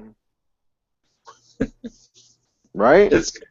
Well, you know, things take a couple of months to grow in nature. They don't just happen overnight. Exactly, and while they grow, you take pictures, and while you cut them, you take pictures, and while you eat them, you take pictures. But you didn't do either of that, did you? You want to see a picture of him eating potatoes? That's like the saddest thing I've ever heard. No, it is, because I really wanted an update on his mustache. That's why.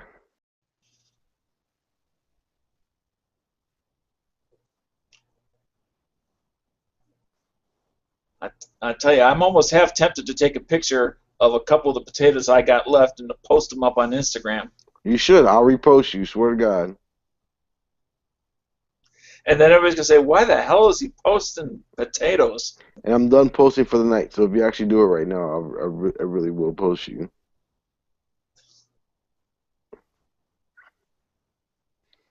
$158, $181. This is one of the strangest conversations I think I've heard on gun channels, and there's been some weird stuff. Wu-Tang is for children. It's tater channels. You should carve a potato into a gun shape. There you go. Just to make sure you don't give it to your kid for lunch or something. They might bring it to school and get suspended. I had one potato. It had these two little. It looked like a group of potatoes. Did you hear me, Frankie? No, I'm sorry. I started laughing too much.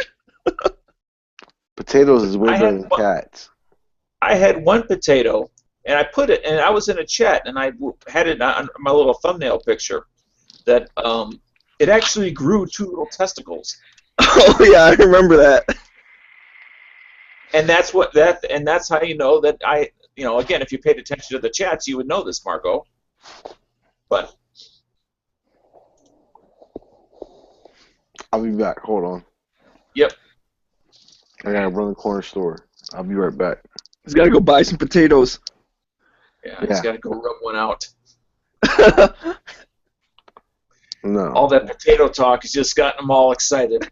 I got 6 compliments from females tonight. If you think I need to rub one out myself. The alcohol you consumed. Exactly. That means I already got my dick sucked twice today. Woo! And one of them by a girl. Your mama. And the other one from George. Say no. And I know it wasn't my mom because I went to my parents' house for dinner tonight. Stone Guy gave me a basement girl today. I'll be back. Hold on.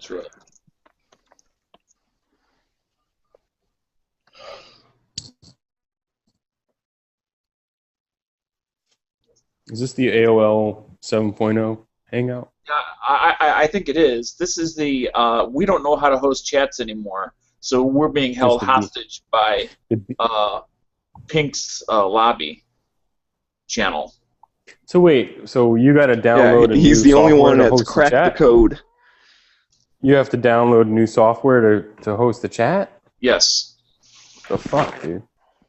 it's I and just there's I no. think I got a virus on my Mac, so I'm not even.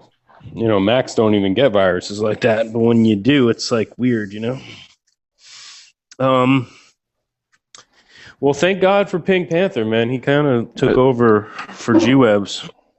I think he bought gun channels from G-Webs last week.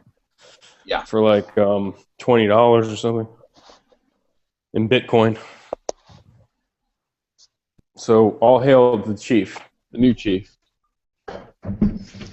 There's a new sheriff in town, and it's not Reggie Hammond. What the shit?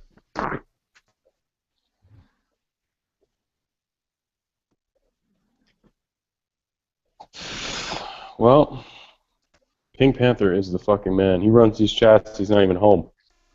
He's at work, like a man. Yep. Yep. Shit. It's 1 a.m. Well, here at least. He don't care. He works like all night. What does he do? I don't know. I think he's a potato farmer. Yeah, I think he's a mustache groomer. There you go.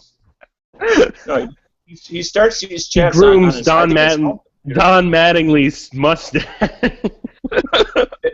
Then he leaves his home computer running while he goes off to work. That's right. It's tough, but man, so being a that's mustache groomer. Unhosted chats. Shit is real in the field. They'll only last as long as people keep putting links out in the lobby. Well, yeah, I've come home at night sometimes, and it'll be like 4 or 5 in the morning, and it's just no one there, but this chat is running, I guess, till he gets home. Yep, to turn it Right, off. but no one will have a link. But I don't want to jump in and talk to myself. I mean, I can do that by myself. Exactly. Without being on air. Which is often what I do. But yeah, Labor Day, man. A lot of sales out there, bro. Fire Fury. What are some of the good 600 sales? lumen. 600 lumen Fury. The new one. With the tactical schmactical. And I'm going to plop that shit on my Arsenal 107. So that almost, I would say, my long guns will have flashlights on them. Because for a while there, none of my shit had flashlights on them. So how do you mount a flashlight on an AK? Well, I have an Ultimac rail, so. Oh, okay. On a traditional one, you can get the royally screwed RS flashlight mount, and it'll mount on the barrel, like by the gas block. You just screw it on with some Loctite, and it gives you a little Picatinny piece, and then that's it. But they really are good. So if I had the traditional one, that's probably what I should have done, is just get that. But it's not cheap, but because it's a high quality piece. So for like $80, I got an Ultimac rail, which like replaces your gas tube, and it's what most of the people use now, like the high-end builders. Right. So I'm happy with it. So on there, I put the red dot that I have, and I can put the flashlight mount in front of it. It's an offset, so it shouldn't get in the way. Yep. That's what most people are doing. I still think the AK sucks. So, I don't know. I think the AK is for, like, suckers, China. They're killing us on the border. What are you trying and to say? in trade. China. Hey, Joe. All right, wait a minute, DB. I tried to get Joe to do this earlier. Joe, are you still there? Yes, I'm here. All right. Can you please do the Governor Cuomo interpretation right now? Let me watch it one more time, and I'll do it. Give me a sec. China. Well, China. You're just writing him hard, aren't you, Marco? Do it. Do it. No, but I want to exploit our New Yorkers while we have them here. So I mean, like, we might get a laugh out of it. Well, that's true, except not everybody's a performer, especially if it's his first night here. Yeah, but I Well, mean, did you guys see the funniest shit I saw on YouTube in so long? It was the. Did you guys see the lip reading, bad lip reading of the presidential debate, the Republican one, where they're singing and shit? Yeah, How fucking funny was that? How funny was that? Kind of funny, yeah. Yeah, I mean that Donald Trump song was like, and then he's like, I had a pigeon, Louis de Velour. I mean, it looked perfect. I mean, I'm fascinated by that shit. Like how long it takes them to come up with funny shit to say that it looks like they're saying. Could take a week. Could take a month. Epic rap battles of the presidential candidates. Yeah, when they had to sing the song. That is exactly what Ted Cruz Dano, looks like you had your own, internet fame moment when apparently. What's your store number?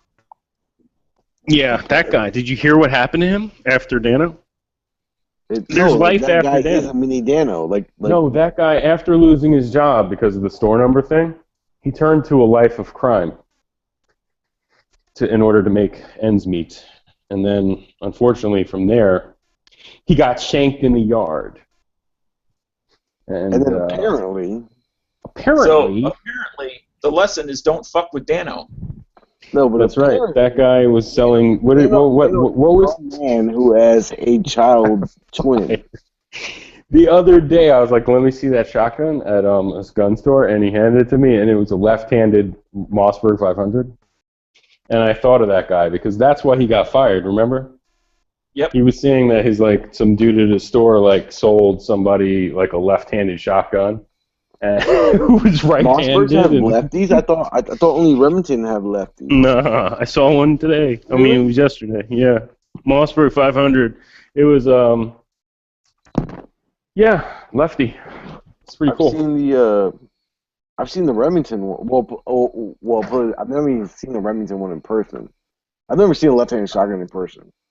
Me neither. I mean, he handed it because he didn't say, "Oh, that's the lefty" or nothing. He just handed it to me. So if I was like, "Oh, this is cool," let me buy this, then what they do at the store is they get a runner, to come and get the tag, and then they go in the back and get it, and then they walk you to the cash register.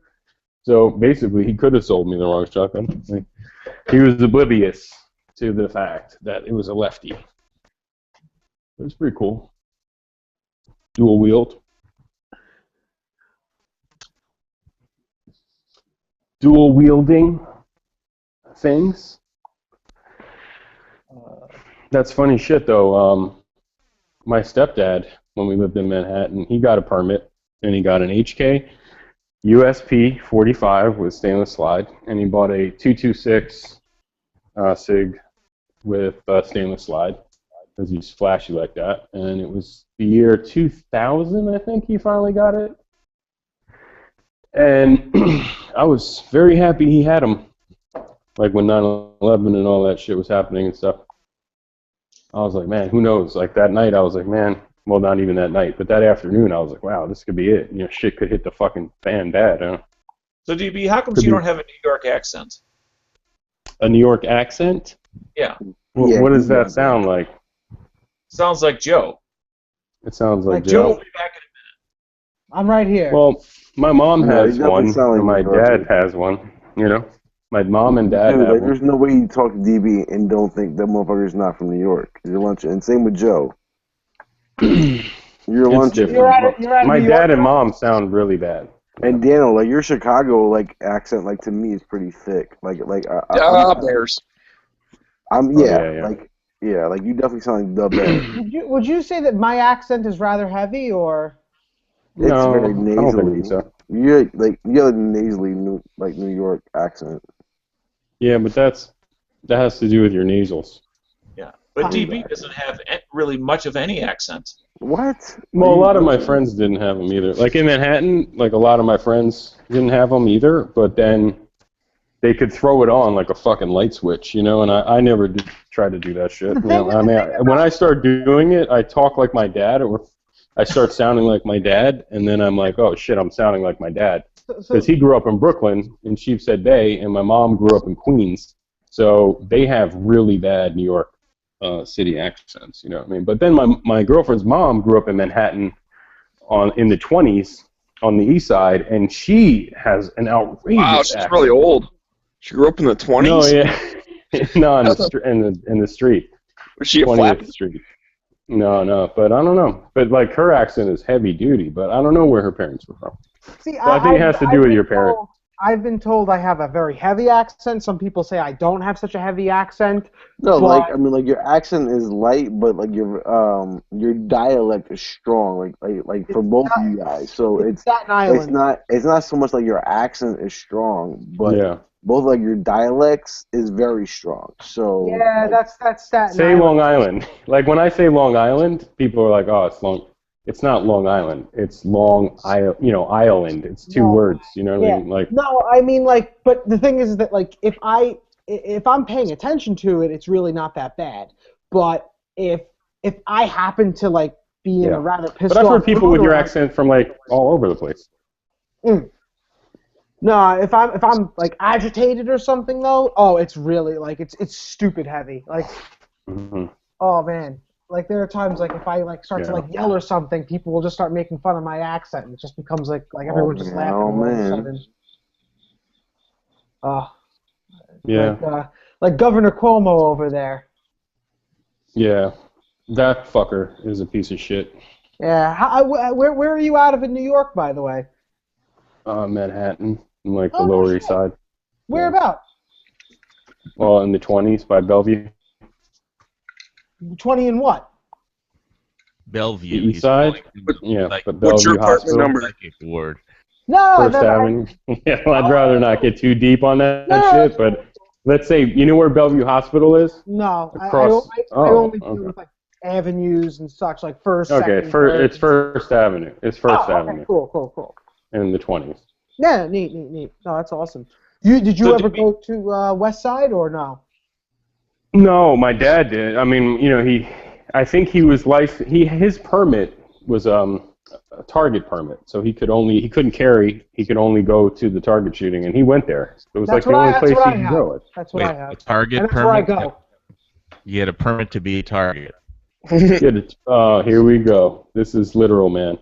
I am literal, man. yes, But he had a is. target permit, and yeah, that's where he had to go. Well, I mean, Now New York it's City, they you don't never do know. they don't do the target permit anymore. Now it's just a premise permit that you can shoot target with. And I actually that's the range I belong to is West Side. Hmm. You definitely can't carry it, No. and it's very difficult to get to the range It says right without on the permit, getting letters, not in for trouble. Yeah, you don't want to get in trouble. No, not here. Not So, I got a question about New York. Sure. If you want to go to the range, Mhm. let's say like you don't own a car, because I know a lot of people like don't even drive. Right. How do you take the gun with you? Like, can you just carry it in a case down the street and walk there? Case has to be locked, and the gun has to be trigger locked. That's Yeah. what they say. But yes, I've done Yeah. it. That's how I bring You my can guns take a home. cab, whatever. You Uber. I've taken Yeah, my you could guns Uber home it on there. the bus. Yeah, you can do that too. Once you have that permit, you're pretty much okay, but it can't be loaded and all that other Who stuff. doesn't have You know, Uber? gun can't be Who doesn't loaded. have Uber like where they live? Well, I have Uber. I Uber I all the know time. New York is fighting Uber a lot because of the cabs. they hate it. I've but- never no, but used you have Uber. Can you Uber where you live? I Absolutely, can yeah. Uber, for sure. For the last all 5 day. years.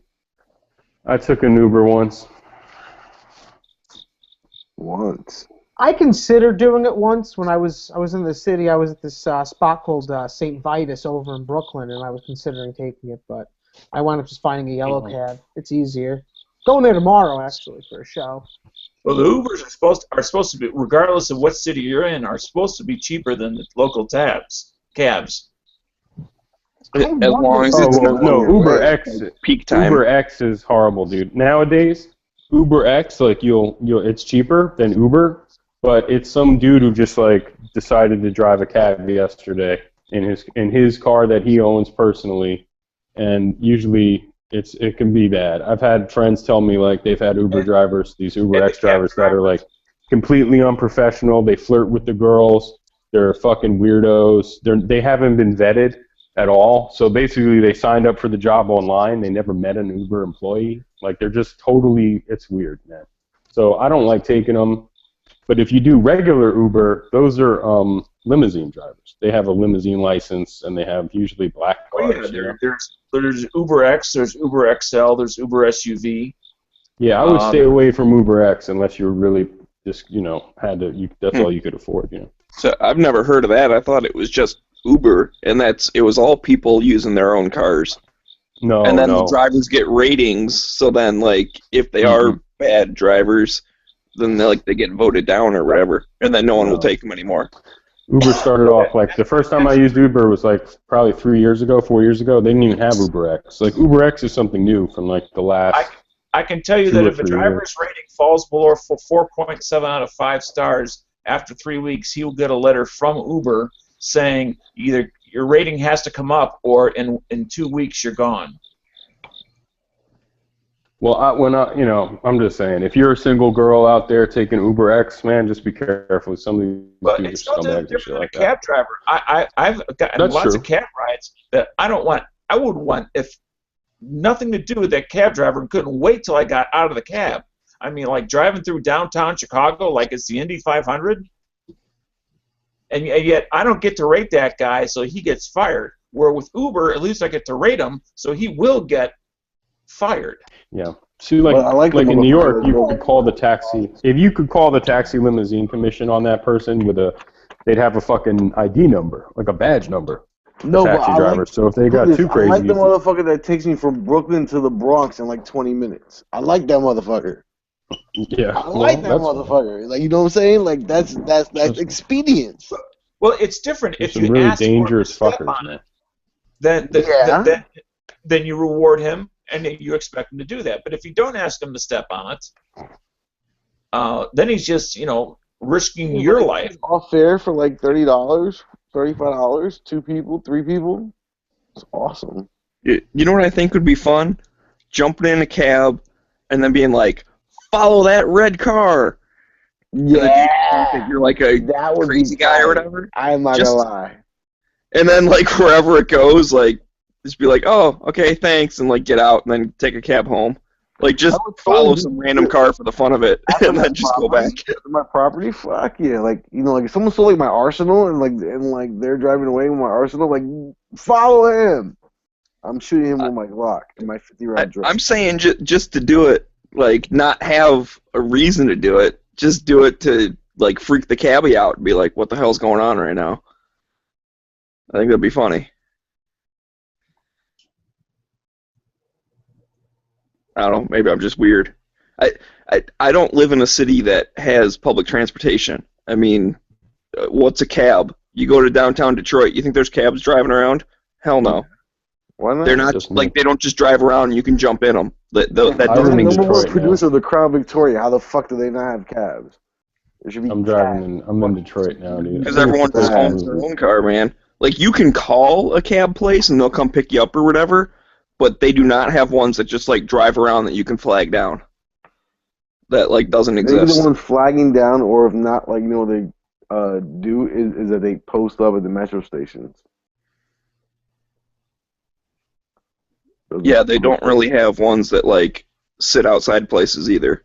Maybe like the airport, you might be able to just pick up a random one or whatever. But like downtown Detroit, they don't have Uber in Detroit. No Uber.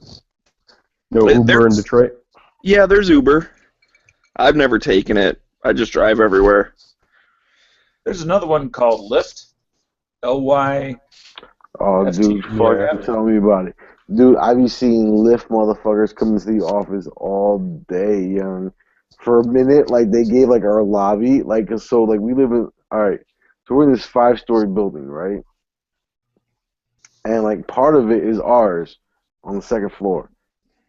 And these motherfuckers come into the lobby all day, and like you just run into them like all the time. Like, yeah, I'm looking for lift. And I'm like, bro, What's fucked up is wanna they meet used to in the make parking them. lot, not inside the building, bro. Like, what are you They doing used to inside the make building? them have a gigantic purple mustache on the front of their car. Remember that? No, purple mustache. Yeah, I know what I you're swear to talking God. It was a furry, gigantic mustache that you velcroed onto the grill of your car. And that Like, was they how just they drive around like, going, you "Who could- wants a mustache ride?" No, it's you use the app on the phone, and the car would come, and the mustache was a way that you could say, oh, okay, that's my car right there. That's the Yes. lift. And It actually was glow in the dark. So so if you could see, if they were double parked, you could see again, like just like what DB's saying. Oh, that's my car. they I've seen changed them it now. I've seen them on the dashboard. Yeah, now they put it on the dash, but like literally, it was a gigantic, fuzzy, stuffed animal mustache on the front of their cars. The one It I was saw so was embarrassing. 6 inches long, 7 inches long mustache, had like a kind of a handlebar curly Q mustache. I swear to God, Google the shit. It was It was probably like 5 feet long. This fuzzy 5-foot long mustache that they had on the front of their car, and it was. I just felt bad for those people, man, because Uber X was already out, and they didn't have to do that. Put a fucking mustache on their car. But then I was like, reading about it online and stuff, and they made fun of it on the Tonight Show. They also encouraged their drivers to act wacky, like give you a high five and act all stupid and silly in the car, and just be really strange. Well, I'll stay away from it. Plus, in Uber, you can't have a gun, so I don't want to take it. They passed the new policy that you can't have a firearm in an Uber. Yeah, didn't they pass that policy right after that dude saved some people in Chicago or whatever? Like, some people were shooting into a crowd of other people, and this Uber driver jumped out and shot at the bad guys. And they're like, "Oh yeah, by the way, no one's allowed to carry guns." Now, that may be true in your area, DB. I can tell you that's absolutely not true in my area.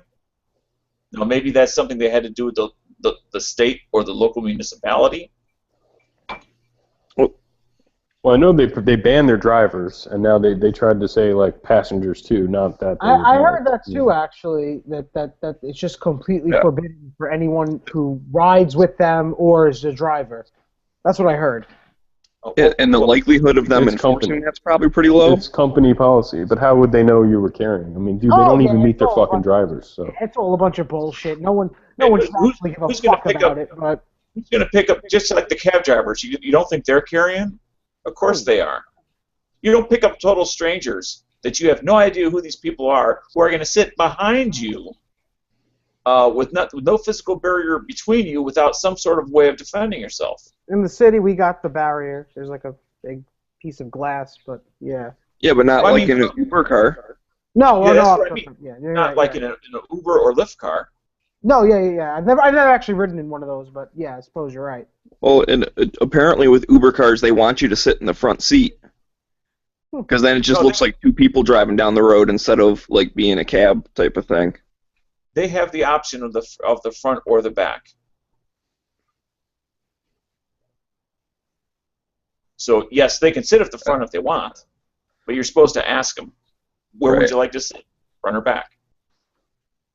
See, I guess I heard that they encourage sitting in the front, because they're actually starting to kind of get some shit for, not being like a real taxi cab or whatever.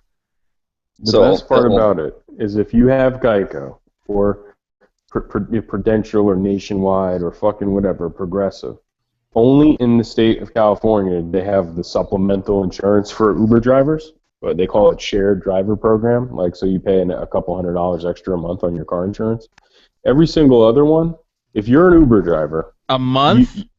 If you're an Uber driver in any state besides California, according to Geico, because I was thinking about doing it a few months ago just as a part-time thing, because I know that some of those people are making $700 a week.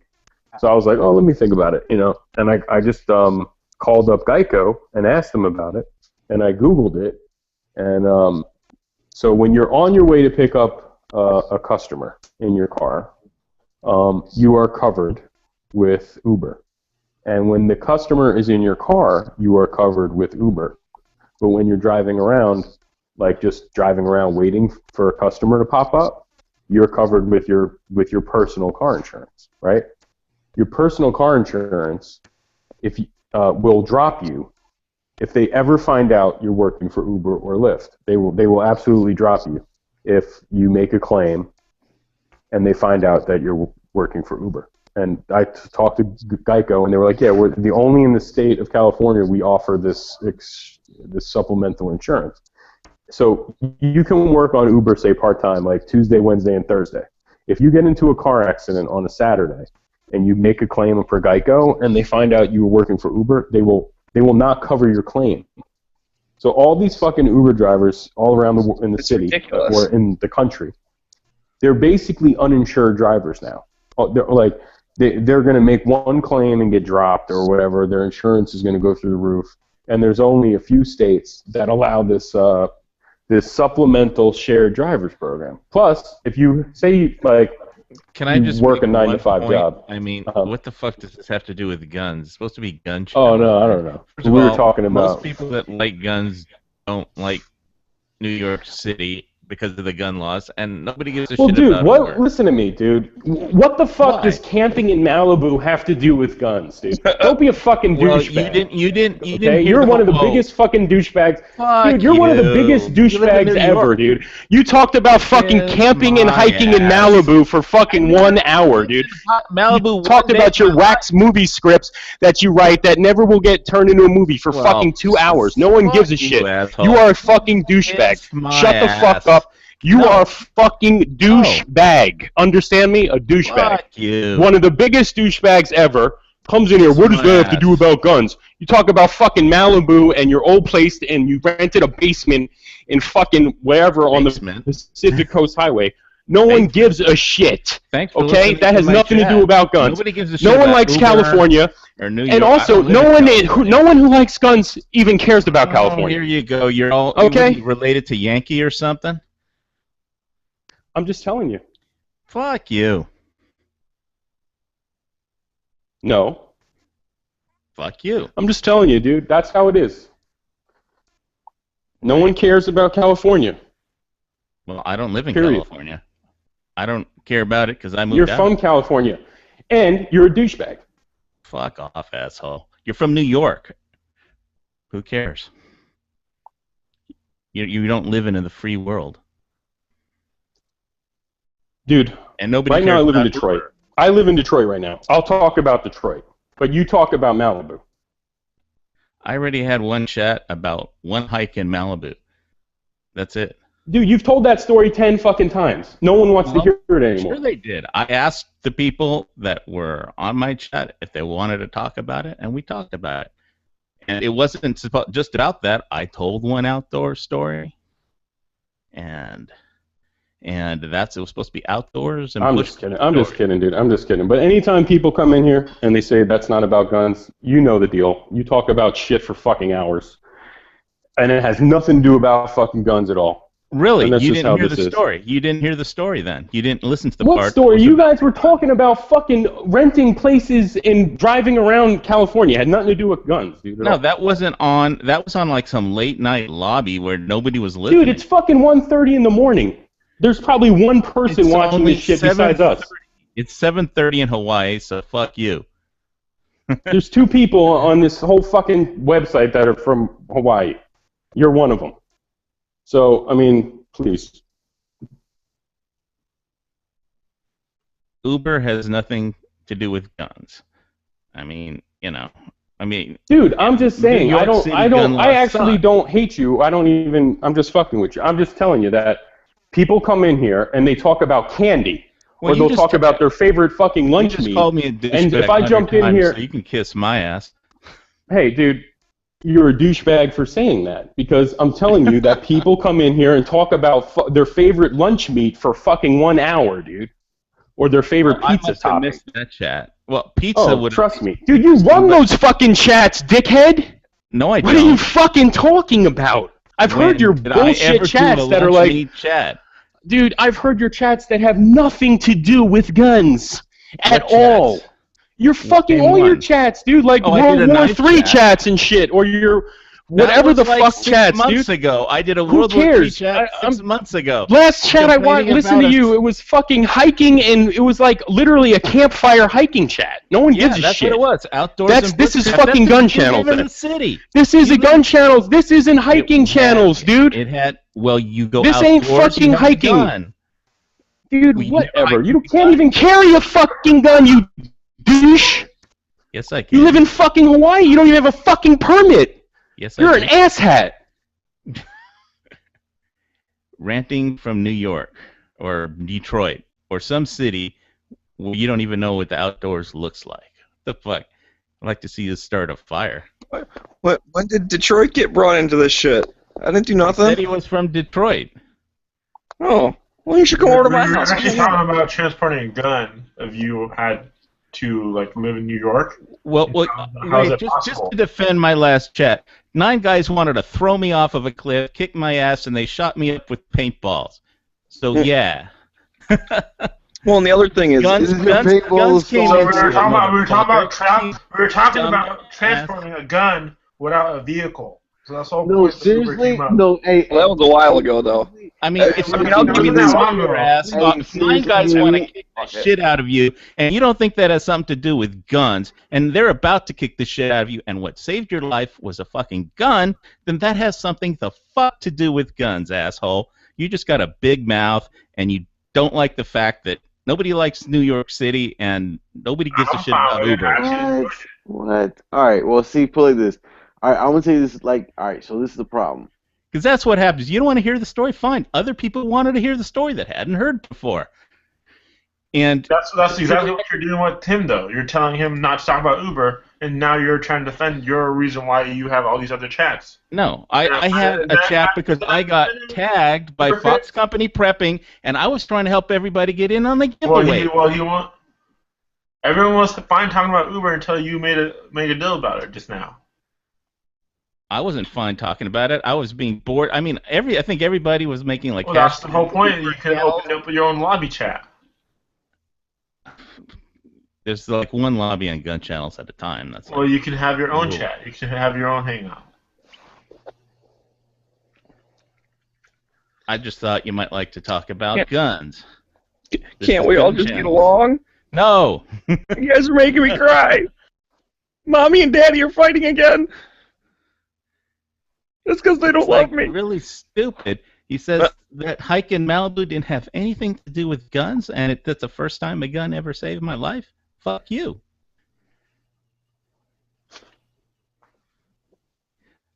You're just ignorant. An ignorant ranter. You belong on Yankees channel. I mean, everybody in gun channels is gay for Yankee anyway. So, I mean, he comes on a chat and it's just like, oh my God, it's Yankee.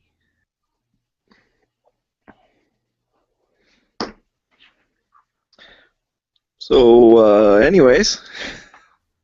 I thought it was a good chat. I mean, Oh, the one you hosted. Well, here's the other thing. I'll say this to defend you on that. That's on your own damn channel.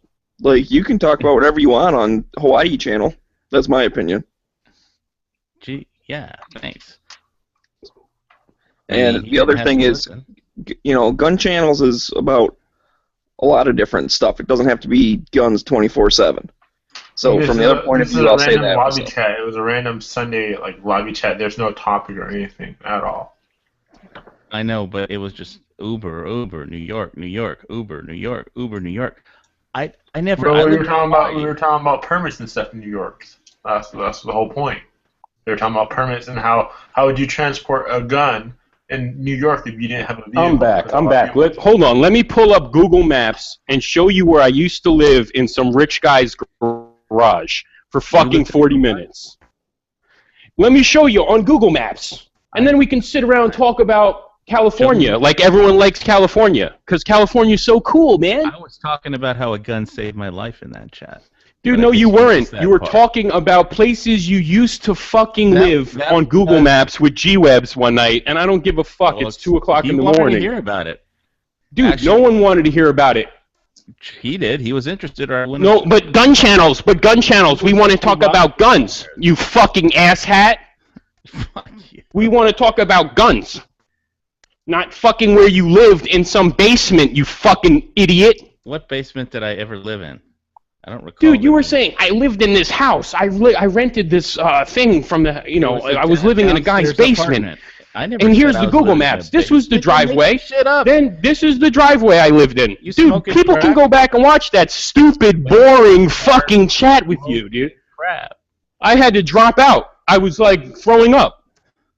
It was so boring. I was like, oh my god, Nobody this was guy on. won't shut the fuck up about where he used to live. Nobody else. Was Holy talking. shit. Somebody had to talk.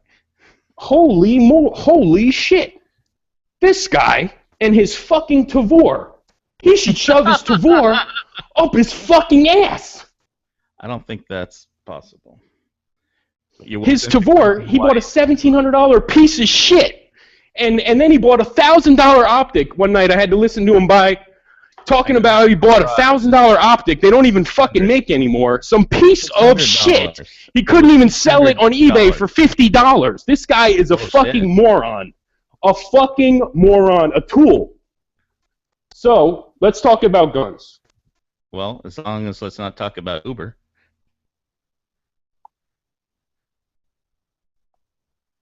He left.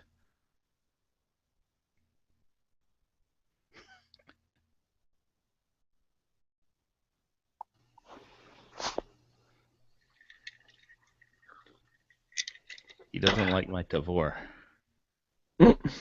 He doesn't like that I interrupted his Uber chat. His New York City Uber chat.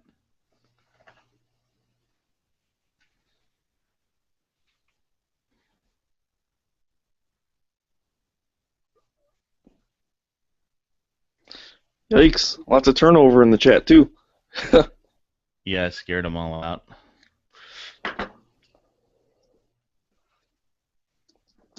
Drama queens. They spend too much time with Yankee Marshall, and this is what happens. Mm. I think Gun Channels is going to turn into 100% or 95% ranting channel, you know. I heard Yankee gives everyone a reach around who gives them a like on YouTube. Yeah. Oh, really? I'm giving him a lot of likes.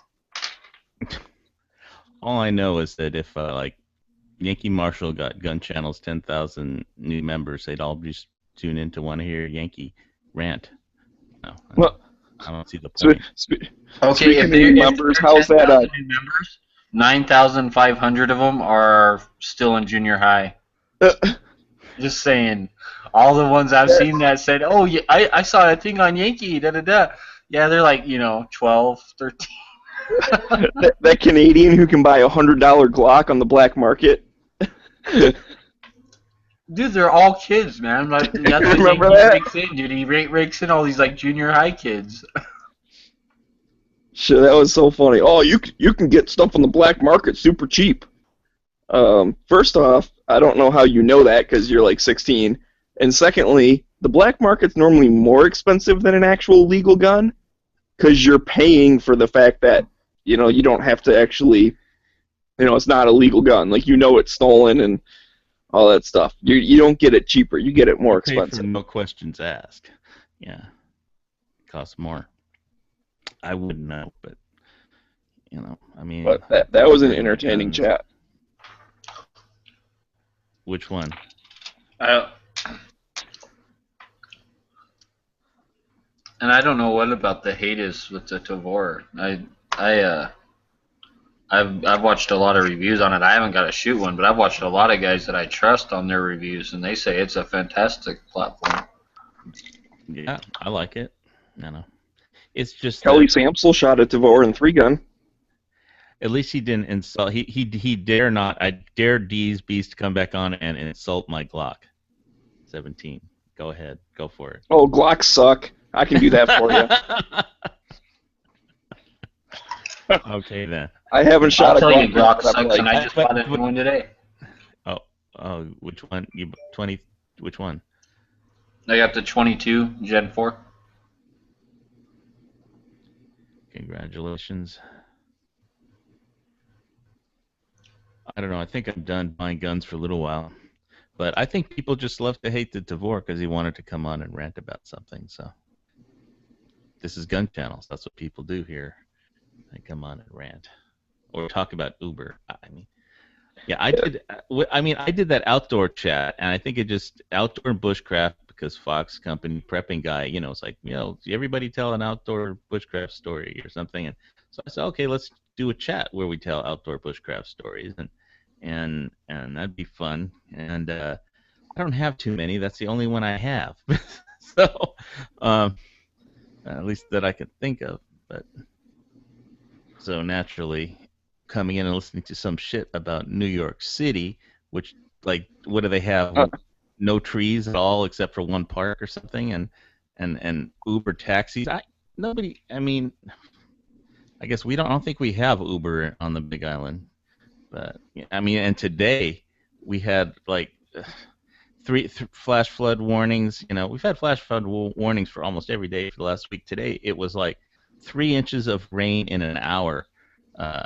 Flash flood warning, like about a couple miles up the hill or something from where I live. So, and all the roads got flooded out. I've been trying to get over to the other side of the island to look at some property and meet a leather worker that I know over there to do something for me. And I haven't been able to make it. The roads have been washed out every day. And I just can't stand this shit about New York City. Take a subway. I know you probably can't take a gun on a subway, but it's just I can't relate to people from New York. Even in California, it wasn't New York,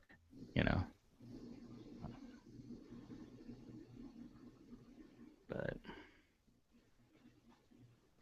I never lived in. I know that people from New York have told me that in California it all looks the same. There's a 7-Eleven on every corner, and they get lost real easy. It all looks the same, but in the city, with those tall buildings, and no natural landmarks of any kind, I'd get lost. So, but does anybody in New York even own a compass? I'm just curious. I have one on my phone. Oh, cool. Well, you got it. They get lost in Central Park. Oh, I get lost there all the time, so compass doesn't help me either. How can you get? That's not. I'm not even joking. There was a guy who was lost in Central Park for 2 days. That was me. That was you. No, I'm fucking with you. How big is the park? Yeah. Do you think you can walk from one side to the other? Relatively speaking, it's actually pretty big. If I'm not mistaken, it goes from 59th to 80 or 100 something. It's pretty big. So how many miles is that? Fuck, I don't know. It's probably a lot. I don't know. I'm not quite sure, to be honest with you. And then I get up my Google map of Zuma So Canyon. you look up New York City on Google Maps, and you'll just see this big fucking green square or rectangle in the middle, and that's Central Park. Right. I think it's 3 by 2 miles or something. It's pretty big. Yeah, but by 2 miles, you can walk from one side to the other in an hour. Yeah. That's my point. Is there's no way just pick a direction and walk. You'll eventually hit a road. Yeah, but you see, you're not me, and I have I could get lost in a paper bag.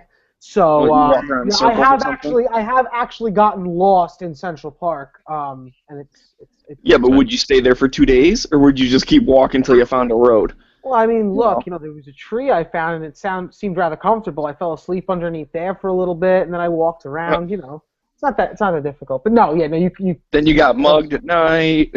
Yeah, well, you're in New York City. That's what's expected. They still do that in New York City? I thought the police cleaned stuff up. No, not real. No, in all reality, no. It's rather safe in certain areas. You wouldn't want to go certain places, but I think that's everywhere. The main areas, you don't kind of worry about that shit. But you never know. Recently some motherfucker in Central Park decided to cut some woman's arm or something with a machete for no apparent reason. So that happened. I was just sharpening my machete today. I actually just had mine on me. That's actually right there. Yeah, look at that. Yeah. What do you got? I have Malaysian parang from myparang.com. I got it off of Blade HQ, but I Awesome. polished it up, and it's a real. It's got a convex. It's convex. So I was sharpening it with leather, like razor strop kind of a thing, but I don't know, it was just taking too long. So I just took a ceramic stone and I put just a micro bevel on it. I mean, just it's like the Ultrafine Spyderco. I got this $80 Spyderco ceramic ultrafine stone, and it just took like 3 minutes to put a micro bevel on a thing. So nice. But I mean, yeah, I have a strop, but it was just fucking taking too long, and it's too easy to roll over the edge on the convex blade. I gotta learn how to sharpen knives better myself, and machetes and stuff. I have stones and shit. I can do it just okay at best. Probably not even that. I have to actually learn how to do it a lot better. I got this straight razor I've had for years for shaving, and I cannot fucking sharpen that bitch up enough to fucking shave. It sucks. I'm really happy for straight stuff with the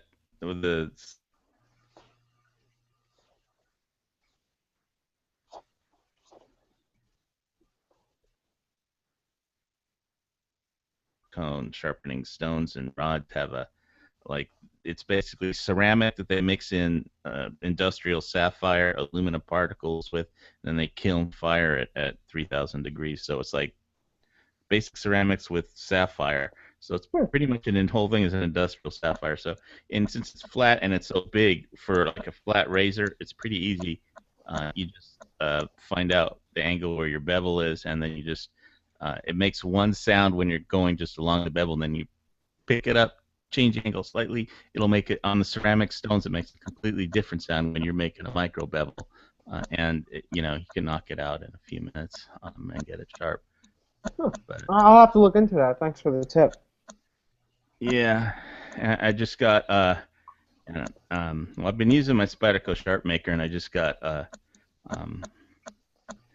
digital iGaging digital angle protractor cube, and so I was measuring the angles, and I think Spyderco's is off. I mean, it's always off by when you put the rods in the slots for the Sharp Maker. It's always off by like a degree or two most of the times. But I don't know if you've seen anything on the Spyderco Sharp Maker, but I haven't actually. No, I mean most of the stones I have, I just got in like random little places and such. I think I gotta get some better ones, honestly. Basically, how it works, it's like a triangle. They have these triangle rods that they sell you that go into this base, and it has two things. You stick the triangles into the base, and it has two slots for 40 degrees, which is 20 degrees per side, and two slots for 15 degrees. Sorry, two slots for 15 degrees, or 30 degrees, which is 15 degrees each side. And in theory, you move the knife straight up and down the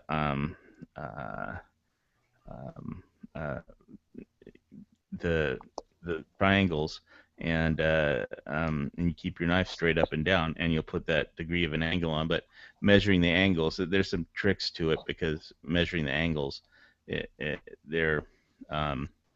have to keep in mind where your bevel is, what the angle actually is, and because when you turn the manufacturing tolerances aren't perfect.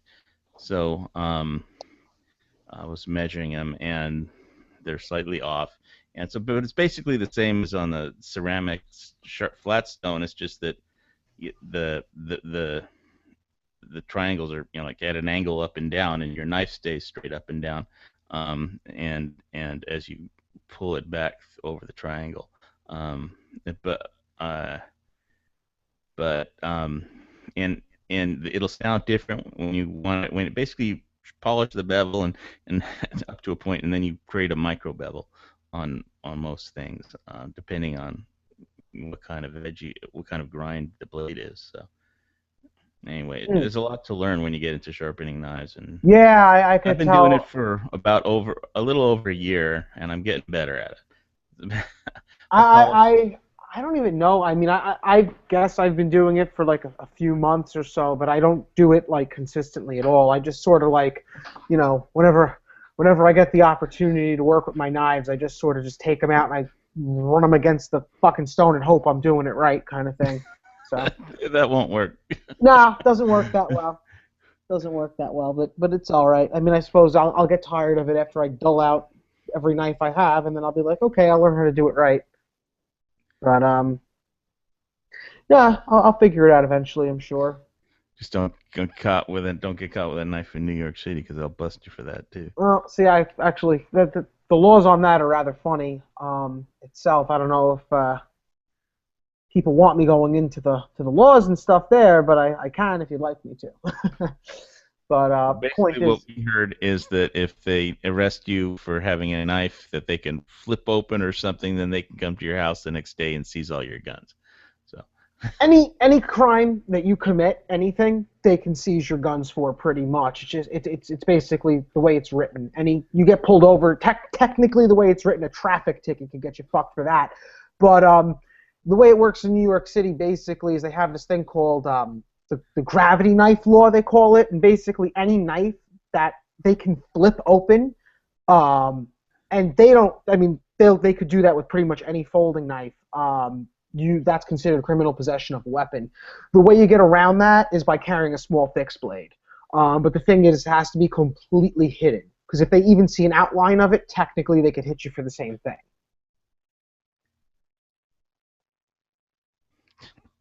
Yeah. that's just stupid. I carry a 2-inch, the Becker Remora. I think it's like 2-inch, 2.5-inch neck knife underneath my shirt. I'm a karambit man. Oh, I love karambits. I just, again, here they would call that like a, who the fuck knows? It's only they have fixed blade karambits. I have a couple fixed blade karambits that are really nice. Yeah, I love that Fox Knives karambit. They're all good looking though. I also see this one from Traditional Filipino Weapons. That's just, oh man, it's gorgeous. But Emerson has a fixed blade one. Fox has a fixed blade one that I have.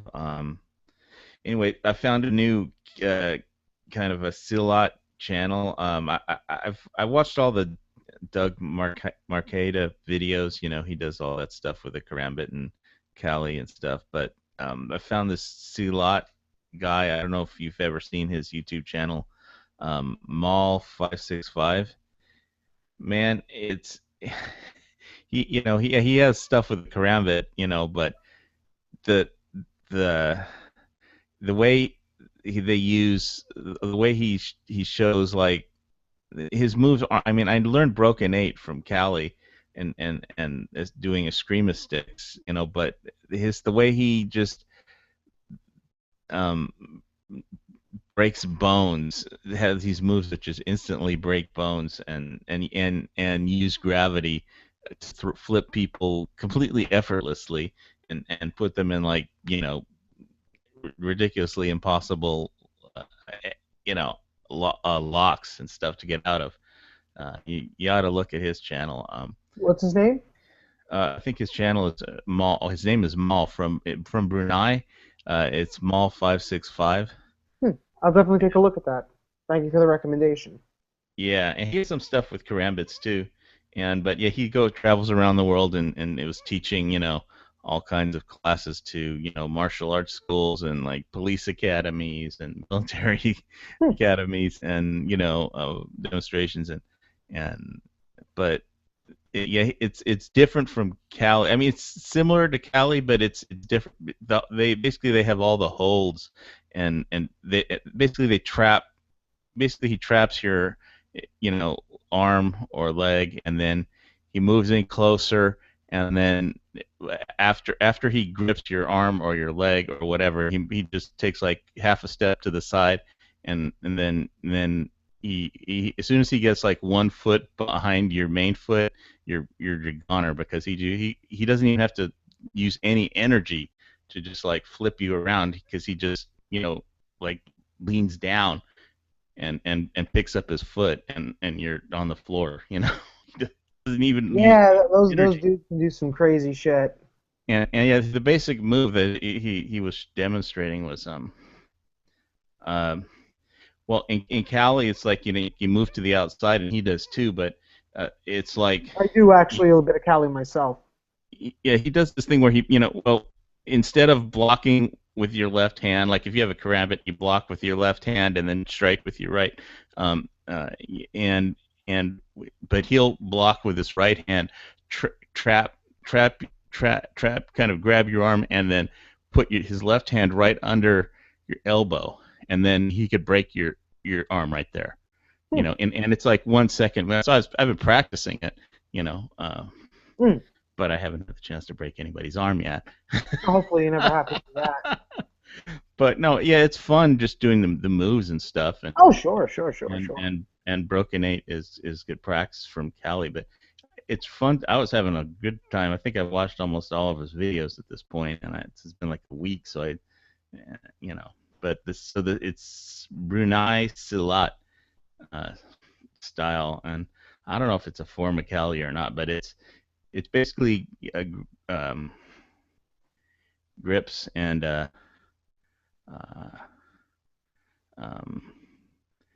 it's basically traps, and but what it is he twists. The point is he can twist your arm.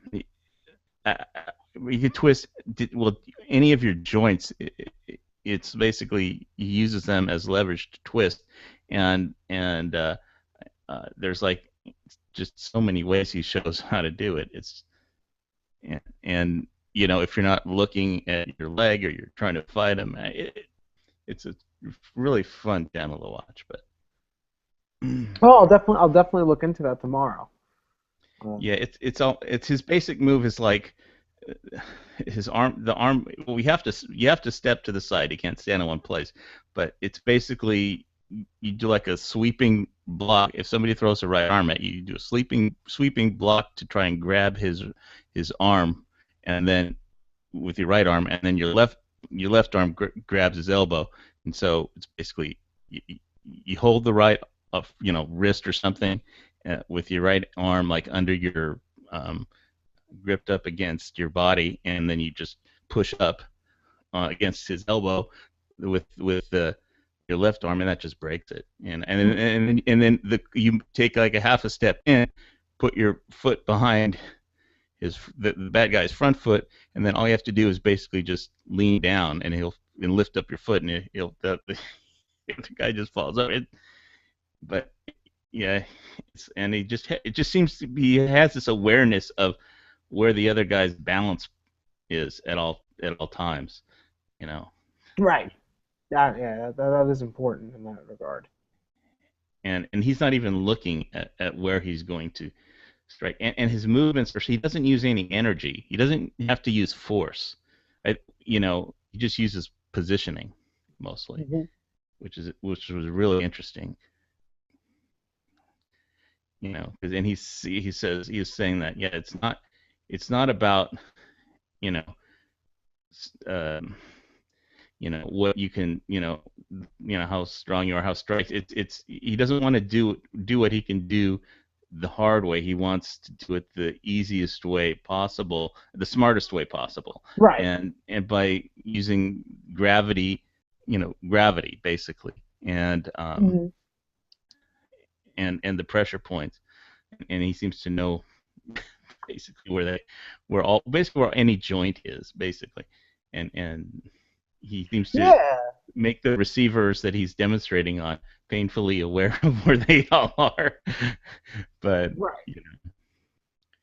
if you train in that stuff enough and everything else like that, you eventually learn where all that stuff is, I think.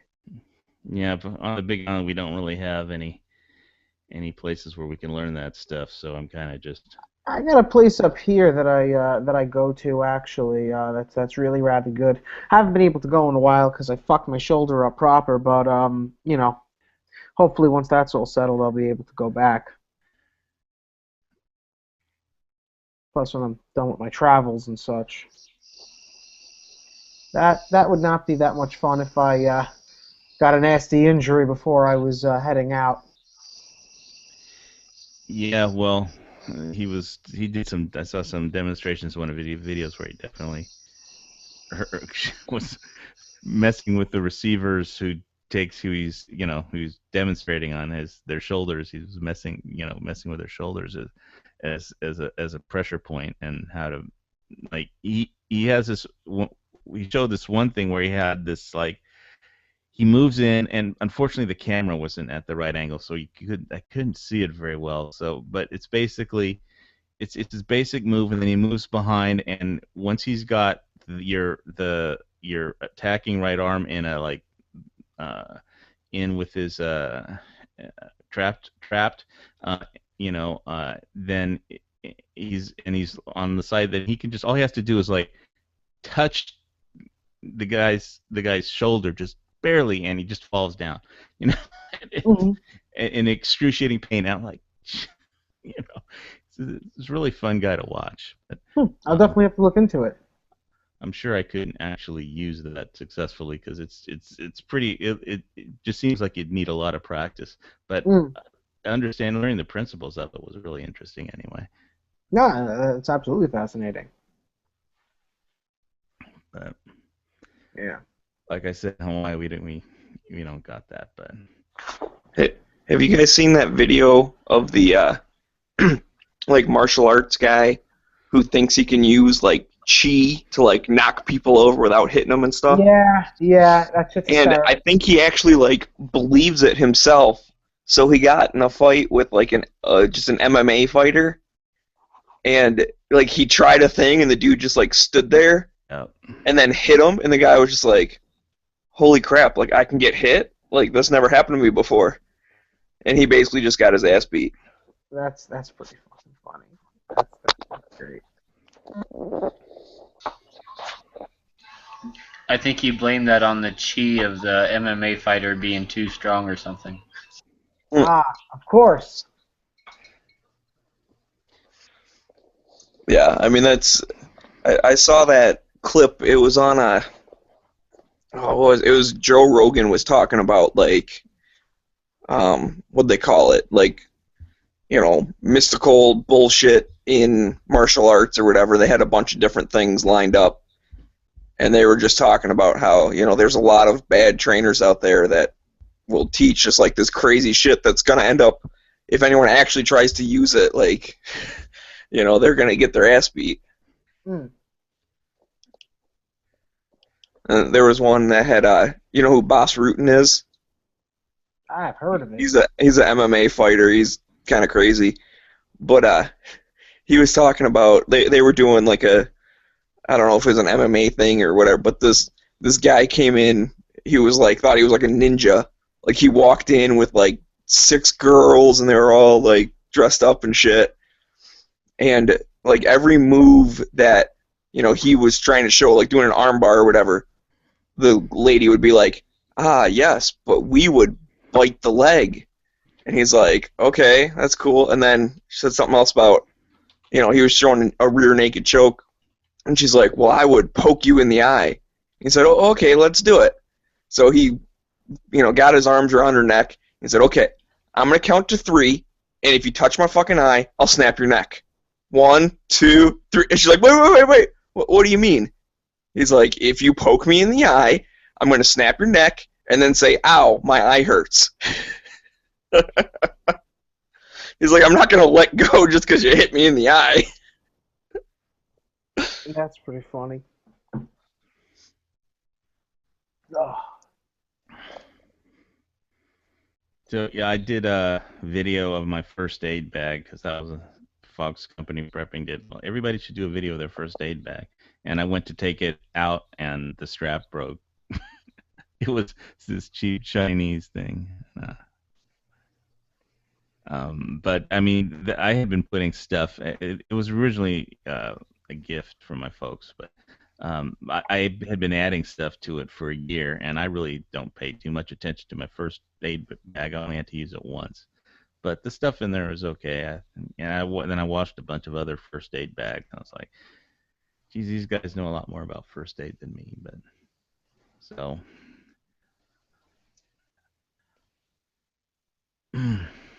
I do think Gun Channel should be more about just guns, but I mean it should be somehow related.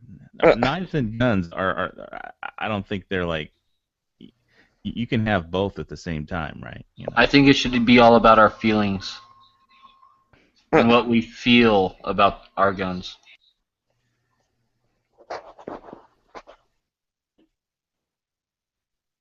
Well, I feel like I have a very sexy CZ. I would probably agree with you in that. I haven't seen it, but, you know, it's a fact. All CZs are sexy. Yeah. I'm glad I got it. You know, it's the newer one, the SPO1, and it's the metal version, not the polymer one. What I did never you say you shot got? one. I'm sorry. Oh, please, sorry. It's the CZ75 SPO1. It's basically a CZ75, but it has a rail. I mean, that's about the only thing they added to it. But when I went looking for it the first time, I went into this gun store, and this gun store, like, everyone who works there is cool except for one dude who's, like, a huge dick. And so he happened to be the only one available to, like, help me, because I was just kind of standing there looking around. And so I told him what I was looking for, and they had the polymer version, and he's like, oh, you don't want that one, you want this one. And I'm like, yeah, you know, I've held the polymer, it's not quite the same feel, I don't really like it, you know, whatever. And he's like, yeah, but this one's better. And he's like, that's not the one you want this one. And so I gave him a chance, said, okay, well, like, why is it better? You know, I'm up for learning, you know, give me some rational reasoning, and I'll say, okay, that's a good idea. Instead, he just goes, well, 'cause it is, it's just better. And I was like, all right, well, see you later then. Yeah, that one's always a very, very compelling argument. Because exactly. I mean, and he had stuff to say. I mean, you could be like, well, the polymer's lighter, and, you know, it's blah, blah, blah. Like, there are reasons why you might want the polymer versus the metal, but, you know, I was getting it as a range gun and, like, a nightstand gun. So I want it full size. I want it nice and heavy. I mean, I can fucking do pretty good with it. And, yeah, I do carry it because that's the only handgun I own right now. And it's not that big of a deal. I mean, I'd prefer maybe a little bit smaller, a little bit lighter one, but it works for now. I mean, in terms of that particular CZ, I never got to shoot it, but one time I went into my FFL, and I just mentioned if they had a CZ, and they said, yeah, they ordered one for someone. It was that one. It was the SPO1 75. I held that thing, man. Oh, my God, it just felt so fucking good in the hands. I don't know. It does. It just melts into your hand, dude. It just melts right in. I want one so badly. Once I get out of this fuckhole, I'm getting one. I want to get the classic, honestly, but I feel I'll eventually get one of those. The only other CZ I ever shot was the 83, the 380, and that one was really nice too. I really like that one. I don't know. I'm fond of CZs. I'm very fond of CZs. I really want to give that Evo 3 a spin. That looks like it's a blast.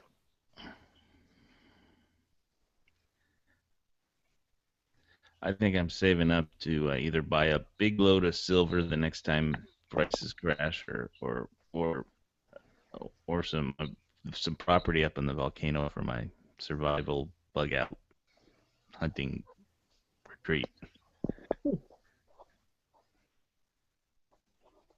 But I don't know. I think I almost have enough guns at this point, except for a really long-range shooter. And you can never have enough guns. You need more. Yeah, that's true. You can never have enough guns. I ran a. I have a. The only long-range gun I have really is a Remington 700. I think it's like an SBS or an SPS or something. Last time I was up in PA, it was the first time I shot it. I owned the gun for like 2 years or 3 years or something, and I could not get the thing to sight in properly. It was really irritating. It wasn't going low enough.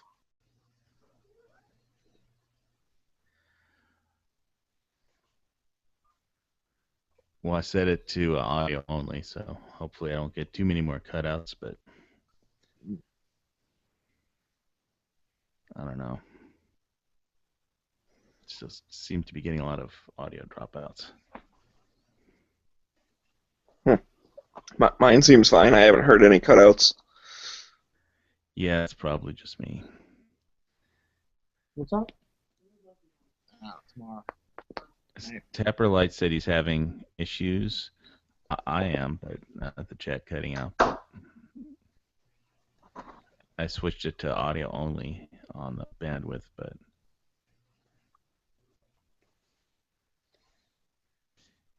basically you guys keep cutting out, so. No, you're not cutting out on my end. I mean, Okay. Yeah, it's not our fault. No, It's all my freedom wavelengths coming over to your communist state. yeah, probably. It's Uber. I blame Uber.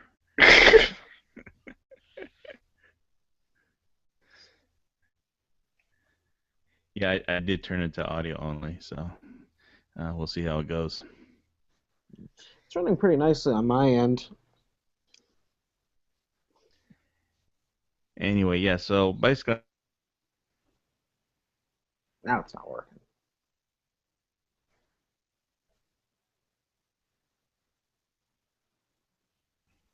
basically 3-inch, and We just lost everything you just said, for the record. Yeah. what? Right as you said, basically, and then click, it went out. Well, I'll see Let's if try I again. get through the list one time. Yeah, so I got my Tavor, my AK, and 357 Ruger GP100 3-inch snub nose,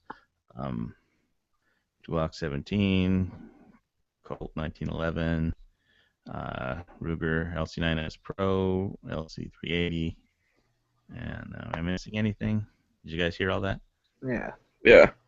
I got I a. didn't hear an AR in there, though. Benelli Supernova. I have a Supernova too. That I have.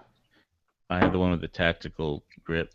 I have the normal, like, the fuck do they call it? Like the special recoil absorbing, whatever the fuck. Yeah, well, they all have that. I mean, but one has the what grip am I thinking of? Jeez, my mind just had a brain fart.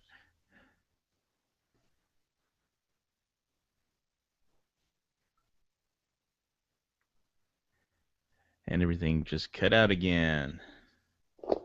Oh, we weren't talking. Yeah. Anyway, I like that it can handle the 3.5 Magnum shells, but I like firing the ultra low recoil ones more. You know, I just saved You that. know, I had a little bit of an issue with mine. And like I said, I mean, I'm rather new to all this, so it could just be me, you know, fucking it all up and all. But it has a tendency, at least mine does, to lock up if you put any pressure on the slide. What do you mean lock up? I mean, you short shucking it? No, like okay, so let's say that my right hand's on the grip, the left hand's on the pump, the slide, whatever the fuck you want to call it. If I'm pulling any pressure back on it and I fire, at least when I dry fire it, I remember I don't get to go to the range all that much, so like I said, but it will like lock up. And in order to get it to cycle, I'll have to push it forward and then back again. Sounds like you're short chucking it. So what's that? That's when you try and with guns, you generally don't. The gentler you are, the more stuff you're gonna fuck up. So when you pump the thing, just pump it back hard and push it forward. Because if you don't, it'll short shuck, and that means you don't like load the next round. I mean, do you have like dummy shells you can practice with? I do, and that's what I was using. But the thing about it is that it'll, again, if I'm putting pressure, towards myself, pull the trigger, and if I just try to pull it back, it doesn't go.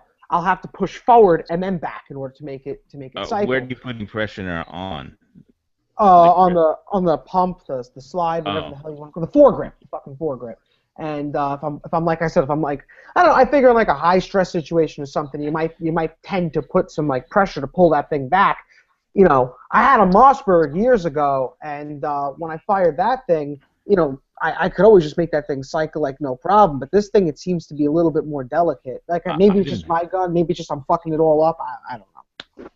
But you get to the range once you get used to it, and just treat it, treat it like, I'm trying to say something that's not dirty. Just don't be gentle with it, pull that thing back and don't, once you put, I mean, my Benelli just kicks those shells right out of there like 10 miles away. I mean, it doesn't have any problem cycling, even with low recoil or. I think I gotta get some more range time with the thing at an actual range. Just play around with it and see what happens. But before I make any kind of final judgment on it, like I said, I get to fire the rental guns a lot at the range that I belong to, but seldom ever my guns, which really really sucks because I'd like to run a whole bunch of them. But it is what it is. Yeah. Hey, well, I gotta drive 45 minutes to get to where I can go shooting, so.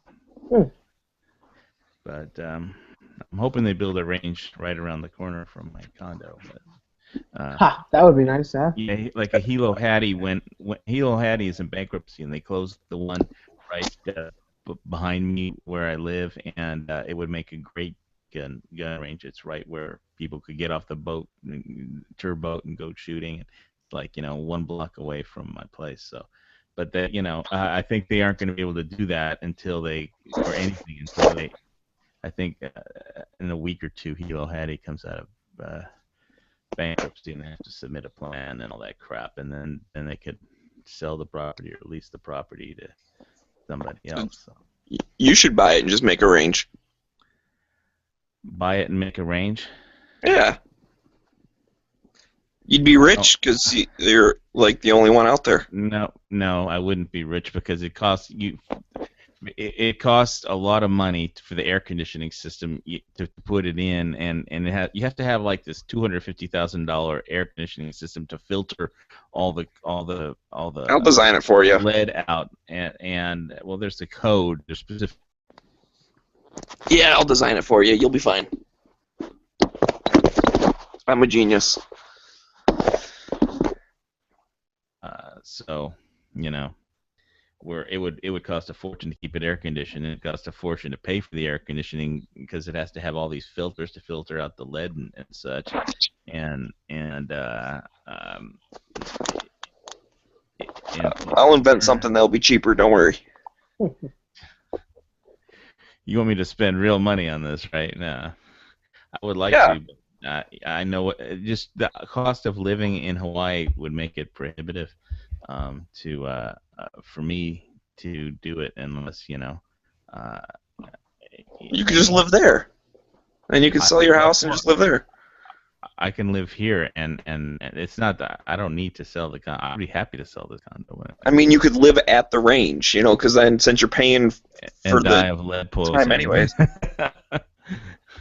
But well, yeah, it's free except to drive out to where I go shooting now, and of course I get sunburns when I go. But that's, because the only places you can shoot are pretty much outdoors, except for this one kind of place on the other side of the island that I'm not going to go all the way to the other side of the island, and it's kind of like doesn't have any air conditioning, and they don't.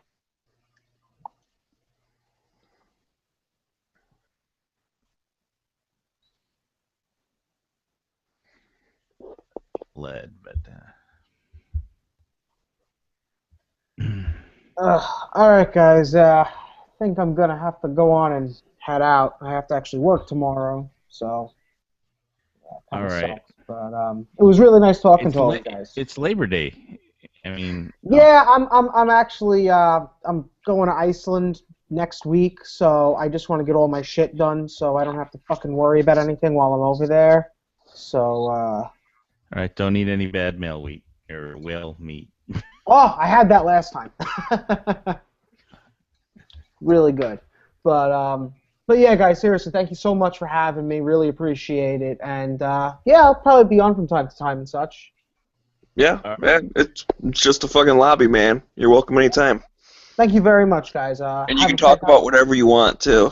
All right, I'll make sure I try to keep it less New York City and Uber next time. I'll try my best. Can't promise anything though. You can talk about whatever you want. All right, guys. Thanks so much for having me. Have a fantastic night, all of you. Yeah, see you, man. God bless. Bye.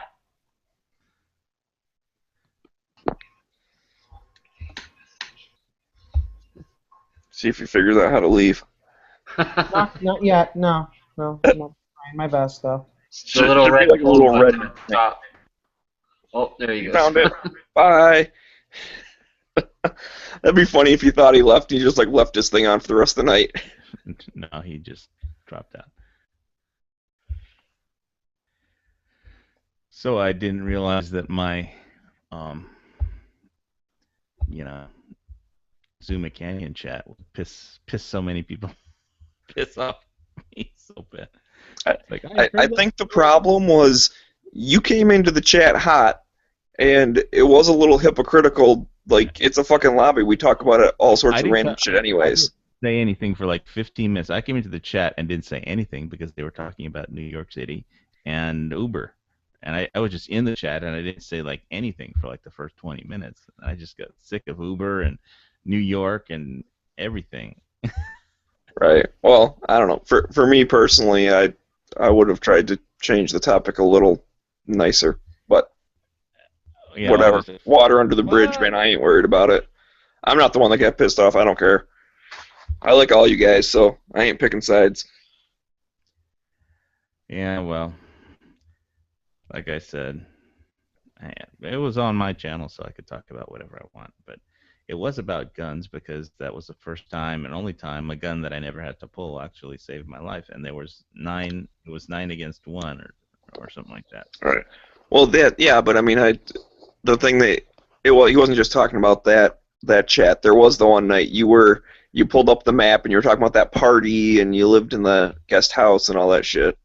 But I think that was just a lobby chat, so it's not like it's really the end of the world. Yeah, who cares, man? Like, he just wanted to rant at me because that's what people want. See, that's what a lot of people do on gun channels. You know, Yankee comes on and intentionally wants to rant. You know, one time he was ranting at me, then he realized it wasn't off air, and then he stopped because he couldn't. You know, I'm not gonna talk to you unless it's on air.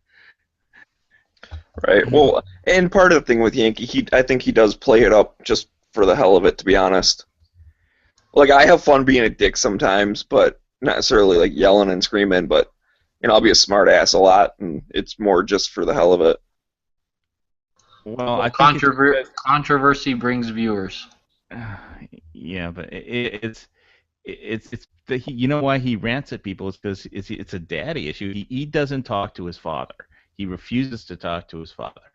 You know, he was at the airport one time. That was like the only time he talked to his father when one of the employees grabbed him. He told us he will not talk to his father. So instead of talking to his father, speaking of stuff I don't care about, he rants at everybody else. His personal issues, I do not care. He has daddy issues. Okay, good for him. Who cares? I guess it's better than mommy issues. I know, but you have to understand who you're talking to. Anyway, indeed. I have all my problems in life, but at least I can talk to my father. I mean, So speaking of fathers, I don't know if you heard earlier when I helped my dad pick out AR parts.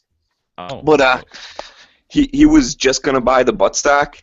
Yeah, he ended up buying like the rest of the stuff for the upper and everything. I was actually earlier this evening. I just watched somebody on Gun Channel said I should watch Purge, and that was on Fox HD tonight. And I guess there's an old version and a 2013 version or 2011. So I watched, I guess, the latest version of it. And yeah, they're replaying it again right now. It started out as looking at Yeah, it started out like a bad B movie, and it kind of made it to okay. It'll as it got darker, it kind of made it into like a acceptable horror movie that what the hell's that, Smeggy? Smeggy, I forgot how you like it. Shit. How you pronounce it.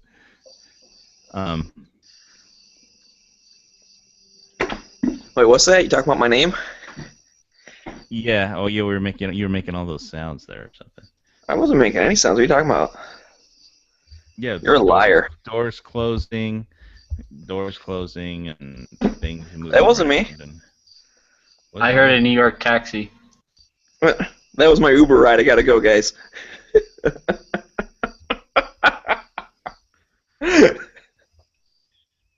Yeah, I'm sorry. Anyways, so basically, have you guys seen Purge? I mean, yeah, I saw it. What did you think? It was just okay. I don't think it was great or wonderful, or it didn't really, throw Have me you seen for any loops. The original one before that? Because I think there was one before that. Yeah, that's the one I'm talking about. There's the original Purge. Like the new Purge, what is it called? Like the Purge Anarchy or something? Well, I don't know. I don't know which one I saw. I saw the one that was on today. So. You saw the one that what? That was on today on Fox HD. Okay, that's the first one, and then the second one's newer. Yeah, the one that was on Fox HD, that's the first one. The newer one's called the Purge Anarchy or something like that, and it happens more in a city, and they like round the people up like a sporting event for like super rich people into like this coliseum, and then they go hunt them. Like these super rich people bid on. Is it good? You have to tell me the whole plot. Is it good? Is it better? Is it worse? The second one's better. The second one's better. Yeah. All right. Yeah, the first one, it looked like it starts like a B movie, but I mean, then as it gets darker, it gets better. And they use darkness there, and like as a kind of Heart of Darkness kind of a trick. As everything gets darker, everything gets it's more interesting. It has interesting characters that kind of but and it was an acceptable film. I could see why it was released by a major, and I could see why they redid it. Hey, I know nobody ever made one of my screenplays, but it cost like $30 million just to market a screenplay. But I've written a few, so. And so, if D's want to slack me because nobody spent $50 million to make one of my screenplays, well, yep, nobody spent $50 million on me to make a screenplay yet. Isn't that terrible?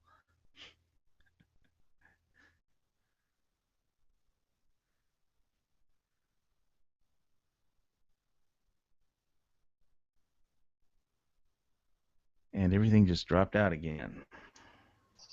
No, we're just being quiet.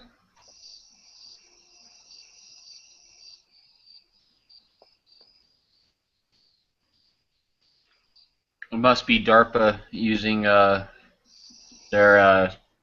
NOAA weather satellites to create hurricanes in Hawaii and disrupt your communications. Well, I just wish they'd bring the trade winds back. I mean, yeah, I had like the hurricane warning today was like, it was really funny. I was watching the end of like Meet the Press, and it's like he asked this question right before the break, how much, what was it? I forget what the question was, but then he comes back and then he's supposed to answer it, and all the panelists were going to guess what the answer was, and just as they do that, the hurricane warning comes on, and this couldn't hear any of the answers or anything, but it was like 3 inches of rain, flash flood warning, they're getting 3 inches of rain per hour, like just up the hill from where I live. And yesterday, a lot of the roads were flooded out, so on the highways, so 3 inches of rain per hour? That's that's a Yeah. lot, man. Yeah, it is. See, I thought like Hawaii was kind of so small that I always figured that everything just kind of like ran straight off into the ocean. But I think it was you. You like posted some footage of some like flash floods there, and I was like, wow, I couldn't believe it. Well, yeah, it's canyon. It goes up on the mountain and it comes down the canyons. It's same thing. And like lots of canyons. Like I lived in Topanga Canyon, and I used to live on.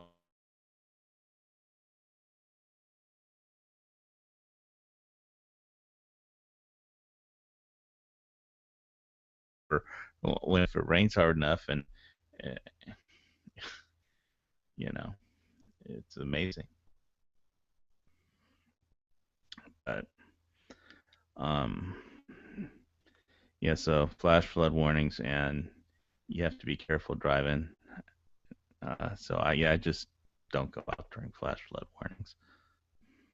I think today they were having the Harley, all the motorcyclists were doing. It's usually the love ride that they do for muscular dystrophy, but I guess in some parts of the country they were doing it for veterans or something on Labor Day weekend.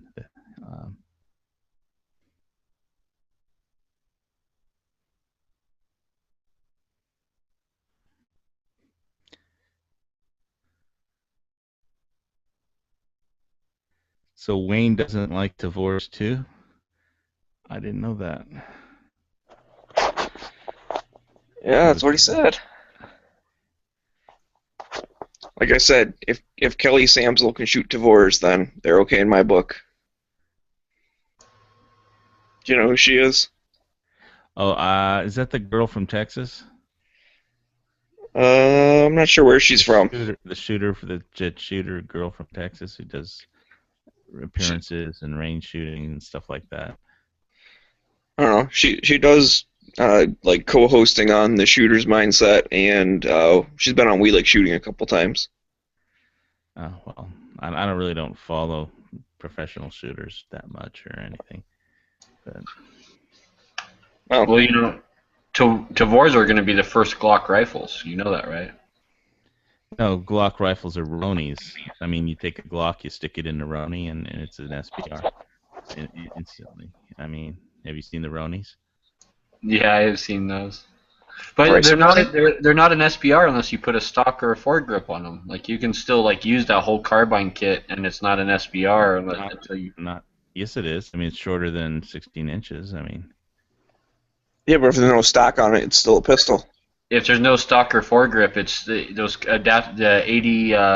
adaptive carbine kits, the ACP they call them, like SIG cells and those Ronies. None of those are SBRs until you put the stock or that's why you can buy them without doing a transfer or doing paperwork or anything. You can just go and just buy that whole kit anytime. Well, what they have is there's disclaimer and a legal statement saying that if you have one, you could be considered in constructive possession of an SBR, where you don't actually have to put. Yeah, if there's a stock or vertical grip on it. I didn't know they sold them without stocks. Yep. Look up the Sig Sauer. It's called like the Adaptive Carbine Platform, the ACP, I think. Well, and it's like the same thing as the Roni. In Hawaii, they'd probably you're not allowed to have assault pistols, so I don't know what they'd probably did. What the hell's an assault pistol? It's something that a made-up term that they banned, the AK pistols basically, and. Well, just like how New York banned assault machetes. assault supersized drinks, too. Yeah, and look. Man, yeah, where's my supersized fries at? What the hell, McDonald's? What? Why don't they just ban the act of assault and not tools and put the word assault in front of them? Yeah, well, because they're stupid. So Wayne basically hates you. That's what he's saying. And everything you stand for. Well, if the guys ever make you hate your Tavor, bad enough, I'll trade you an AR for one. No, I'm any happy day with it. Yeah, because you only have 10,000 ARs.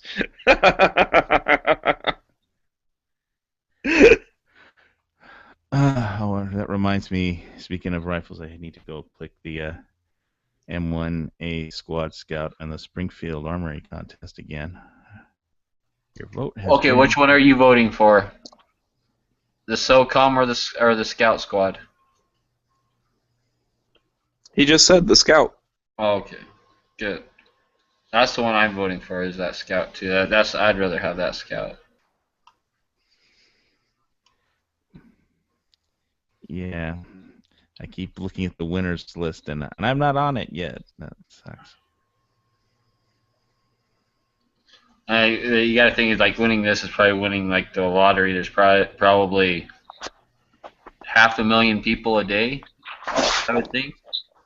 I'd say that sounds like a fair number. 500,000 people a day probably voting on this. Oh my god. I don't know. Where do they advertise it in? Oh, I don't know. That's just my guess. If I had a guess at how many people were voting a day, I'd say 500,000. Really?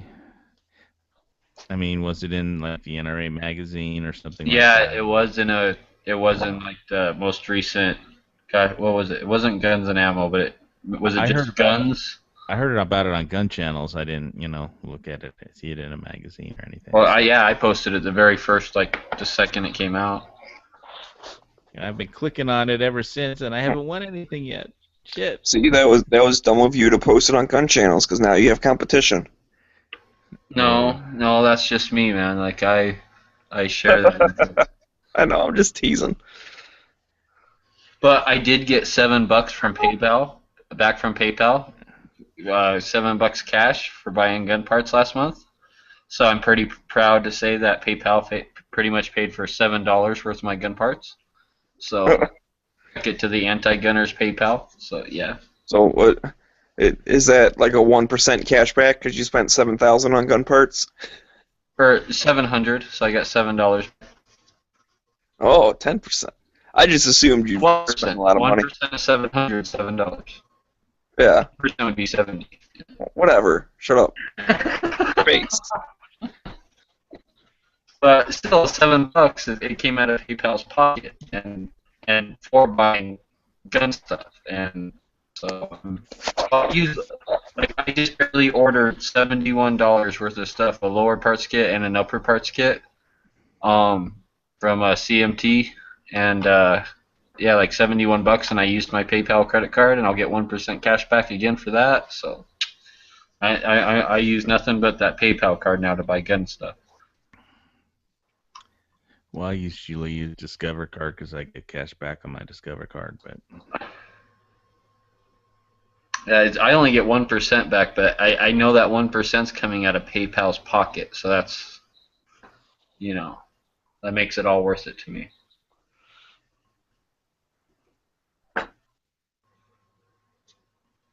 get out again. He said he hates divorce.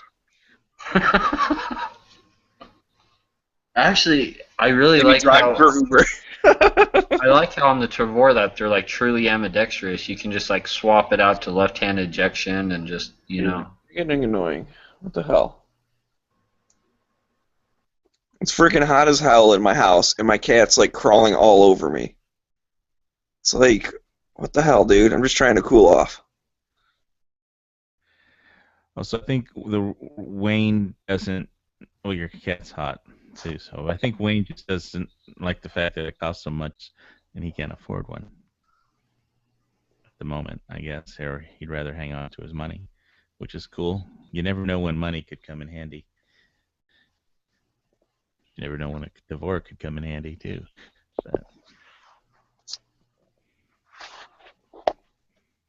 If I had a Trevor, I'd name it Trevor. don't mess with Trevor. Trevor the vampire. It's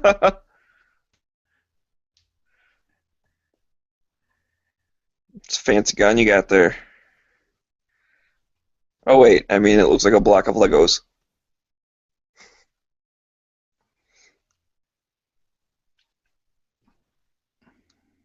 That's Wayne can hate on your Trevor and I'll hate on your Glock.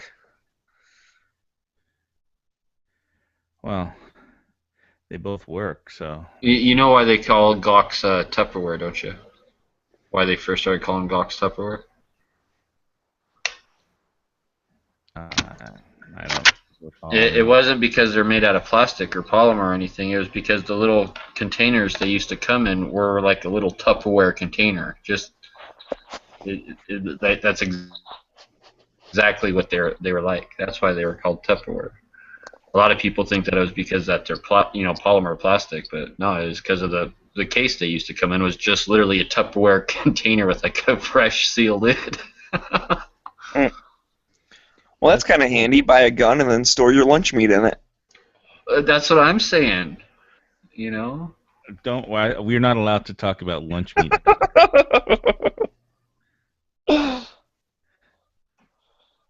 Oh man, I'm on a roll now. I'm just liking to stir people up.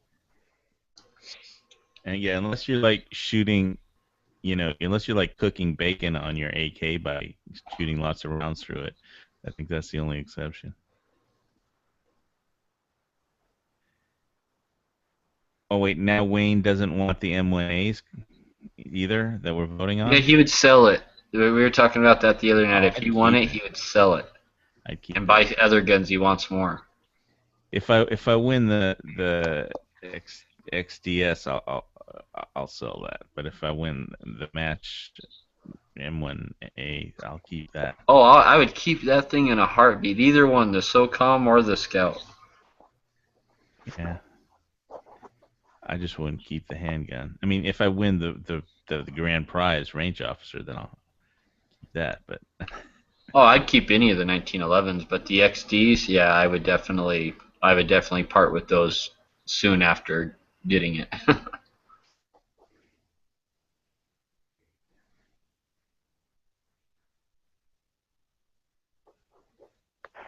I don't mind the XDs. Those XD guys are pretty faithful, man. They're like, they swear by them. I've already got a Ruger LC9S Pro with no safeties, so I mean, except for just the trigger safety. So I don't really need another. I got a full size Glock, I got a compact 9, and I don't need another compact 9. So.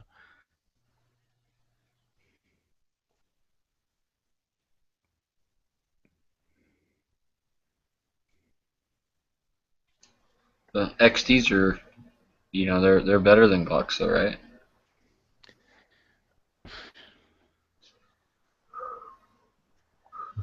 They're not full. Those are both compacts. Those aren't full size, right?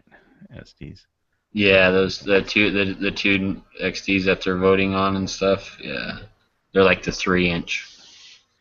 Yeah, I don't like the compact XDs. They're the basically regular like ones are fine though. Yeah, they're like the Glock 26 and 27. And if you get the compact and then you put the magazine in that's got like the extra little bit, that one's okay. I can't stand having my pinky finger hanging off the grip. I like having a full grip. That's why I use extends. 30s on everything. Oh, I thought you were talking about the male enhancement formula. I was. If you need the male enhancement to get a full grip, dude, I feel sorry for you. You can't get all 4 fingers on normally, you're in trouble.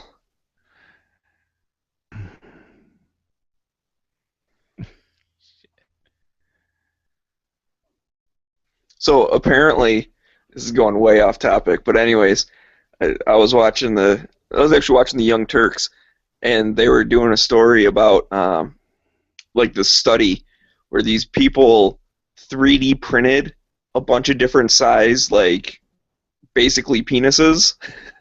They looked kind of weird because they weren't even like rounded. Like they kind of made like a rectangle that then like came to a point kind of thing. Like it looked like the Washington Monument. But anyways, then they had a bunch of like girls come in and pick out like the preferred size for a long-term partner versus like a one-night stand. And who won? Well, for the long-term partner, it was like they're picking. They pick a long-term partner based on the shape of the penis. Okay. Right. Go ahead. Right. It was What kind of 6 point. parameter is that to choose a long-term partner for? I know. Well, this is the funny part too when you hear the difference between the two. Because I would have thought like, okay, for the long time they want just like a regular one, and then for the one night stand they want like a fucking beast or something. But anyways, the first one was like 6.3 inches long and like 4.5 circumference, and then for the one night stand, a tongue, actually. But go ahead. Yeah, sure. But anyway, so for the one night stand, it was like 6.5 inches long and like 5-inch circumference or something. Like it was only like a couple of points difference. I'm like, what's the point of differentiating between the two then? Like that extra 0.1 inch, you're gonna be like, oh yeah, this is a one night stand. And the other one, you'd be like, yep, I'm gonna marry this one. Well, usually that comes down to a couple things. It could be either love or money. Probably combination. So. Well, right, and obviously these people aren't actually picking the people based on just that. They were just saying, what is the preferred size. And this has to do with guns because it doesn't. I even prefaced that it wouldn't. So I'm just saying it. So for all the people out there, like, don't let porn lie to you. You don't need to have like 15 inches because girls don't actually like that. I knew there was a point to this. Well, I don't even remember how I thought of it. Like I said, I cracked out the crown when we were talking about potatoes because I thought it'd be a funny chat. So I'm in random mode now. My girlfriend likes at least 16 inches. Yeah, well, you're talking about a different kind of barrel. So she would vote for the SOCOM then, because that's 16 inches instead of the Scout Squad. Yeah, actually, she probably would. Yeah, she probably would go for the SOCOM. Because she likes she likes that black, the black rifle look. Oh, well, then you've got a whole nother problem.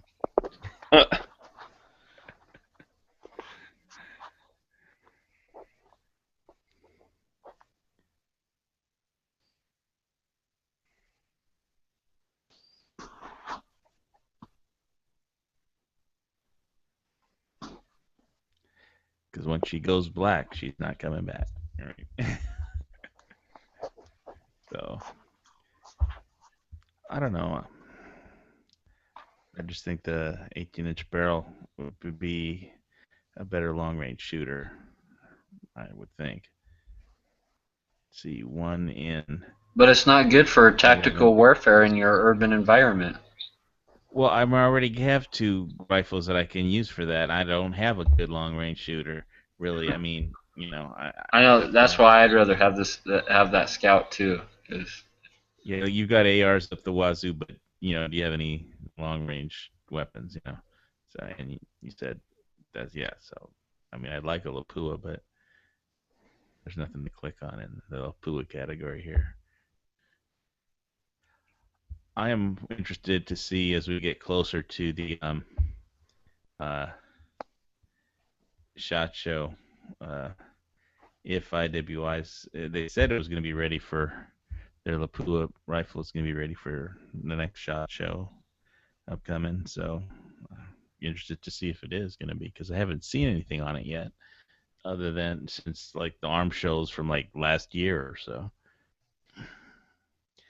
In waiting mode.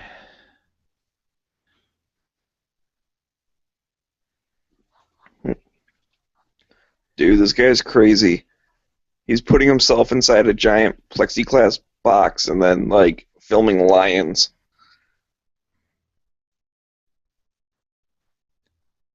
You watching some YouTube thing? No, I'm watching Nat Geo Wild. Oh.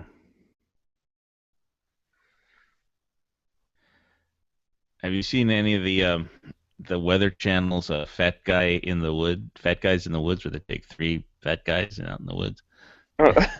No. with one of the survival guys and puts them through. They have to live out and eat off the land for 4 days or something. Do they just eat each other? No, but they've eaten all kinds of weird shit.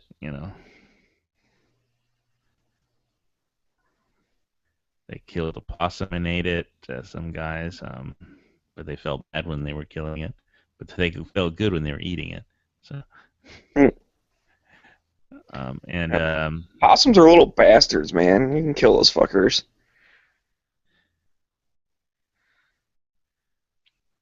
And let's get into all your shit. They're like raccoons. Raccoons always fuck your stuff up. When possums, we had possums where a place where we used to live when I was a kid. They never raccoons would fuck things up. Possums never really messed with anything. They just, once in a while they would fall into our pool and drown. But other than that, they never messed up anything. Raccoons, I've seen them go into trash cans and all that. But raccoons get into more shit, but possums will fucking get into your garage and stuff. Hang out. We didn't have any problems with that because we had a carport, no garage. Or like a barn. We'll get in the barn. You didn't have a barn. Well, just saying. So my aunt who lives up north, she's got a barn, a bunch of barn cats, but she actually feeds them cat food. Even though they eat mice and shit anyways, but she actually will feed them cat food. And all of a sudden she was noticing they were all getting pretty skinny. And so she thought that they all had worms and everything. So she went to the store and bought deworming medicine and mixed it all up into the cat food and put that out in the barn.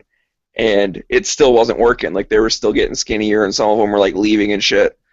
And so then finally she found out that there was a raccoon in there eating all the cat food. So she's like, well, at least my raccoons don't have worms. She was pissed. She spent all this money to fucking feed this stupid-ass raccoon. But she got it. Punchline. She killed it. You cut out right at the punchline, so whatever. I have been having crappy bandwidth issues lately, I gotta say. Okay, well, basically she dewormed all of her raccoons. Yeah. So that was the punchline part.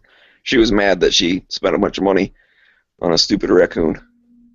Well, yeah, the veterinarians charge a lot of money, but usually if you have a purebred dog, those are the ones that have the most issues because they're all inbred or something. But if you have a mixed breed, then you probably won't have so many vet. Well, anything can get worms, though. I mean, it doesn't matter what breed it is. Yeah, and especially like I said, they have medicine for it though. You just take it once a year. I forget how it works, but right. Well, it's one of those things. I mean, technically, they're barn cats. They come and go as they please. She doesn't really own them. She just has kind of a soft spot for them, so she does feed them cat food. Feral cats. Yeah, that's a big problem in Hawaii. Well, I mean, she likes them because they do eat the mice and the rats and shit, and she's got cows and horses. I mean, it's like a working farm. Yeah, basically I had a fight with a feral cat, in that it was sleeping on my Mustang, soft top convertible. So I set up, I took some fishing line and put tied up 5 bottles, one on each corner and one on the middle, and it had it all they were all hooked up with a fishing line, and so at 2 a.m, I heard the cat got caught in it and tried to jump up onto the Mustang because it's soft there, and there's always cat hair, and I just got sick of it. Because you can't. It's really hard to get cat hair off of a Mustang GT soft. What the fuck is that? Making a margarita? I'm gonna guess polisher. Yeah. So yeah. So I heard, one night at 2 in the morning here, and then all these bottles crashing all over the place. And so it didn't sleep on my car anymore after that. Yeah, but it had got used to sleeping on my car for a couple of months, and I just it was impossible. That once cat hair gets on to the top of those soft tops, it's like almost impossible to get it off of there. So.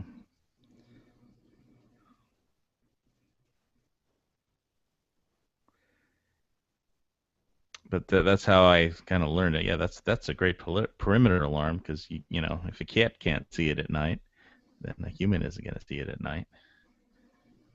So it was a funny sound though. It's like you hear all these bottles crashing and cat screeching at the top of its lungs. Yeah.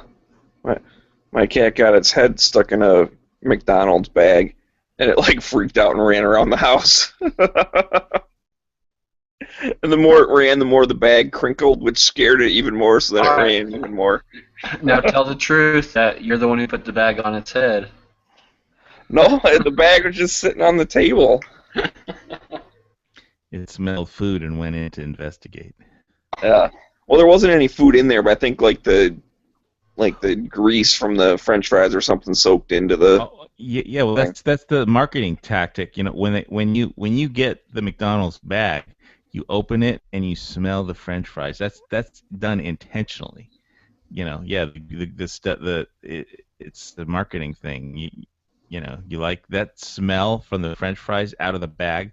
That's the hook that makes you keep coming back. You just didn't know it because it's subliminal. Damn it, you're getting me hungry now. Oh yeah, it's time to run for McDonald's or Jack in the Box. Jack in the Box. And it's late, so they're serving breakfast. Oh, everybody's doing all-day breakfast now. Anyway, McDonald's started doing all-day breakfast now too. Oh really? I thought they were just doing it in certain locations. Yeah, it's only. Is it just a test thing for McDonald's? Jack in the Box, I think, does it all day. Well, I've never been at Jack in the Box, so that doesn't help me any. Never been at Jack in the Box, ever? No, never. I don't think there's anyone around here. What? Wait, where do you live? Detroit. There's no Jack in the Box that's in Detroit. There's none in Utah. If there is, I've never driven past one and been like, oh, I'm going to go eat that.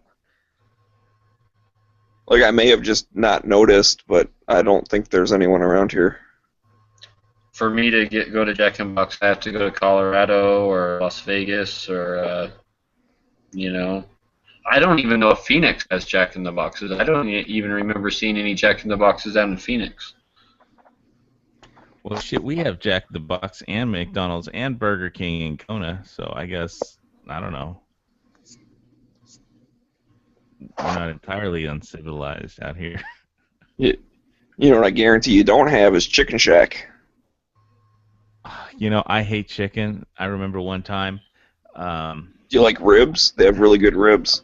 Yeah, but I remember this one time, this guy I was doing business with when I was running my studio, bought a block of studio time and stuff. We went out to have a business meeting and talk about stuff, and he took me to this chicken place, and there's all these it's just this. They luckily they also Jack had just got a salad, but they have 200 chickens rotating on a rotisserie. And I was just like, oh god, I hate this. I hate this. But yeah, Chicken Shack is like a really high quality KFC. Like it's so much better than that crap. But there's only a handful of locations in the Detroit area. Well, I think on the Big Island, it's like it's like plate lunch. Plate lunch is like the big thing, You get 2 scoops of rice, a scoop of macaroni or potato salad, and your whatever your main dish is, teriyaki beef or fish or something, Plate lunch is the big thing, really. They have the drive-throughs, but Usually, it's plate lunch places. It's the local standard fare. You really are making me hungry, man. Let me talk about oatmeal. Let me talk about oatmeal because that'll cure you. Yeah. Steel cut oats. They take 30 minutes to cook and 20 minutes at least. Who has the TV on?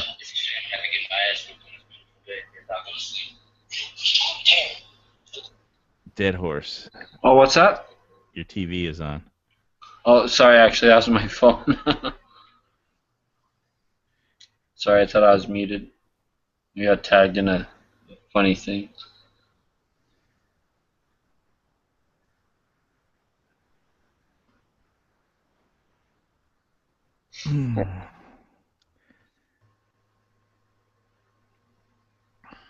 I hope these guys brought guns to protect themselves from these lions.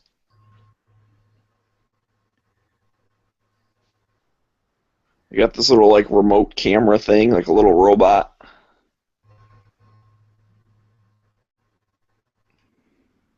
Oh, they're dragging meat behind the thing. I know someone who got in trouble from doing that. Luckily, they're just taking pictures of them and not shooting them.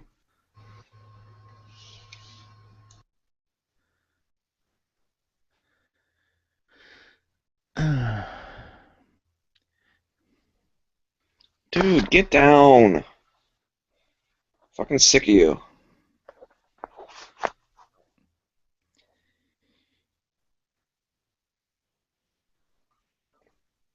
Oh, he's looking at me all sad.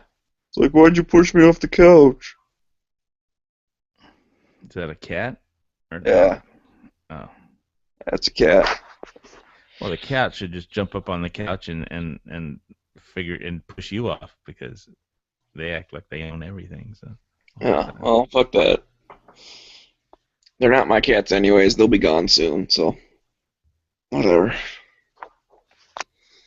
I don't mind them, just like I said, it's fucking hot in my house and the thing's like crawling around my neck and shit. I'm like, dude, I don't need a fucking scarf. It's hot.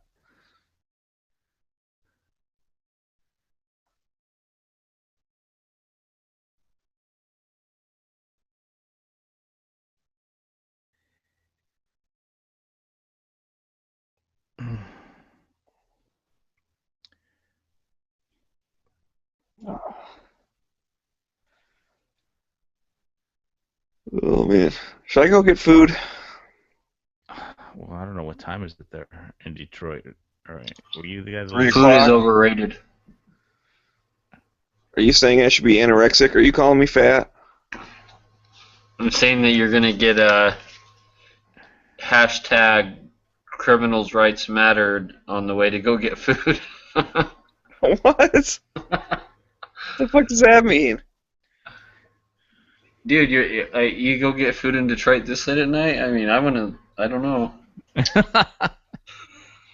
Well, for the record, I'm not like in the city. Just somebody for the from record. Tulsa, Oklahoma, won the range officer. Oh, what a dick! Let's go beat him up. Yeah, well, I want to go to Oklahoma, but if he was here, I'd beat him up.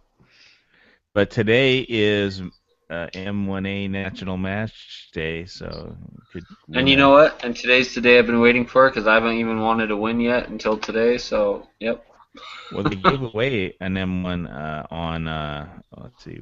I don't know. Fuck it. That.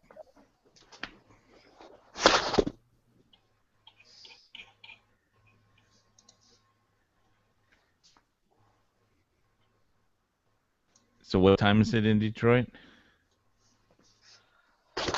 It's 3 o'clock. And there's a fast food place open in Detroit at 3 in the morning. Oh yeah, McDonald's is open 24 hours. Oh, not here.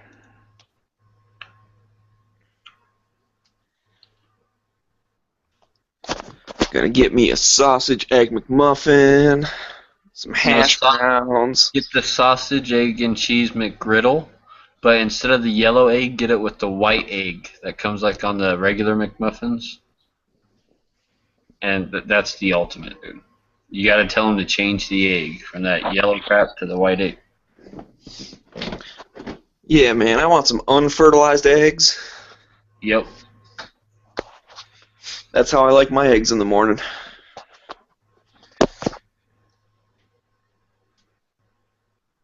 Well, I like them poured out of a milk carton. I don't even. I meant sex, just for the record. I don't want any eggshells. So.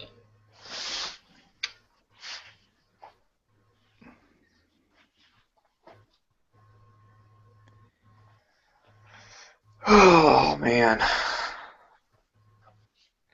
Now, if I'm gonna go for a midnight snack, doesn't Jack in the Box have those like snack deals where you get a burger and like a couple of tacos and fries and a drink or something?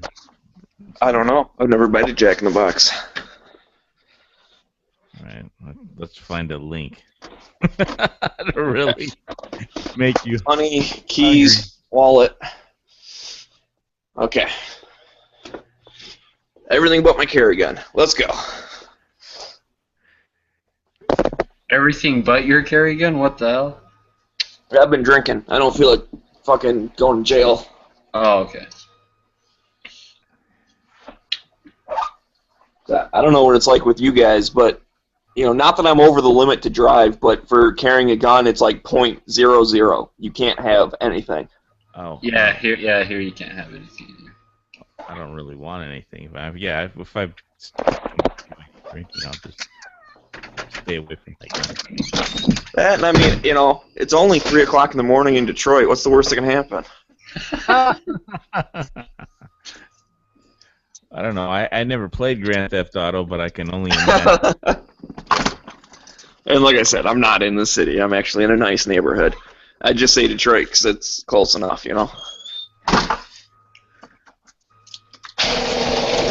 Now, when it says a nice neighborhood in Detroit, I picture that they all have roofs on on their mobile homes. That's what I picture as a nice neighborhood.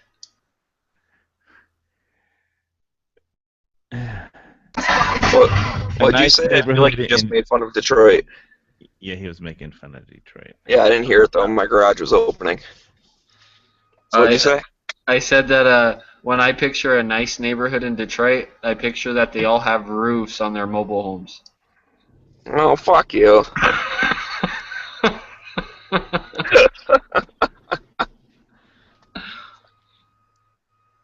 Oh, the only thing I know about Detroit is like what I've seen in Detroit is Barry Sanders, the Tigers suck, and oh yeah, Eminem is from Detroit, so that automatically just I don't know. Might as well have Justin Bieber from there. So. Well, don't forget about Alice Cooper and Kiss. Okay, Alice Cooper. Alice Cooper, that makes up for Eminem.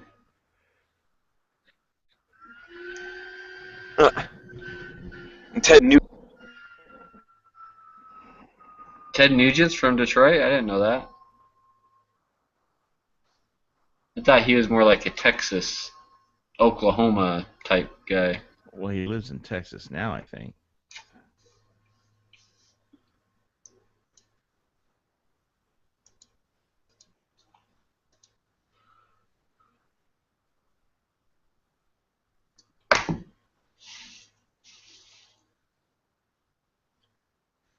.30-06 Springfield.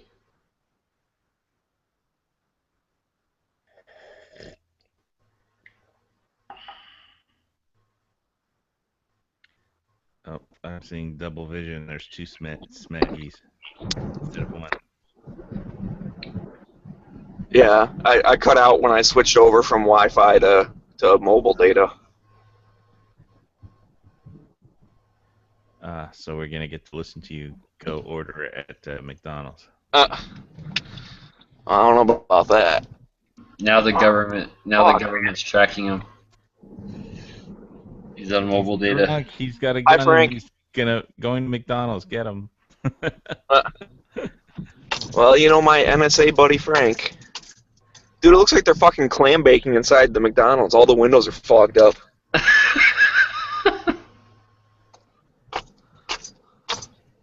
That's funny.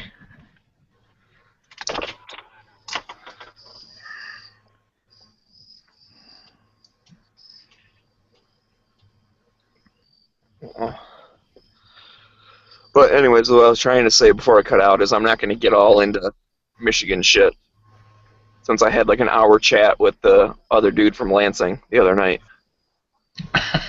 And I don't want Hawaii to yell at me, because that would make me cry. What are you going to talk about, Uber or something? I should have called an Uber. Hey, take me to McDonald's, bro, and then take me home.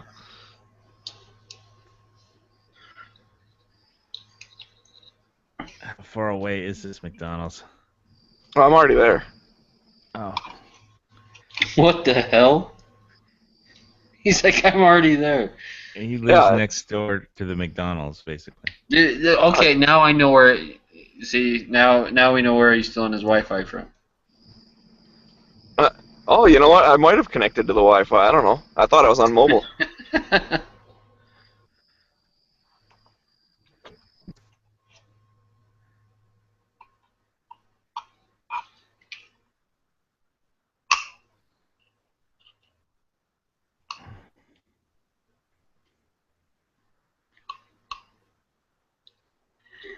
You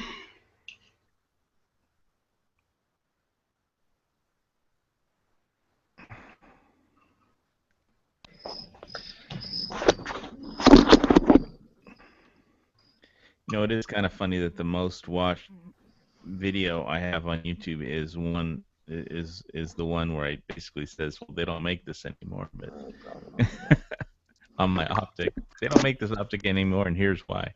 Here's what happened.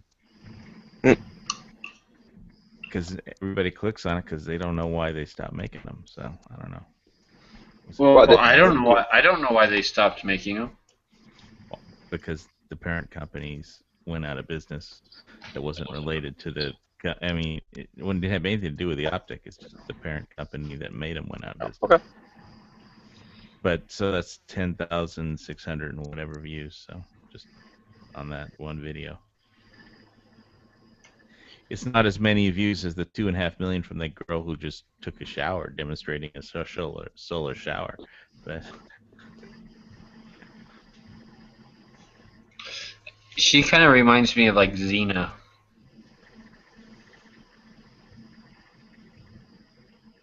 Well, she wasn't swinging any sword or anything around. Well, no, just her body type and her looks. Like I don't know. She's kind of like a bigger, muscular type Amazon type chick is how I would describe her, like an Amazon. And yeah.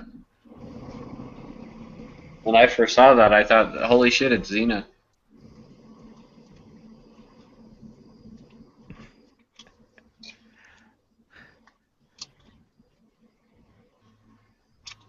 Yeah, when I first wrote this thing, I think I have like, it's like I have plus 95 or something on a YouTube comment I made on there. It says, I didn't know how to take a shower until I saw this video.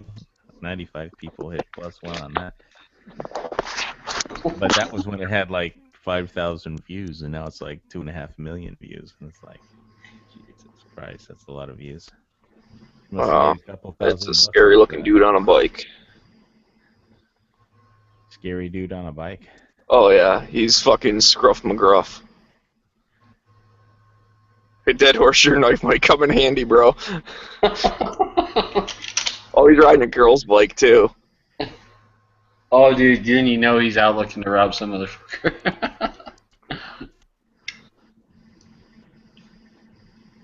Alright, he moved on. Karambit time. Did you get your food? Not yet. It's fucking slow. I think there's like one person working here.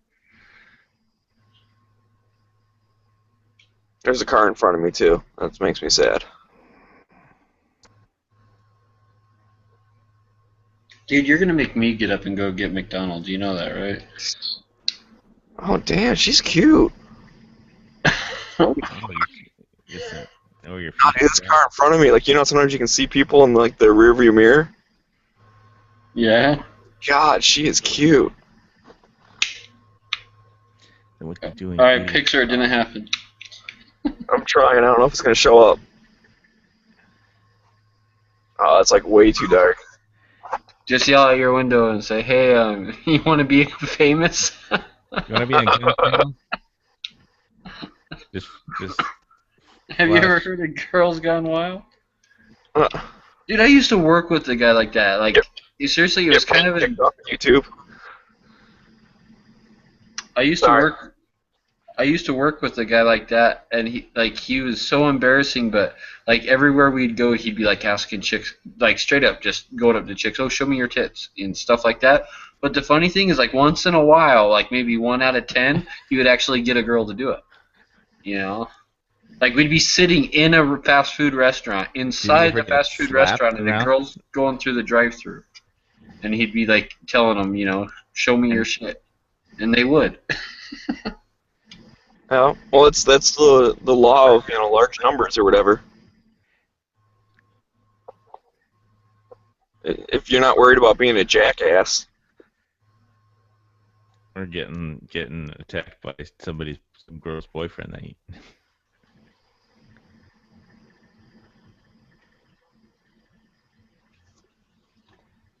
Jesus Christ! I hope we never get our food.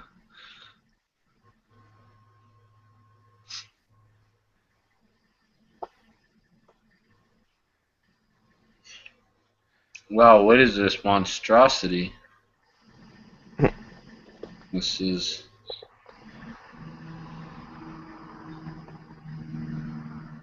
Wow. I just can't go anywhere until I hear the end of this McDonald's story.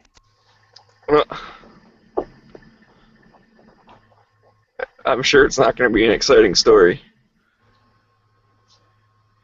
Just yell something at her out the window.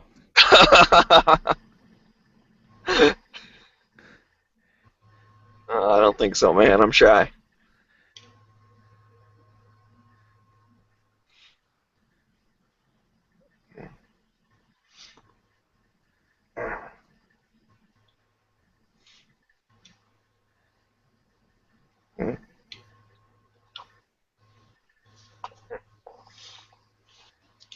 Just tell her to say something sexy. You're live streaming and on the internet. Say something sexy. Yeah, I'm sure, right? Tell her that she can be Facebook famous. Just tell her to say something sexy because you're streaming live on the internet.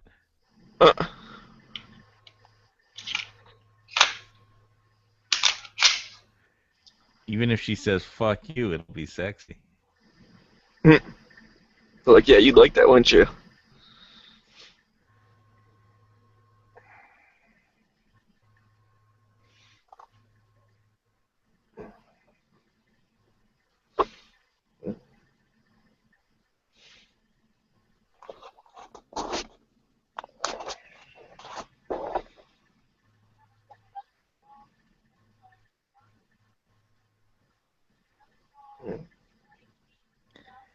Come on, you're disappointing us.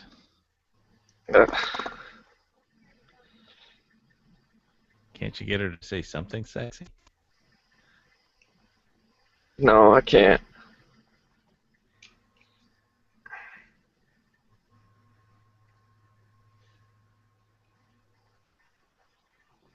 I know, I'm lame. Just get her to talk. Tell her to, like, watch out. There's a cop car with.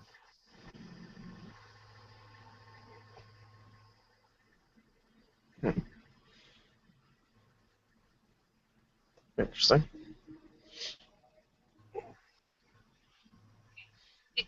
Oh,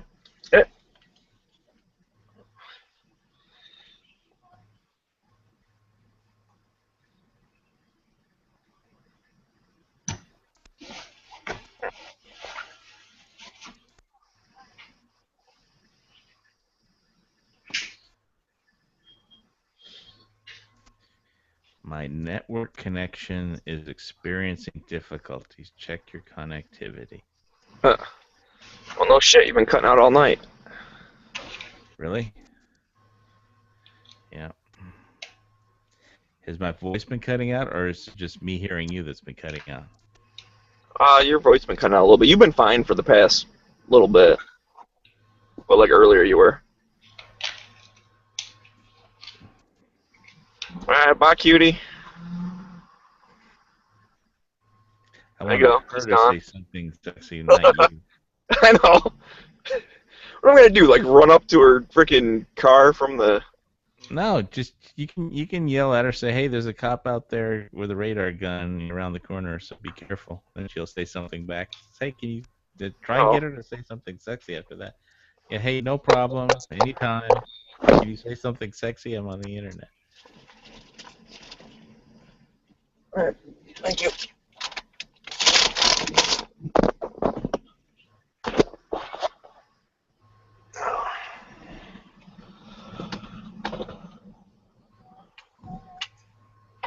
Oh well.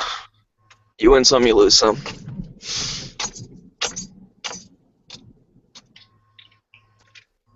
So it better be one fuck.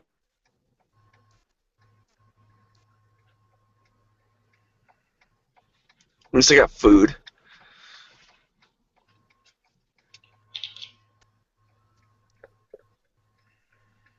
I always put strawberry jam on mine. The fruit and yogurt parfait. Put yogurt on an Egg McMuffin? Ugh. And just for the record, though, I don't know if it was me cutting out or whatever, but all I heard you say was, I always put strawberry jam on my, and then you stopped. Like, ew, what the hell are you talking about?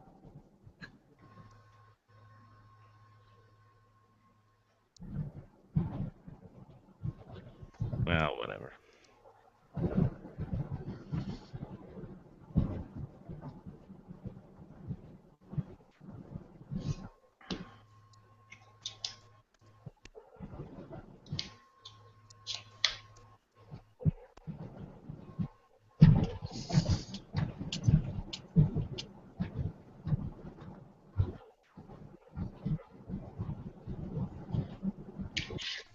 It's really amazing how many people are watching my bug out bag video, though.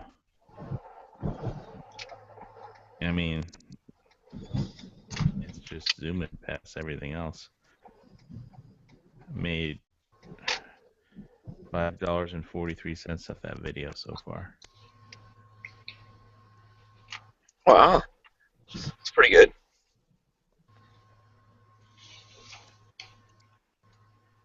Yeah, it might wind up being one of my top videos. I guess it's just one of the most searched for things that people want to are interested in. Bug out bags. Not as popular as girls in bikinis taking a solar shower, but for preppers, if they actually want to know about something, or look at other people's bug out bags for ideas on their own, then anyway.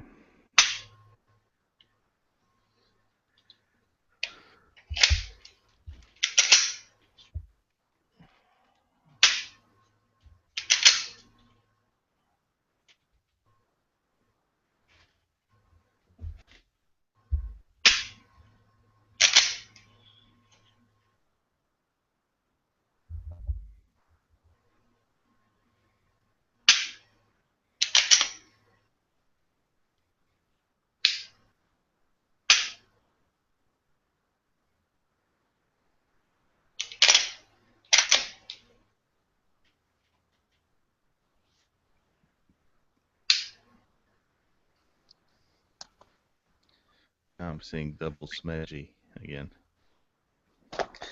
You can't handle two of us, man. Well, you'd have to get, since there's two of you, you should have gotten 2 Egg McMuffins. Well, there's two of me. I should have got that girl's number twice. Yes, you should have. You were too afraid to talk to her. I know, I'm a punk ass, dude. I ain't gonna lie, I'm a punk ass.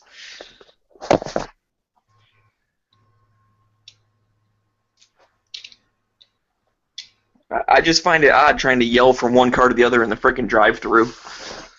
I'd probably get maced or something. It's too far for her to mace you. Now see, now that would have made an epic Gun Channels chat.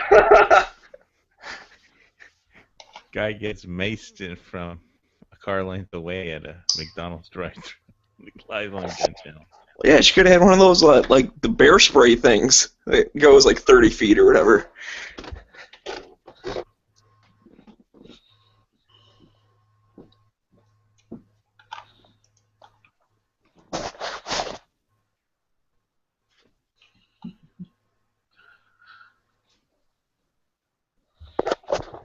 She was really fucking cute, though. I'll give you that. Well, we went. Sorry, the camera didn't show up. See any pictures or voices or anything? No, it's too dark and shit, man. Use a flare gun, dude. It'd been funny, pull my fucking flashlight out and shine it in her rearview mirror. So it lights up her whole car. Well, that would have been a good idea. Then you could have gone up and say, at least apologize to her and record that. Oh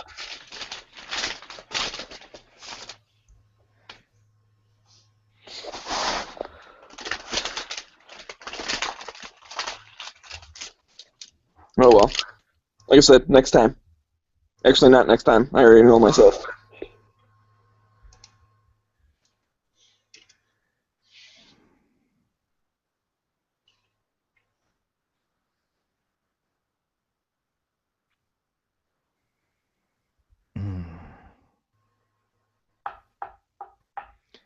Should have taken some pictures of the hot chicks on Harley motorcycles for that love ride today.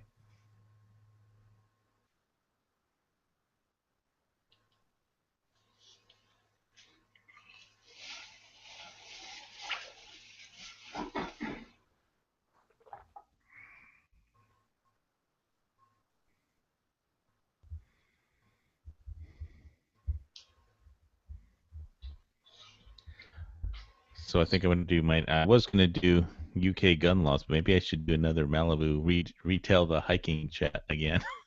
Just to piss off that other guy. I don't know.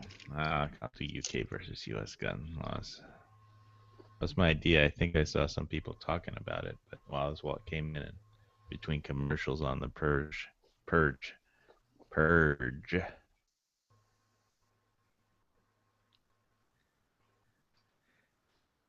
Is the original Purge ever on cable? Yeah, it was on today. Oh, I'm sorry. Is the new Purge ever on cable?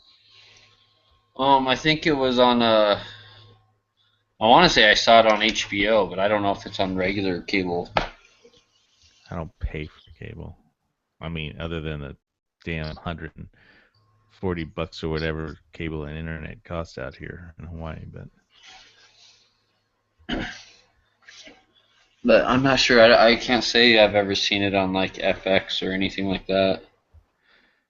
All right, I'll just wait. I'm sure it'll be on eventually. But I know you can watch it on Bayous. I don't even know what that is. I watch a lot of movies on it. It's Bayous, VIOOZ.MX. Mexico? And just a ton of movies. And I think it might be on Vegas. I'm sure that's not filled with spyware and shit. Actually, my Norton, and I've been using it for Bayous for 4 or 5 years. And I've never had an issue. I have WebRoot Secure Anywhere that I use. Norton's never even informed me once. Now when you go to play a movie, a pop-up might pop up, and then if you download that pop-up or whatever, then you might get some antivirus or some shit like that. But if you just go play the movie, no issues. I have AdBlock Plus to stop pop-ups. And I also have WebRoot Secure Anywhere. and then I always begin to the session. I almost always use the cleaner to get all the crap off of the. So that's the biggest thing with like the movie sites. They'll always have pop up. They're like, you need the new, Adobe Flash or whatever. And those are normally always just viruses. On.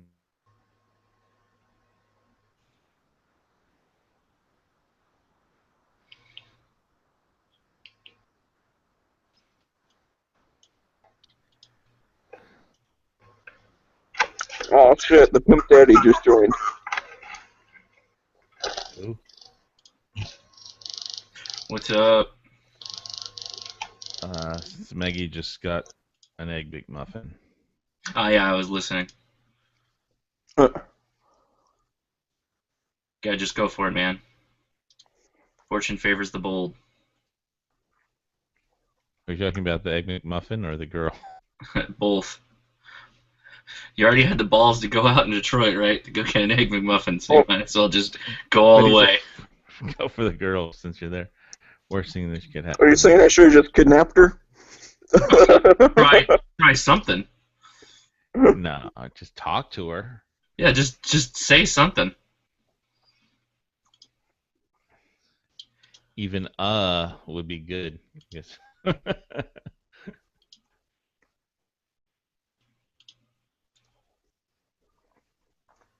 You just be straightforward with her and say, hey, you want to come back to my house for a night of hardcore drinking and wild sex that we won't remember tomorrow?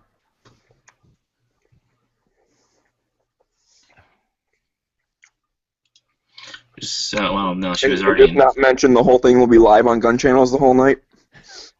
Yeah, exactly. No, that's the surprise. I could have done that. Hey, you want to come back to my house and talk to a bunch of random people on the internet about guns? How about just say something sexy because everybody on the internet is listening and they want to have a fantasy off of just your voice.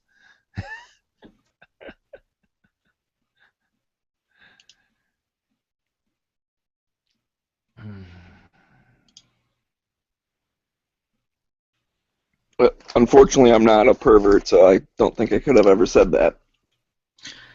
Well, give it time. Granted, there's not really a good way to introduce yourself to a woman at a McDonald's in a drive-thru at 3 a.m. I admit that, but Oh yeah, there is. Tell her her tail lights out or something. Or that's also women are freaked out about that when guys tell them that. Lights out. Yeah, they think that it's a scam to get them to pull over so they can rape them or whatever. In a drive-thru. Just whatever. She's already not going anywhere. Or the whole like, oh, I'll help you, just pull over.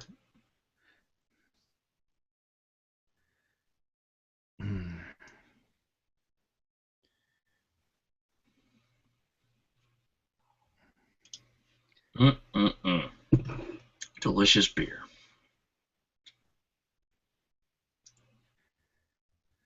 I have this beer from the Figueroa Mountain Company, and there's some mountains in Figueroa.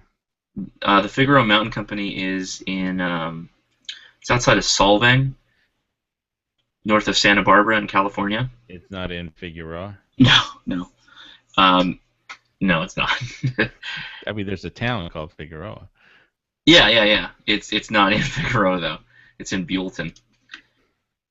And they've got this beer called the Danish Red in honor of Solvang, which is the city right kind of next door from Buellton.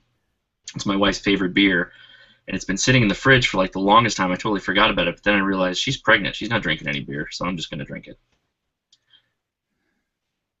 Problem solved.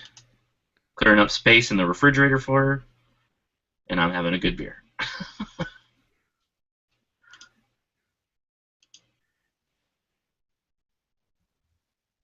You guys like editing videos or something? Is that why it's so quiet in here? No, I was just thinking of lines that might lead to success picking up a girl at McDonald's drive-through. Like maybe, let's see. Need help unwrapping that McMuffin? No, I was trying to think of something that might actually work. Like,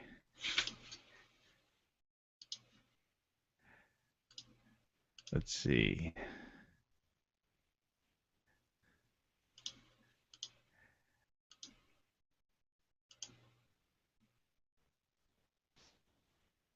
How about how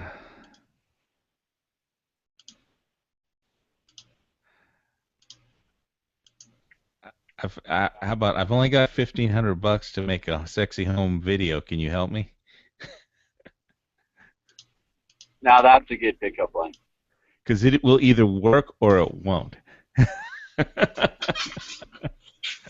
at least it has a shot, depending on the girl. Well, you could go with, hey, I have a 6.5-inch penis. I hear that there was a scientific study that says you like it. Movie, can you help me? That's a thing. That's a thing. Right. Well, I haven't heard anything better from anybody else yet. So. No. That's anything is something. Something more than doing nothing, right? I thought mine I just thought up was pretty good. Dude, how often do you go to Zippy's? I've never been to Zippy's. What island? A place called Ziggs. Have you ever heard of Ziggs? What island are you on? Oh, I'm on the Big Island. Yeah, there's no Zippy's on the Big Island. There aren't? Nah. There might be one Hilo side. I've never seen one in Hilo. Yeah, there's got to be one. Not on the Big Island. I mean. Mm-hmm. I'm looking at it. Zippy's Hilo. It's off of. It's in Hilo. The Prince Cogillo Plaza. Oh, well then that's I live on the Kona side. There's none over here. All right, where's the Zippy's? You've never been to it. How long have you been in Hawaii? 10 years.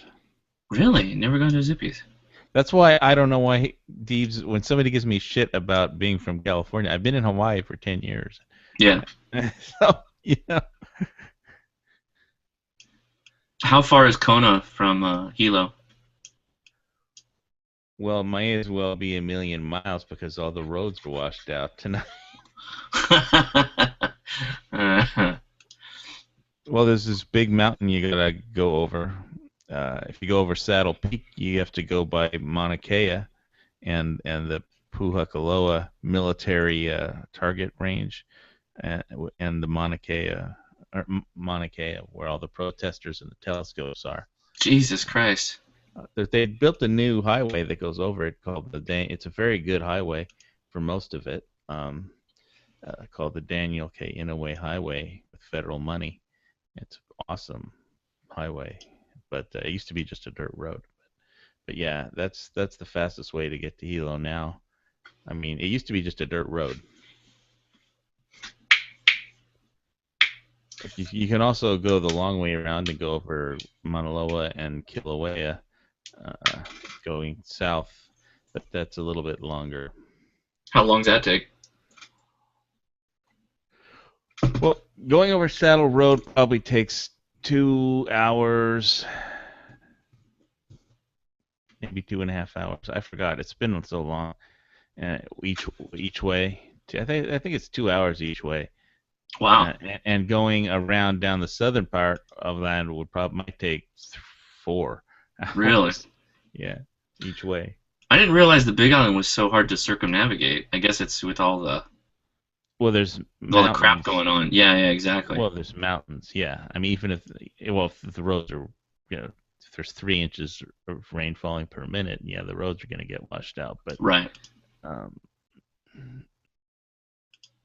Yeah, well, there's one belt road going all the way around the island, but they just built this new one, that kind of Saddle Peak Road that crosses over the middle, at least that regular people could drive a car on.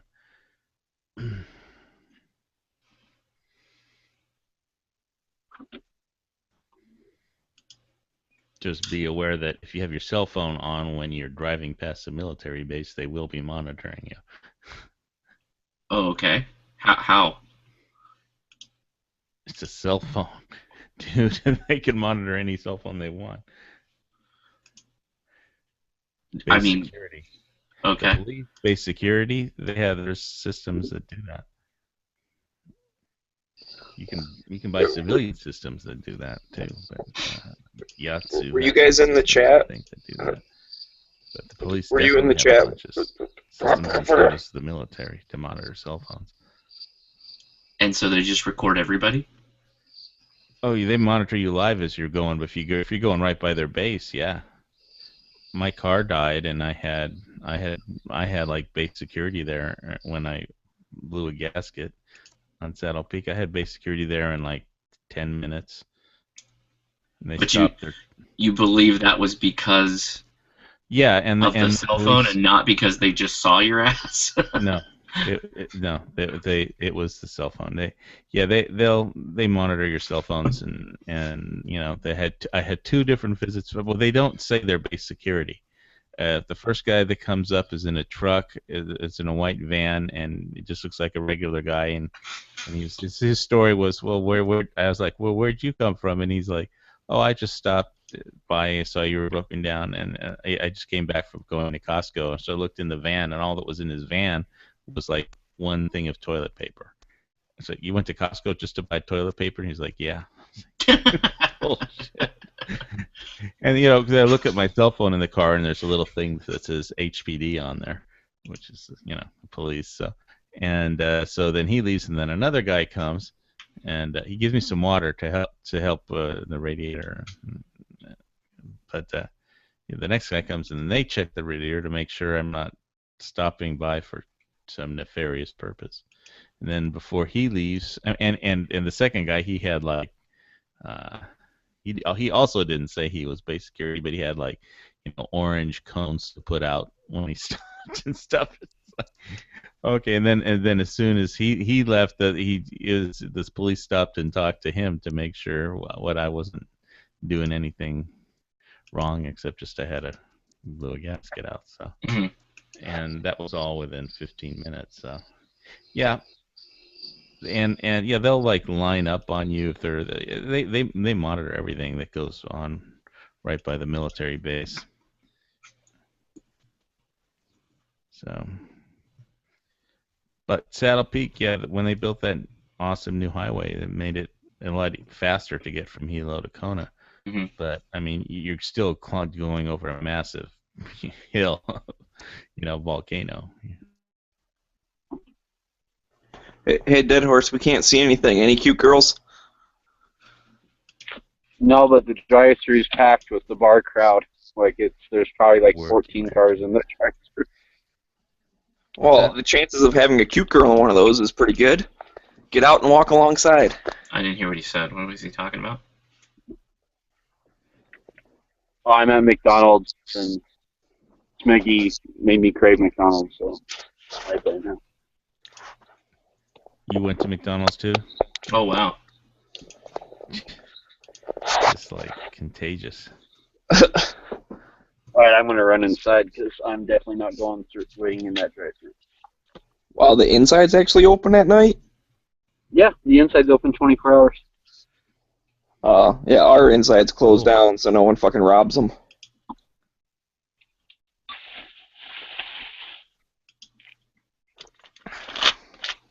I don't have any of those around me. We don't have a Zippy's, but we got Wendy's, McDonald's, Burger King, Jack in the Box, Taco Bell. It sucks though because like Zippy's is the like only chain on the islands that's like special for the islands. So like you're so close but you're so far away.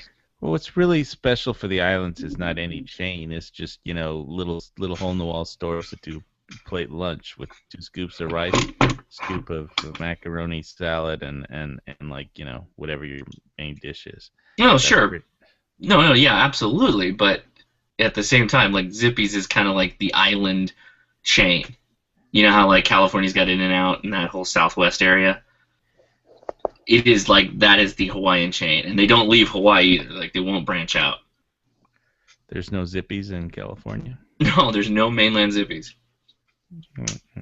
Well, what's big here is ABC, and well, I mean, yeah, the big chain from Hawaii was ABC, or from Honolulu started an ABC store. Some guy. ABC And that Warehouse? became a huge chain. The closest all thing to over wholesale. the world, I think. And Yeah, it's like every corner is an ABC store on Waikiki versus like a 7-Eleven or whatever. It's all ABC.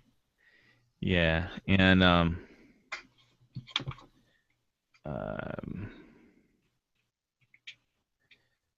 what's the other? L&L drive-through is the plate lunch chain store. Yeah, we've got L&L and we've got the Loft. The Loft Yeah, is kind of like the more legit Hawaiian place around here. No, L&L is started in Hawaii. Yeah, we've got that, and it's all right. I think the Loft is better. The L&L doesn't do Lau Lau. You got to go to like a more proper Hawaiian place to get Lau Lau.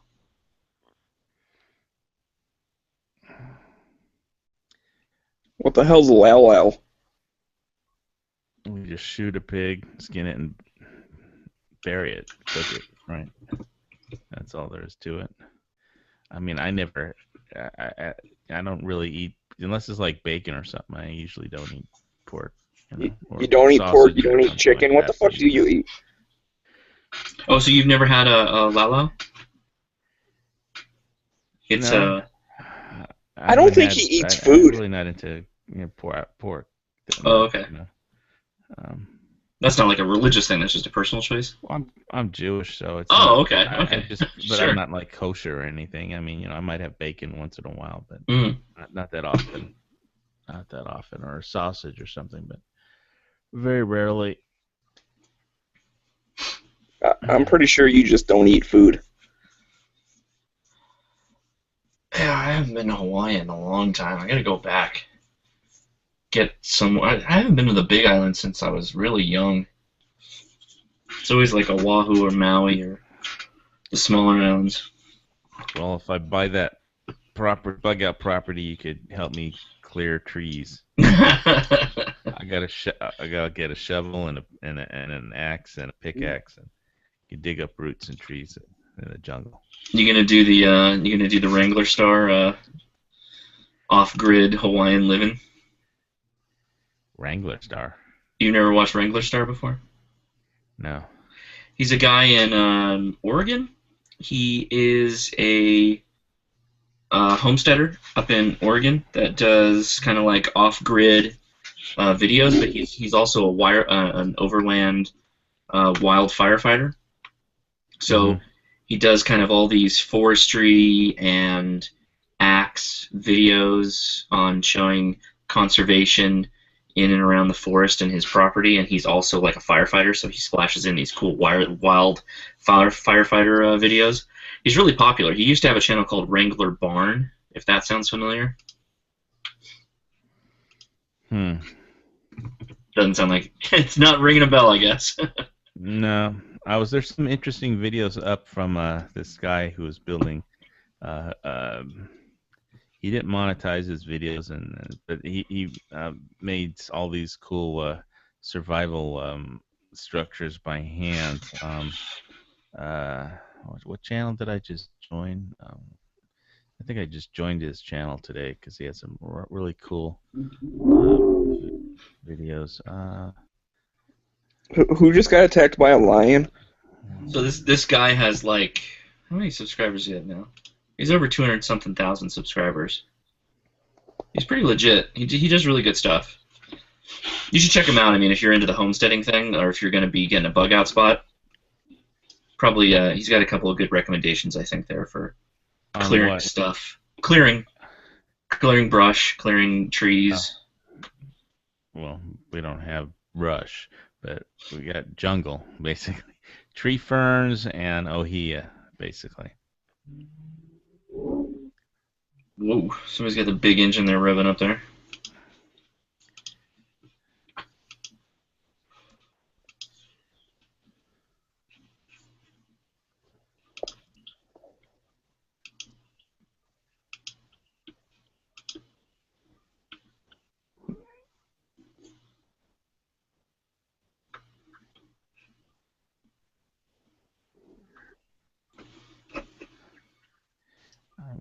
we're gonna find this guy. I have some on. How do you find where? Let's see. You go to your channel. What are you looking for? The channel that I just signed up for. There's got to be. It's like. Oh, like a subscribe? Yeah. Where do I find out who I just subscribed to? Like if you go on. How many subscriptions do you got? It's probably easier just going up the. No, not how many subscriptions I have. Who I just subscribed to. Yeah. So if you go to your home and then down the left side it says subscriptions, and if you click on those little ellipses it says most recent new activity and then A to Z. If you do A to Z, you can sort by name. You can go through the name. Wait. Subscriptions.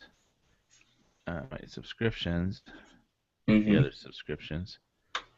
Search subscriptions. Where does it say most recent? I don't see where. Okay, so you clicked home, right? So you've got that thing running down the left-hand side of your screen. Yeah. So if you scroll down, it says subscriptions in red font. Right. And next to that, to the right of the word subscriptions, is 3 little dots, ellipses. Yeah. If you click on that, you can sort by most relevant new activity and A to Z. I see it. New activity. And so you can always do A to Z, and then you can sort through that, or you can do. It's not giving me. Oh, it's giving me the new activity of the person you subscribe to. Yeah, but not who I subscribe to. How do I get my own recent activity? If you click on history, it will show you all the videos you've watched recently. So you can just find a video that he did.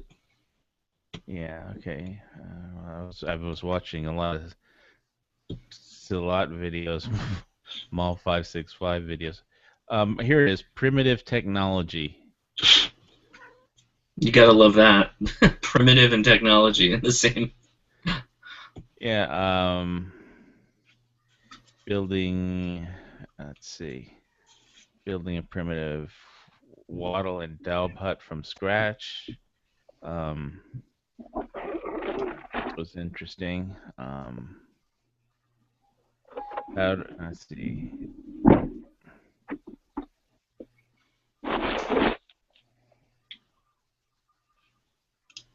Yankee Doodle.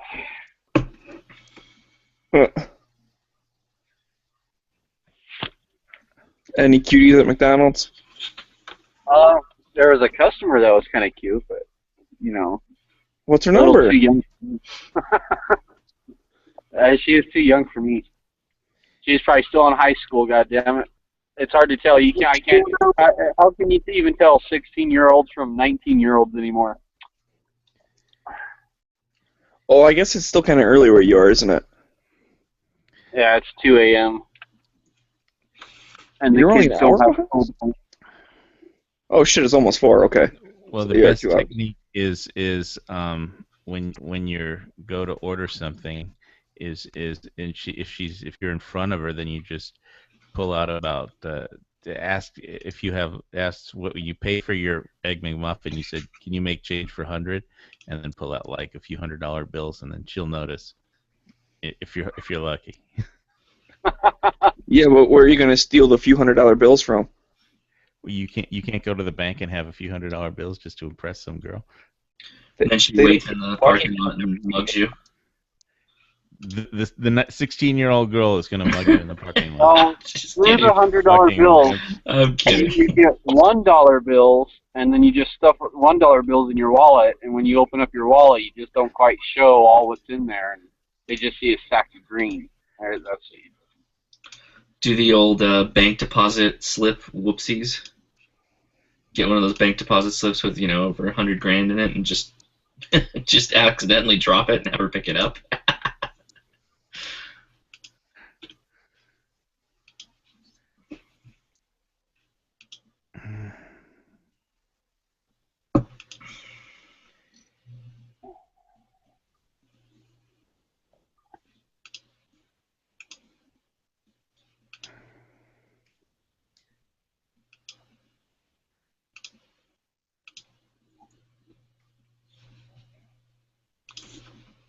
Yeah, see, I just do the trick. I carry a money clip, so I just fill it with $1 bills, and then when they notice, be like, Oh yeah, I'm a stripper.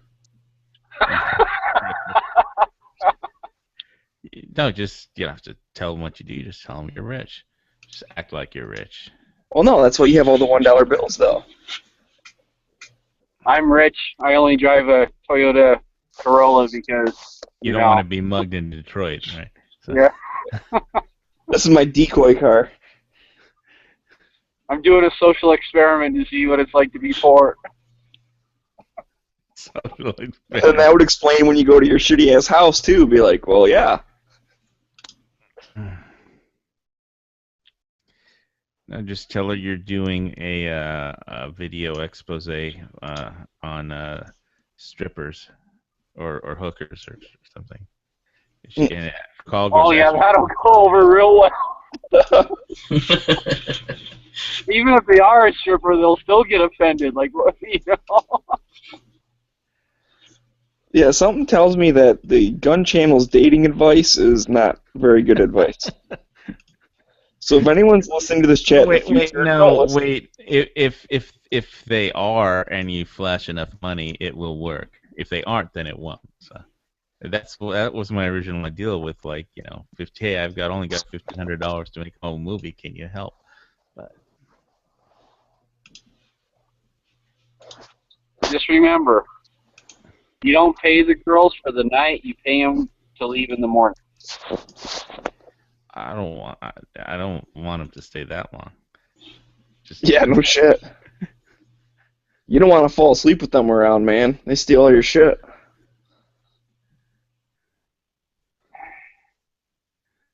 Yeah, well, you lock up your shit before you have them, or you just do it in your cheap $10, $100 Datsun car or whatever it is. Give you the Cosby special, and you take a long sleep. Believe it or not, all the I have been watching, all the stuff looking at my activity is Gillot, Kali, and then there was primitive technology stuff and that German girl. So Survival Lily. Is he the guy who goes in and he has like nothing, right? And he breaks up, he naps a rock, and he uses the rock to basically build a really nice little structure. Yeah. That was super popular on Facebook, man. That was everywhere. Yeah, but he didn't monetize it, so he didn't make any money. Oh my god, dude. That's what's crazy about that guy Casey Neistat. He's not monetizing his video. Well, wait, I think he's monetized. He's just not putting ads on them.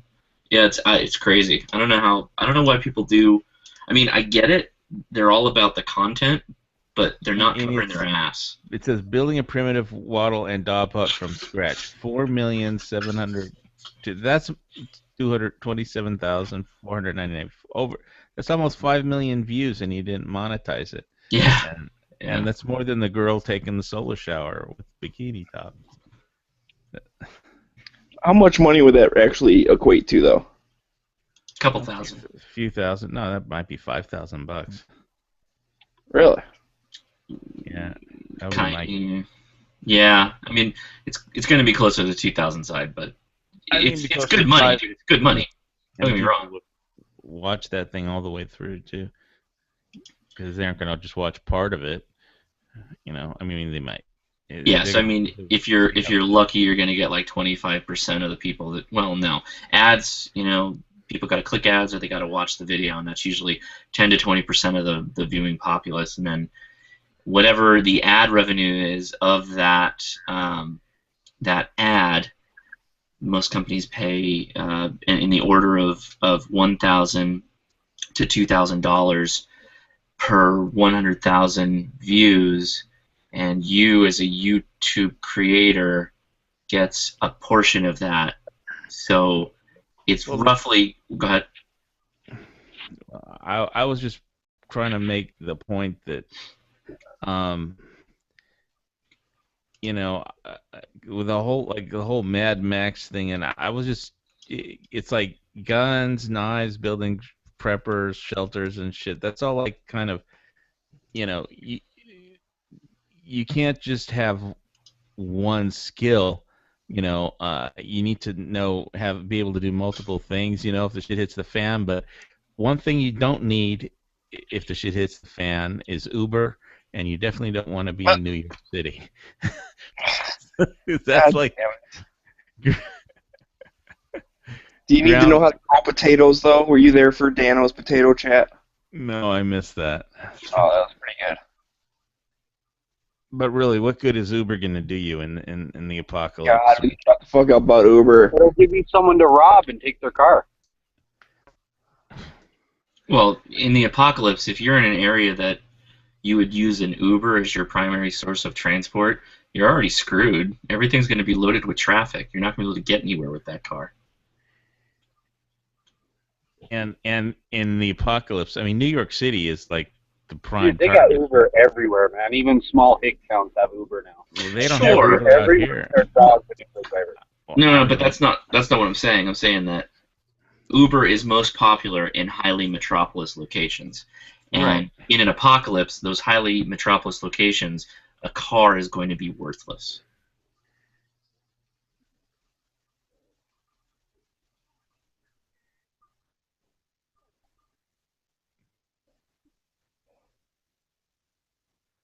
Well, I think any highly, like New York City is just going to be ground zero for any terrorist attack, or any apocalypse. I mean, that'll be like the primary target. Right, they already hit New York, man. Like I think next time it's going to be like California. It's going to be LA, like at a Raiders game. The Raiders don't play in L.A. There's There's no football team in LA. There's one reason. There used to be the Rams. See, that's how we trick ISIS. Well, no, we had both. We had the Raiders was the LA Raiders. But then they moved up they to were Oakland. only down there for like 2 or 3 years before they left back to San Francisco. Oakland. Well, whatever. We're trying to get them back too. And by say we, I'm not a part of we, but there are people in LA County that want to bring the Raiders back. They want a football team. I don't think anybody wants the Raiders back because they came and they left. No, the Rams used to be there. When I was a kid, Roman Gabriel was playing when I was a little squirt. That was how long ago that was. But yeah, and then the owner, her husband died and left her the team, and she didn't pay anything to the players, and she got an offer from St. Louis, and they split. So,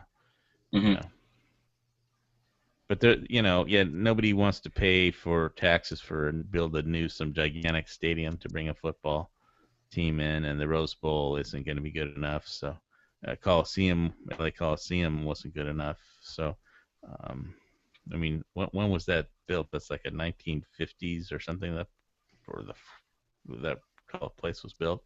So yeah, they're trying to they want to build, and they want an expansion team, I think, out there. Yeah, they want to build like this massive complex in some shit town in LA County. So it's like, I guess it's good for the town because it's going to be money, but at the same time, it's like, dude, I don't care. I don't want any more traffic on the 91 or any of the other freeways I go on. So I don't really want another team here. Oh wait, you live in LA? I live in LA County. I live in like the most southeast you can be from LA County in a town called Cerritos. Oh, I know about where that is. Yeah. I remember the commercial for that Cerritos sauce. Small. Cerritos Auto Square. Auto Square.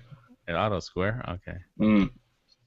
Yeah, that's the moneymaker. That town this town has a ton of money. It's pretty insane. Yeah, my folks live up in Newbury Park, like Thousand Oaks area. Okay. Yeah. I mean, it's tough because I like California. I always have. I like the weather, and I just have an issue with the laws here. It's very difficult to deal with. Well, there's no rain anymore. You're gonna run out of water, and you have all those. It's basically California's a sanctuary state, pretty much. Yeah, I mean, aside from all the immigration bullshit, yeah, you're totally right. No, but everybody's thinking this El Nino is gonna bail out the state, and I'm like, dude, we live in a desert. Come on. Yeah, I mean, it was immigrated it was immigrated. It was irrigated to they could have a certain population, but the population has grown beyond what the water supply can support. I mean, it was an issue. I mean, Mono Lake was dried out decades ago, and that's where all the water used to come from. And good luck getting any significant water out of the Eastern Sierras now, I guess. But yeah, I mean, don't get me wrong. They did an amazing feat in engineering the system to get water to the city.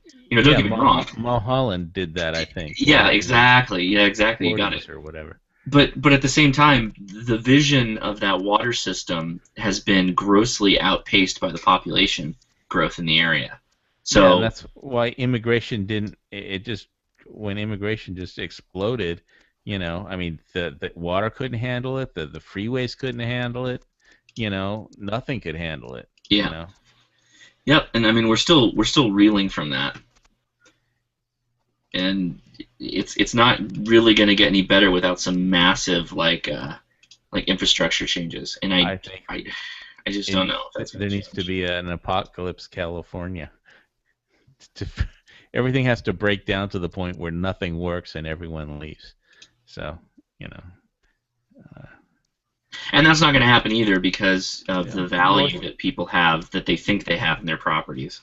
North Korea could throw a nuke at it, and take out something on the West Coast. It could probably hit something. Speaking of potatoes, that's a potato nuke from North Korea. They could definitely hit Hawaii.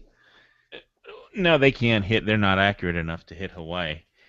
They don't have to. It's like horseshoes, horseshoes and hand grenades. They don't have to hit it. They have to be close to it. Not with. No, you have to hit Hawaii. They'll probably, if they aimed at Hawaii, they would wind up nuking the ocean, not Hawaii. If they shot a missile at the mainland of North America, they would hit the mainland somewhere.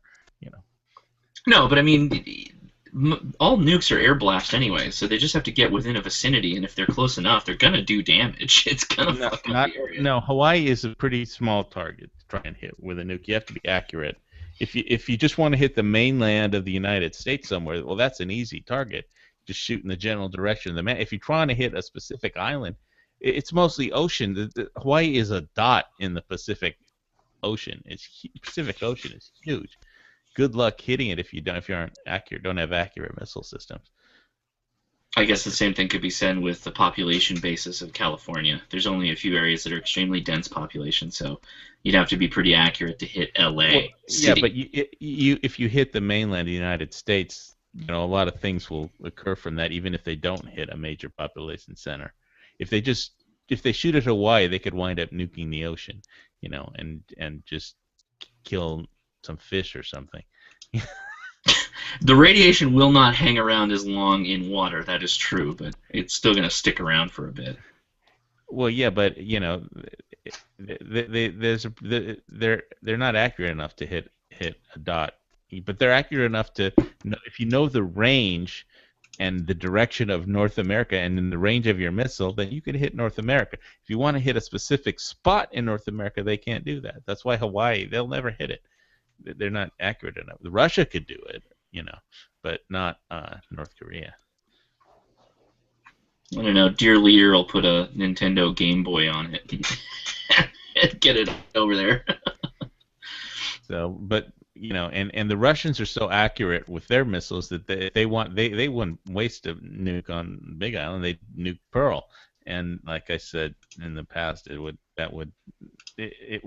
the wind blows. It's 1,400 miles north west of where I live, and the wind blows from east to west, so it wouldn't even, The wind blows from east to west out there? That's weird. Yeah, the trade winds blow in from the east and over the island onto the west, yeah. Wow, that's weird. It's trade winds. That's what it is. It's the same with Oahu's like that. Yeah, every island. Yeah. That's why if they nuke Oahu, it would all the radiation would get blown out to the ocean. Yeah, so if they basically the Big Island's the most safe because Right. everything's gonna blow west. Right, and this Big Island is the most south part of the United States, southeast part of the United States in the Pacific. So the southernmost point of the United States for sure. Kau, Green Sands Beach is the southernmost. It's called South Point, actually. At the south part of the Big Island is called South Point because of that. So yeah, basically, there's nothing here except for one tiny, meaningless military target practice range, basically. I think they're gonna aim it right at your house. That's right. Well, if they blow up the condo, that'd be fine as long as I'm at my bug out location. So They're when gonna you come use out your- here, bring a shovel and a pickaxe, and you can help me clear the forest out of there and build some guard I'm pretty- towers and a survivalist. One of that channel, one of those buildings there, survival in the jungle. But he uses clay, and we don't have any clay. Basically, we have 4 feet of topsoil, and then right under that is just hard rock lava. Yeah, not good. After 4 feet of topsoil, you won't have anything besides hard rock. So you need like a jackhammer to dig beyond into the and if you dig too deep, you'll hit lava. But Well, that'd be pretty cool. Just dig down super deep, and then you got a nice little fireplace. I'm pretty sure that my bug out location, if I lived in Hawaii, would be out on the ocean with a fishing pole and a desalinator. no, why? Because all the water falls right. All the volcano gets tons of rain. More, and you don't have to you have to desalinate it actually because it's a lot of. Well, then I would just come back to shore and get my water, but I think I would probably just fish and stay off the damn island. Well, if you fish off of the reef, you have to worry about ciguatera. What's that? That's the a toxin from a red algae toxin that the reef fish get when the small fish eat the coral, and it's basically a algae toxin that it's seasonal kind of, and the small fish eat it, get it from the coral, and then the big fish eat the small fish, and it accumulates in the big fish. So if you eat unless deep sea fish are okay, but the reef fish, you can get ciguatera, and basically it builds up in your system, and once you get it, there's no way to get rid of it, and there's no cure. There's not even. So even if you get just a little bit of it, it just stays in there and makes you sick, or what? Well, yeah, the symptoms. Well, you could Google ciguatera, but I don't even know how to spell that. CIGU or something. Ciguatera. Figure it out. And You'll figure it out. Basically, I'm just warning you that also in the Caribbean and in tropical locations, ciguatera, it can be a problem, basically, and it's basically the toxin from reef algae. So, I don't eat reef fish for that reason, and there's no, cooking it doesn't get rid of it. Freezing it, it's a toxin, and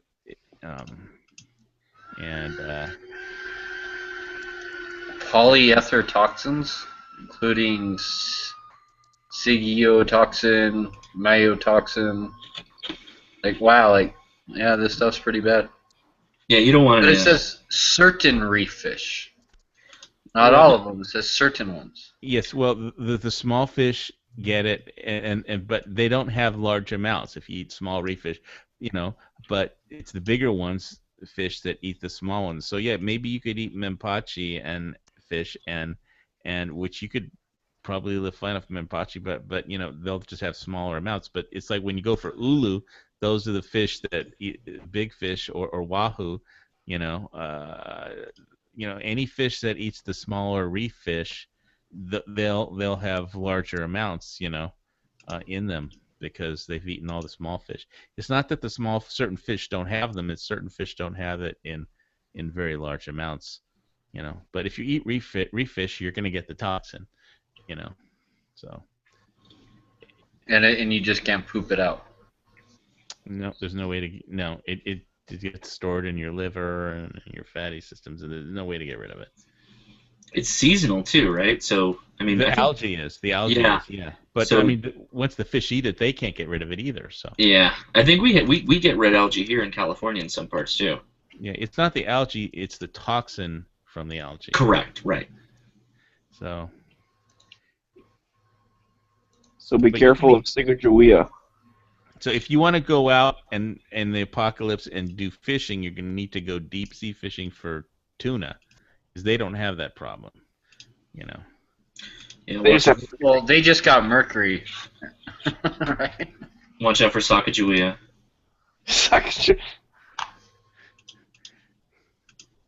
So don't eat gold coins.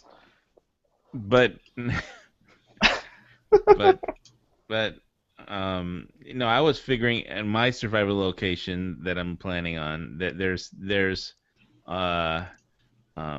lots of wild, boar. So you could just, make bacon and eat lots of boar, in the jungle. Yeah, but once 200 other people come up right at your spot, along with the other thousands around you. No, you don't know where did I ever show you the place where I was looking at? No. I just assume Hawaii's like, even on the big island, it's not that big, and how many people are there? I would think that there's only so many places to go. No, it's a huge island, and there aren't that many people here. And the people that are here are in concentrated areas because of the geography. It's you got mountains, you got volcanoes, you have to, you got one belt road that goes all the way around the island. For the most part, it's just one lane going one way and one lane going the other. So like what, the population's pretty much on the outskirts of the island, and the middle of the island's like... Well, it's along the Belt Road. It's along the roads. It's not on most of the island. I mean, here, I'll just show you. I'll have to do a screen share again. It's borderline inhabitable in some parts too because of all the lava flow. Well, yeah, but I mean, yeah, it took out some areas here. I'll do... Let me go get it. I'll do a screen share in a second. I'll show you where I'm looking at. Although I got slag. So when one of those volcanoes spews out into the ocean and makes like, a couple more miles of land, how long before you can like start, like, is it safe to like walk on and build? You can walk on it while it's flowing. You can walk right up to it. But you could, if the land could, if you're standing on top of a lava tube, it could collapse right under you and you die. It's happened. Kalapana. So I will screen share this page. 1 second. Damn, this chick sucks at hunting. I'm watching this like Alaska thing. I don't know which one it is, but there was some like bird that was probably, I don't know, like 20 feet away from her, and she had a little like single shot with like a 20 gauge shotgun, and she freaking went to go shoot at it and flew away. Like, what the fuck, dude? Can you see this screen share? Yeah. Okay, so I live over here in Kailua Kona right now. I used to live over here in Pahoa, and that's right by Hilo. Yeah, I lived here for a while, and then I lived in Captain Cook over here, and then I living in condo in Kona for too long. Anyway, so I'll show you where the lava flows into the ocean, right here. So this is the big Kilauea caldera, and this is another active flow, and this Highway 137. This used to be a road that went around the island and up, but the lava flow took it out, and the lava flows into the ocean. Let's see. Kalapana used to be a black sand beach. Used to be. It's gone. Yeah. Oh, it was beautiful. Yeah, I think I've been to that one. Well, it was taken out a long time ago. Yeah, it was back in the 80s. No, I think it was way before that. Really? Oh, when It did? was the 60s or something. I I wonder have to which one check went on to. all the lava flows and which one was when. I know the Kapoho lava flow was. Well, here I could show you the Kapoho lava flow. That was in 1955. Opikau, Pohiki. Yeah, I used to live. See all these lava flows? That was a 55. This lava flow. Cool looking from I space. used to live right here, on beach lots, and yeah, you could walk out to here and used to be able to go swimming with the turtles in this bay, but I think they took off because people kept bringing tourists around. There's this really crappy road that I'm surprised my Blazer even made it on. It's like you need to set up. It's like somebody once ran a bulldozer through this sharp rock lava field, and you can kind of go up to the lighthouse road and then go along the coast, and if you don't have access to basically there's this marine reserve right here. But anyway, so that was the 1955 lava flow. There used to be a town here called Kapoho. This is the Kapoho crater. Took out a whole town called Kapoho, and all this stuff here is new land. Yeah. But anyway, so the lava flow, the current where the lava flows into the ocean is Kalapana.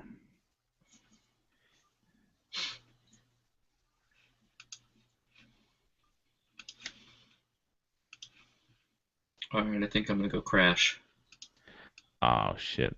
And it's not because your discussion on the lava flows is not interesting. I do find it fascinating. I'm just really tired.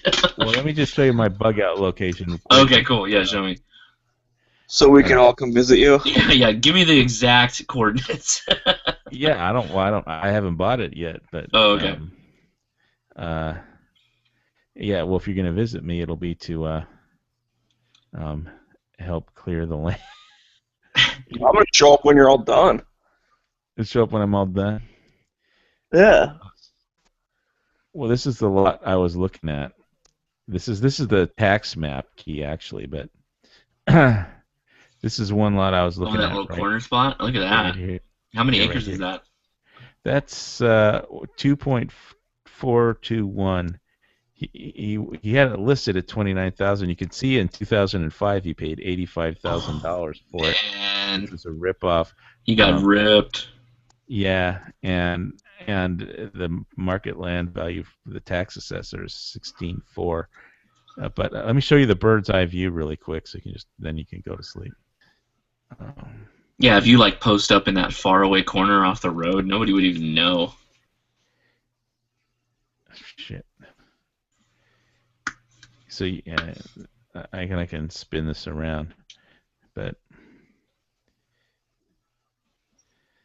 it's like right there. So you just I have lost to help. you, and it's not updating. I'll give it a minute. You don't see this? I mean, I see the screen, but it hasn't updated. It's just after you highlighted the 16,000, it hasn't changed. Oh, well, let me. Okay. Oh, I need to click a new window. Sorry, I'm on a different. Let me sorry, let me hit a different window. Stop that screen share. I don't even know how you pronounce all those names. Which names? Just like I was just looking at that picture, you had some of the street names and stuff. Oh wow, Jesus, dude. Go to the road. Let me see the road. Well, so the area I'm looking at is right here. Wow. So you can see how much, and I'll just spin it around. The main road. Well, this is how much forest. You look at all this forest you would have, But so there's be like a lifetime supply of pigs. Yeah, but the main road is a few miles back to the main highway. Yeah, you better start getting comfortable with eating pigs again. If you got a bug out there, right? I'll have to. Yeah, I'll get like some bacon smoker thing or something. But well, no, the main highway is right there. Oh wow. Okay. Yeah, it's pretty off the beaten path. That's what you want. That's good. That's about as best you can do, probably. Yeah, for a bug out location. In Hawaii, yeah, that's probably the best you can do. Believe me, not that many people get up there, and the road actually stops right here. I mean, the road keeps going, but the paved road stops right there. So they would have to go off road just to get to this corner. Mm-hmm. So, but then but anyway, I won't keep you up with anything else. So, but if you want to come and help me clear out this jungle. Yeah, send me a message when you get that thing rolling. I'll come do my vlogs out there. You got to have internet though, otherwise I won't be able to post. Well, there's probably wireless. There's wireless internet, you know. Yeah, you'll have to have that set up before I'll be able to come out there. You just drive into town. You do all your recordings, and then, well, you're talking about live vlogs, or? No, just my dailies. Oh yeah, we can drive into, you know, there's you can drive to somebody's house. There's internet. just right park here. in front of somebody's house. Just upload my shit. Make a friend. Here's this other property I was looking at that was for sale right by there, just 2 streets down, but it's not in the corner. Yeah. This thing, this particular one is just an ag shack with a steel roof, and he only wants like $12,000 for it. The only problem is this particular shack. I'm sure the steel roof is rusted, or you know, because right. It was built in the 70s, but it was used to be a flower farm. But the only problem with it is, I mean, this family owns like 12 lots all around here, and the lot that this is on is actually they're selling the lot that the tax deed says it's on, but it's actually on the lot they own next to it. So because they just, you know, or it could be on both of them, but it's definitely not on the lot that it says it's on. So, but I thought for $12,600 that would be a pretty good deal if it had a structure and I could fix the roof. But yeah, you're gonna be on somebody else's plot almost. Yeah, well, but there's power and stuff there, and power lines and stuff there. Here, I think the nearest power line is right here. So, yeah. Anyway, you can go to sleep now. Just plan on how to get here and help me clear out this forest. Dude, that's a lot of shit you gotta clear. All right, I gotta bail. It's good talking to you guys. Take it easy. I'll catch up with you guys later. See ya. Hey, take it easy. So if there are any volunteers, when you're done with your Egg McMuffin, I'll start walking now. Then I'll start swimming. You know, bring that girl from with you. Oh my God, she was so cute. Oh, such an idiot.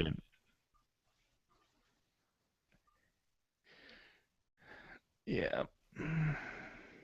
I was going to go up here today and look at it, but all the roads are washed out. So hope the zombie apocalypse doesn't happen in a rainstorm.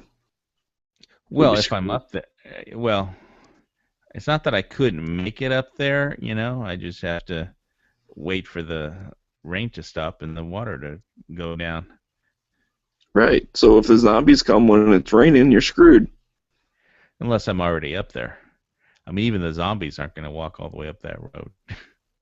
I mean, I figure I could, like, you know, have a nondescript, just clear what I need for a driveway back and curve it around, and then I could just, when I'm not there, or, you know, I could just camouflage the front so you can't even see the driveway with, you know, trees and bushes and stuff.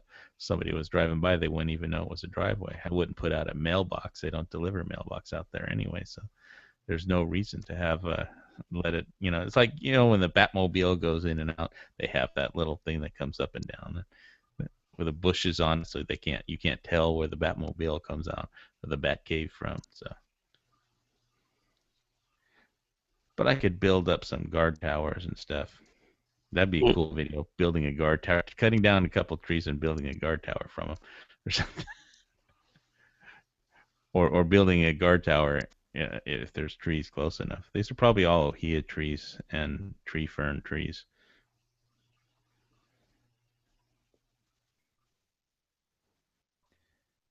But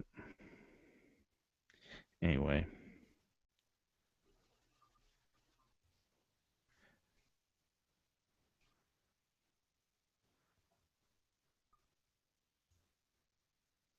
So who's left in this chat? I'm half here. Yeah, I'm about half here too, but I'm about ready to call it a night. I had a long day of shooting. I'm beat. What were you shooting? We didn't even hear about that. Oh, I shot like over 1,400. Well, I didn't. Me and my son both. We shot like over 1,400 rounds today. Like over $500 in ammo. What were you shooting? 40 9mm 22 long rifle and 5.56. What guns? My new Glock 22, the Canik TP9SA, the my newest M4 P-TAC build, and then for 22s we shot. Oh god, I shot a bunch. The P22, the ISSC M22, the GSG 1911 22, the M&P 22, the M&P 15 22, the custom 22 AR I built. Like, yeah, a lot of guns. Well, don't forget to click on the Springfield competition one more time before you go to sleep. Oh, that's a good idea. Yeah. At least somebody from Gun Channels ought to win. It'd be nice if somebody won that. I'd like to see someone from Gun Channels win anything. Yeah, would be nice.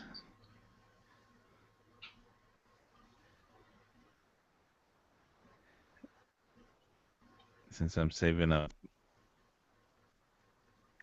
for bug out location and building materials.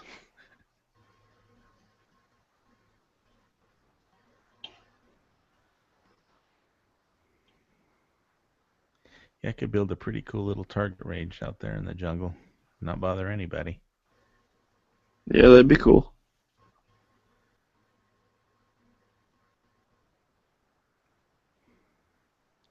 Yeah, it's kind of like a cloud rainforest up there, so should have all the precipitation you need for catchment water.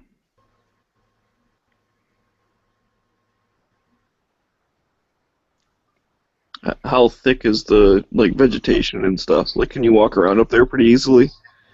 Are you kidding? It's a rainforest jungle. I mean, without a compass, you'll get lost. It all looks alike. When you're walking through it, it all looks the same, you know. So. Well, yeah, but I just mean, like, do you need like a machete to make a path, or can you like walk between the trees? I think you'll need a machete.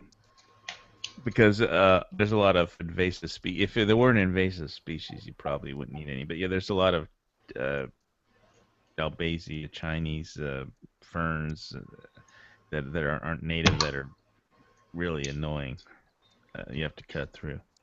The native trees probably no problem, but the invasive stuff is what you're gonna have to cut through and burn out, or use Roundup on, or something.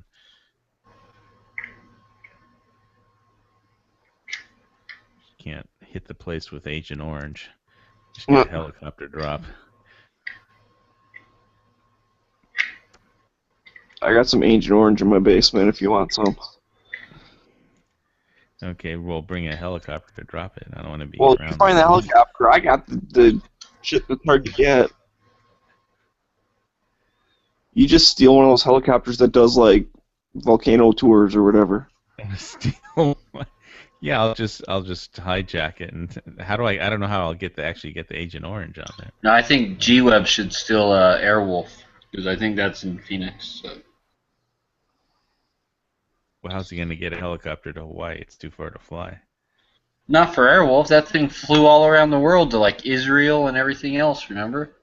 Well, but it didn't. It stopped along the way, right? I mean, it never showed it like stopped into refuel. In the TV show, man, that thing could fly from Arizona to Israel and back. Just like guns in TV shows, you never have to refill the magazine or anything. I know, right? Could you imagine how shitty the TV show would be if it, like, half of it was it just refueling? Like, in real time, they just showed it sitting there getting fuel.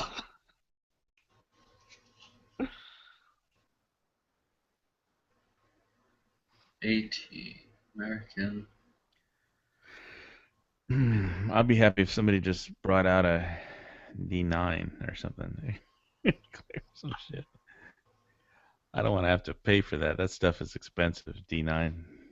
You probably spend thousands of dollars just clearing. I could probably get away with hand clearing, but it would take a long time.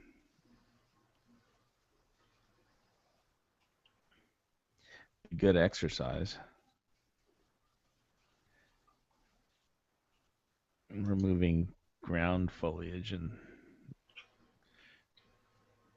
with a pickaxe and shovel and bow saw. I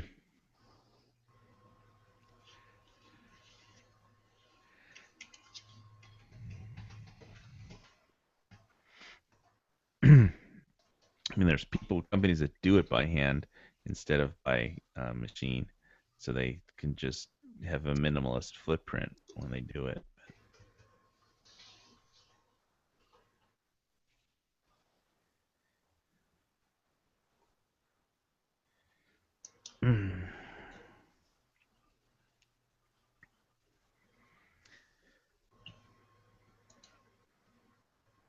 Yeah, just burn it down. Oh, that would draw the fire complaints from the neighbors and fire department and police really quick.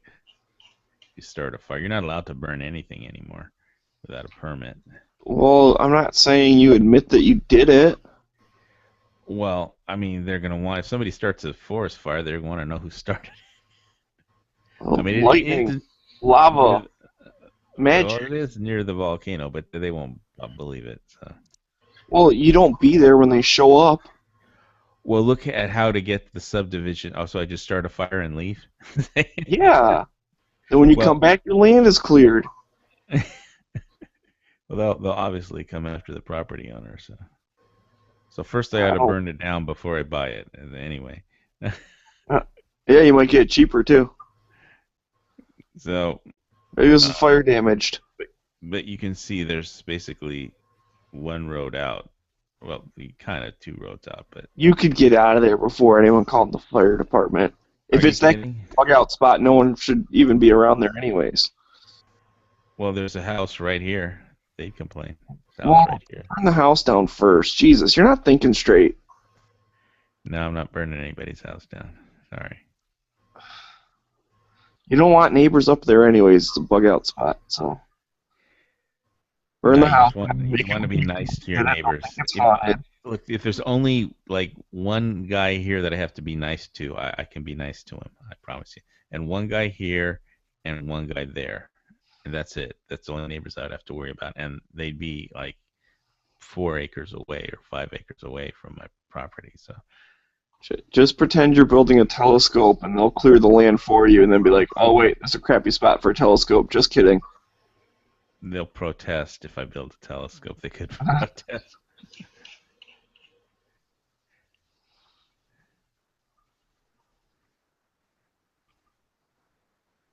I wonder if there's some way you could get the protesters to clear the land for you. No.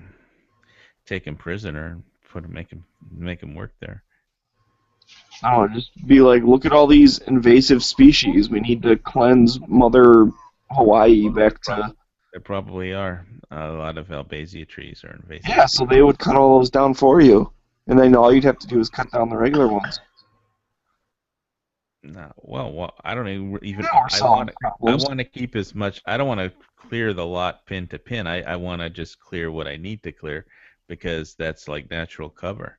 So I want to be able to disappear. If the bad guys come after me, I want to be able to disappear in the forest and let them, and let's see if they can get me with my rifles and camo.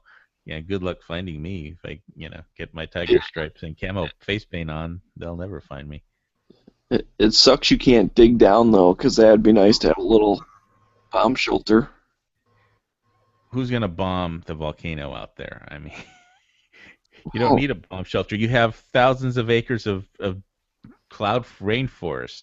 You just hide in the forest. I mean, literally thousands of acres of rainforest to hide in. What do you need a bomb shelter for?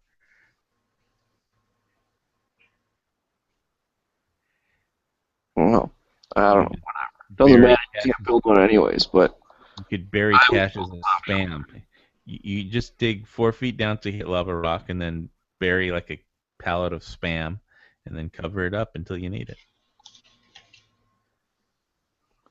I still like the idea of digging down even further and using it as a furnace. Why? You have all the wood you need to just build a regular stove, I don't care. I like lava. It's cool. Well, the volcano isn't that far. You could just walk to the volcano if you really want lava from here. It's the volcano is, there's an active lava flow. I mean, it's in a lava 3 zone. Here, I'll screen share so you can kind of see where the active volcano is. Although this is, for some reason, this particular thing is fucking it up. But,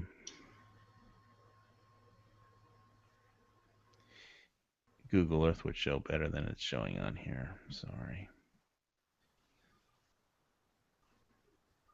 But don't try too hard, because I'm not really looking. Okay, and I won't try. My eyes are closed, and I don't feel like putting my glasses back on. Yeah, well, let's see. It looks like the just from the scale, it's how many feet in a mile? Again, like 2,000 something. 2,000. 5,280. Okay, so that would be 1. He sounded more confident than me. He must be right. 2. Well, I just know it because that's pretty much my altitude. 3.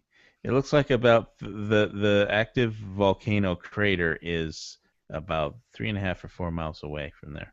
So you could just walk to the volcano. Of course, you'd have to cut a path through the jungle to get there, but you could dig walk a little there. trench and bring the lava to you.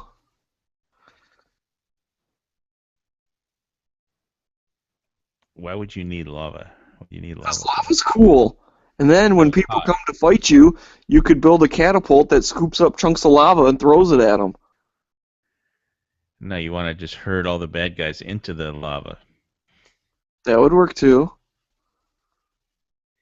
Have Yeah, like so a I little dig- dam holding the lava back, and then they go into like the little low spot, and then you break the dam and it fills it up. No, I just dig down far enough until I hit lava, and then I build a deadfall trap, and so if they walk over it, they fall into the lava pit. Yeah, a little lava moat. That'd be pretty sweet.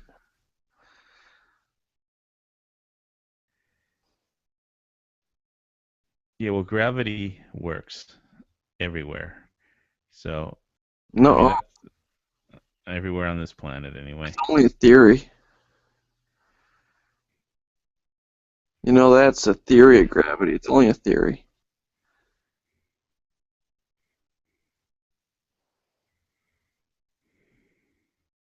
You'll have to forgive me. I'm half asleep. I'm not trying to be mean. I just sound like I am.